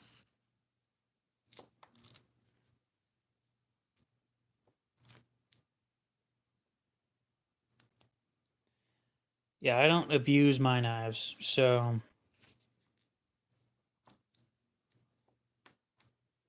And if you're going to abuse it, I suggest getting one of the Klein ones from Home Depot,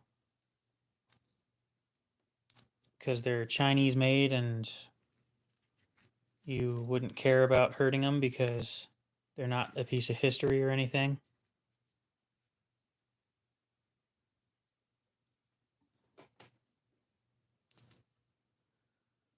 Well, hopefully you enjoy your cereal.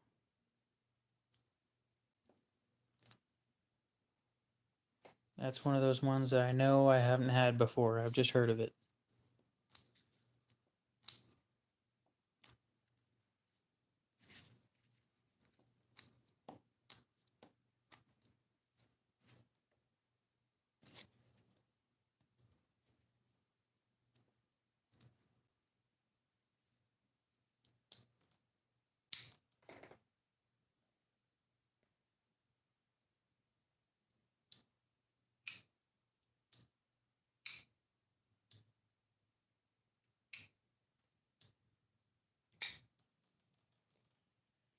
Now, what should we do for the next...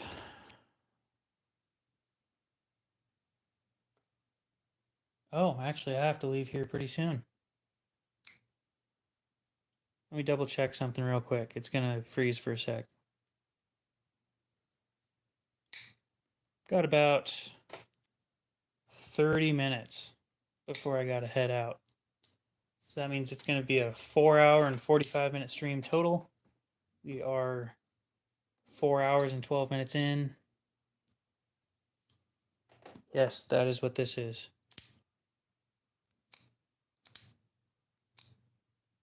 Great knife. I actually really recommend this one. If you can get it for like a little bit under what they're trying to sell it for brand new. Just a little bit.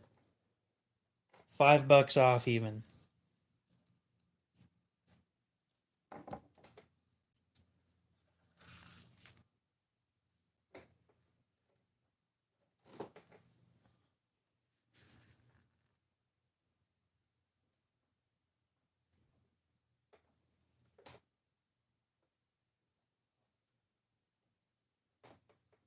Mine's D2. I didn't know they made them in XHP.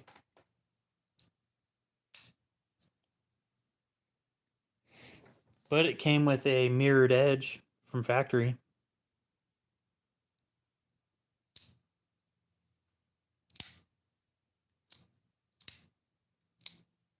So they obviously spent some time on these things in the factory. Unfortunately, the biggest downfall of this knife,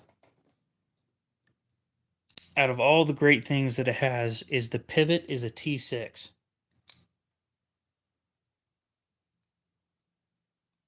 That pivot is a T6, and it's also Loctited to hell and back.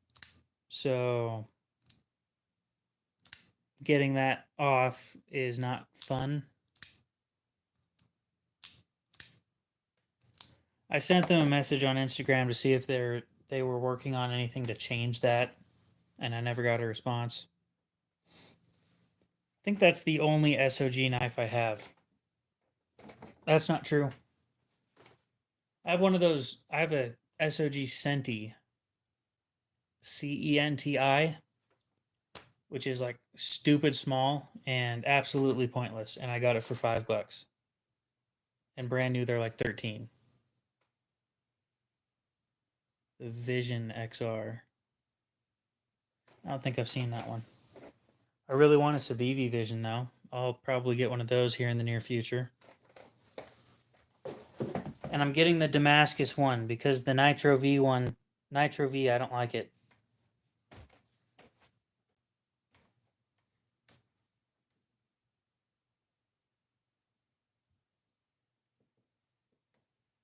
Oh boy.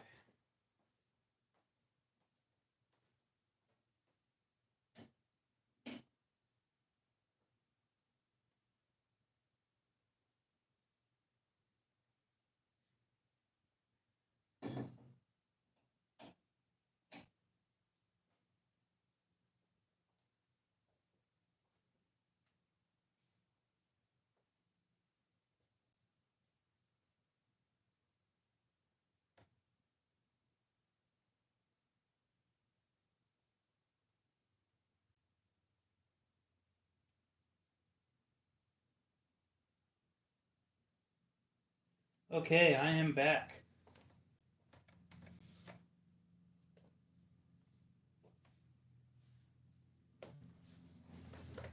I would prefer XHP. over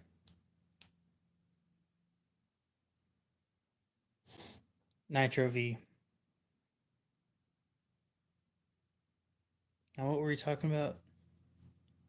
SOG Vision.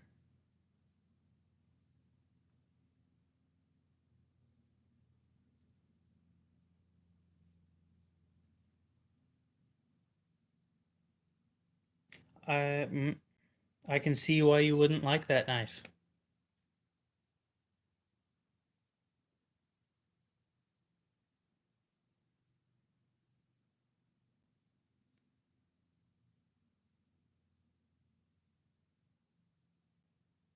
No, thank you. So this is the one that he's talking about.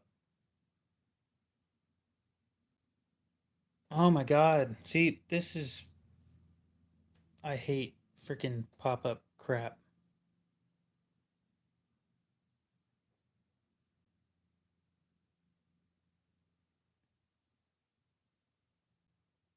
No, thank you.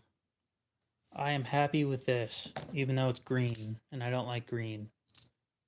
Did they ever make a budget black version of this thing?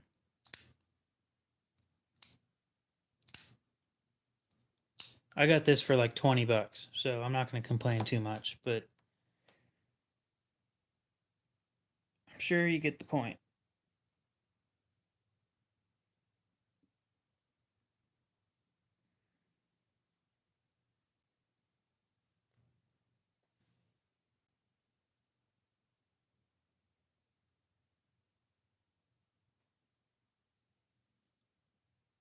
Mm, 70 ain't bad for the other one anyway. 70 is like half off.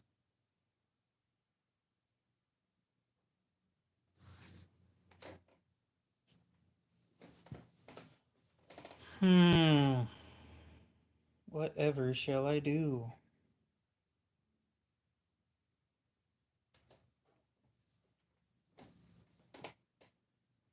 Dude, I got almost another 30 minutes of stream to do.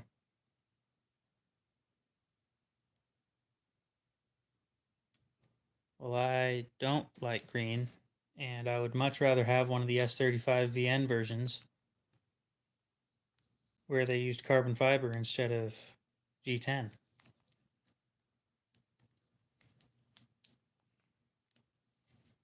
So, yeah. But again, personal preference. Green just is not my color.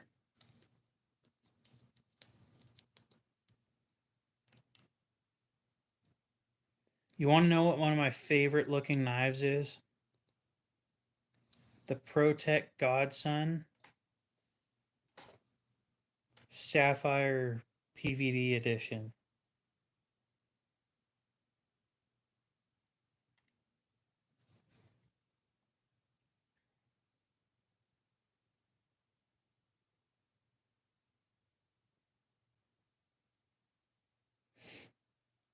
This thing is beautiful. And it would be nice if, yeah, there we go. Damn, it looks terrible on stream.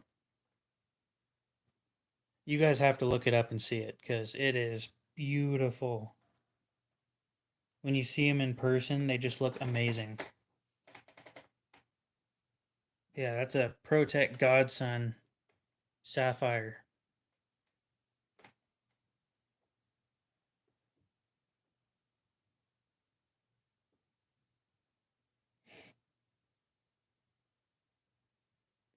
Now, what should we do?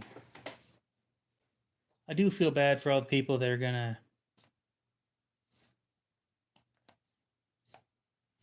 I don't remember what my question was.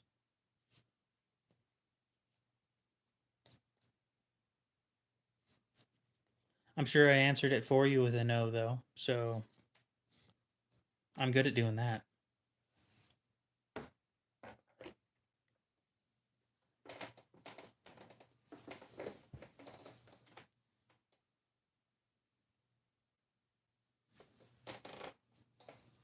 Hmm.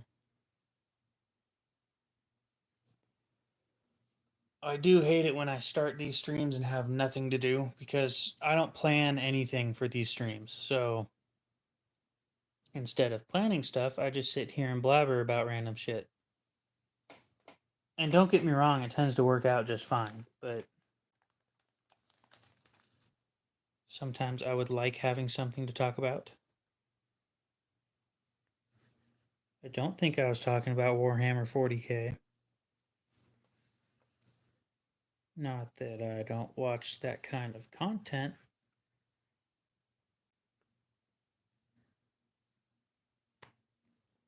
Because I listen to some of those things when I go to sleep because I feel like it. Ooh, let's check what the numbers are at. And then we can see what gold and silver are doing today, too. Oh, wait, they haven't changed since yesterday. A baby banter fixed blade. No, thank you.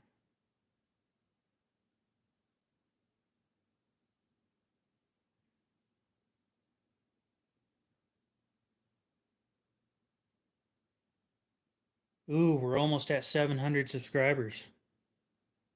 I didn't know I had that many people liking this stream. Huh. 695 subscribers. Would you look at that? Bam. Impressive. I told myself I was going to hit 700 today, so nope, I still can't monetize at 100 or 1000.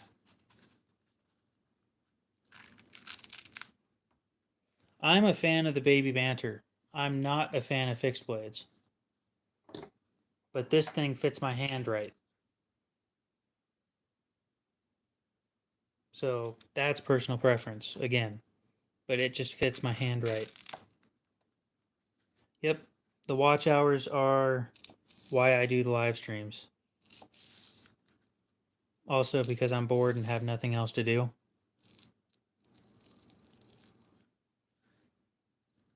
I'm sure the house needs cleaned. But I'd much rather do this than do that, so.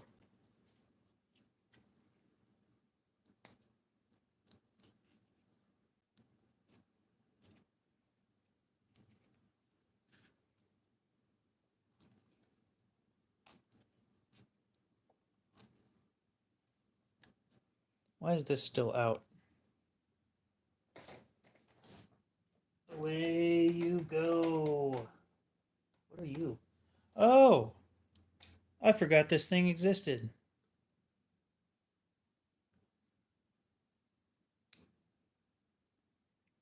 This thing is also being held for somebody. I need to tell him that I still have his knives that he wanted to buy. Unfortunately, his car had I think a ball joint broke and then just like the freaking wheel fell off or some shit. So, interesting day.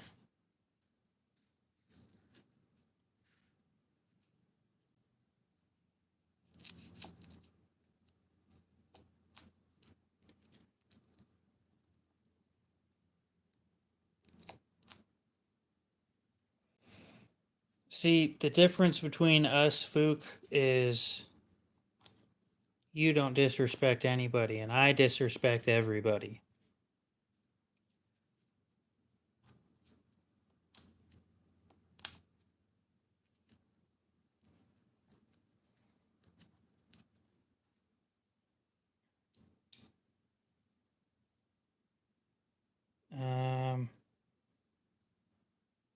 It was I think it's a Model 27. Yeah, it's a Model 27.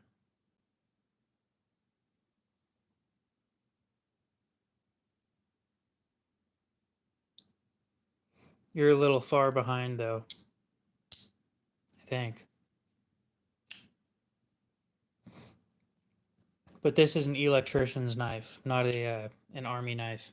It has a screwdriver.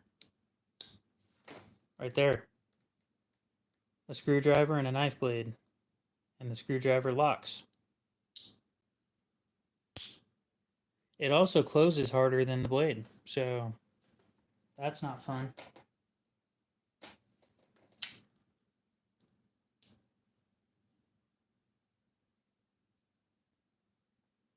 No, I'm saying that the Army didn't use those.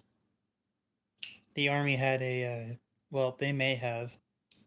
They had a specific multi-tool built for them by Camillus in the 60s, 70s, and I think in the 80s as well.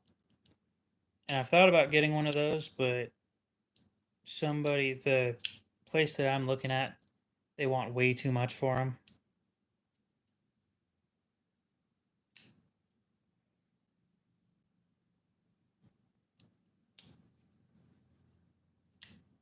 I think that one was called the Center Lock, and it was a brass liner lock. The person who invented the real first liner lock using liners on a folding knife, a traditional fold or not a traditional folding knife, was Michael Walker.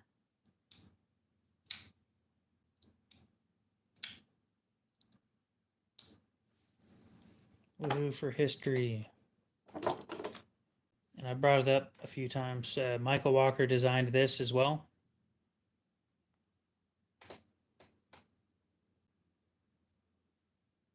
Michael Walker.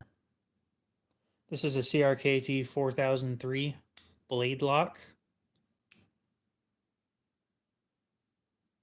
The lock is this right here. You push that.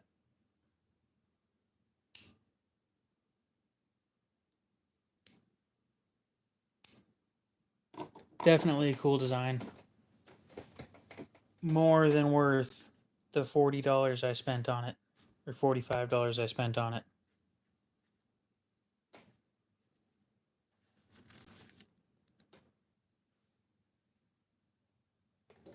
I don't think I've worked with O1 personally. I'm pretty sure it's a tool steel, but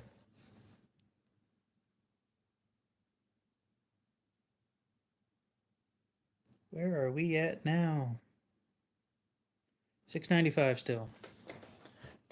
Unfortunately, I only have like 10 minutes left on the stream, so while we're sitting here waiting, we will look at O1. O1, bam. Popular forging steel, that guy status. How you doing? We'll see you later, Fook. Have a good one. Used by many custom makers and mass makers, including Randall, which I think that's Randall's Survival, or anyway.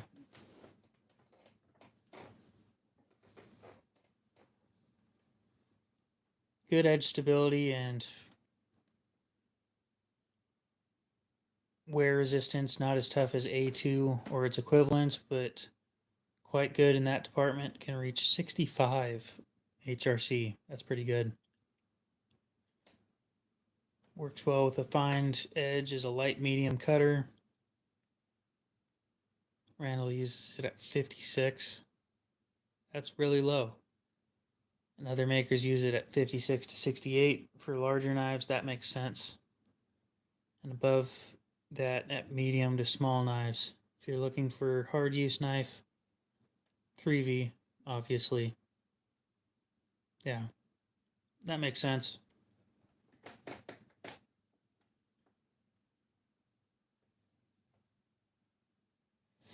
For all we know, Prepped Alpaca isn't in the chat.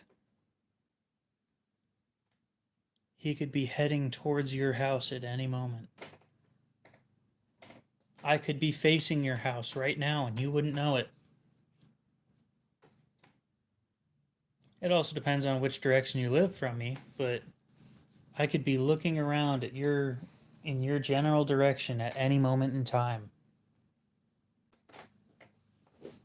How does that make you feel?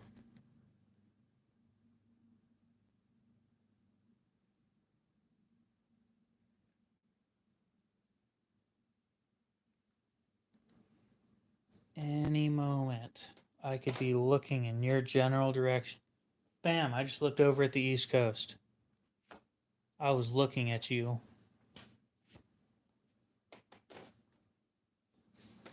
Probably felt creepy, huh? Having some random dude with a huge collection of knives look in your general direction. Spooky. Hmm. You know what's unfortunate is I think at this point, I'm not sure that I'm going to hit that 700 mark.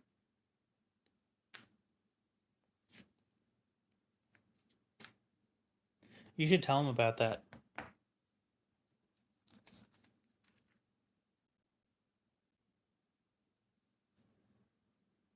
What are we going to do now? I should sit here and complain some more. I wonder if that's what makes people subscribe. Or I should bring out expensive knives again. Or knives that everybody can afford.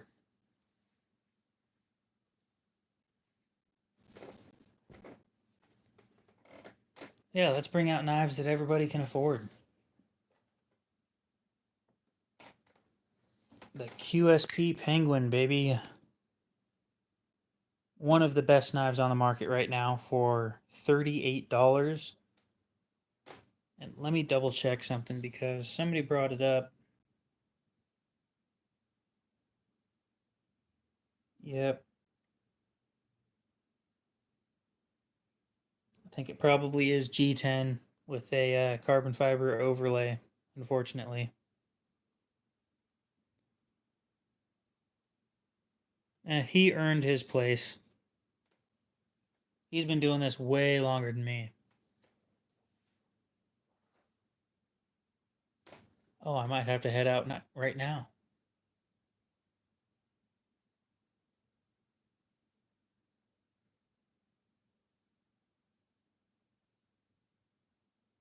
I'm going to double check real quick.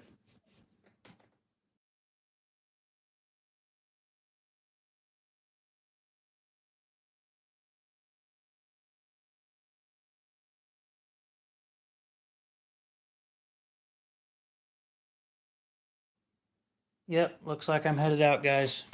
We'll see you guys later.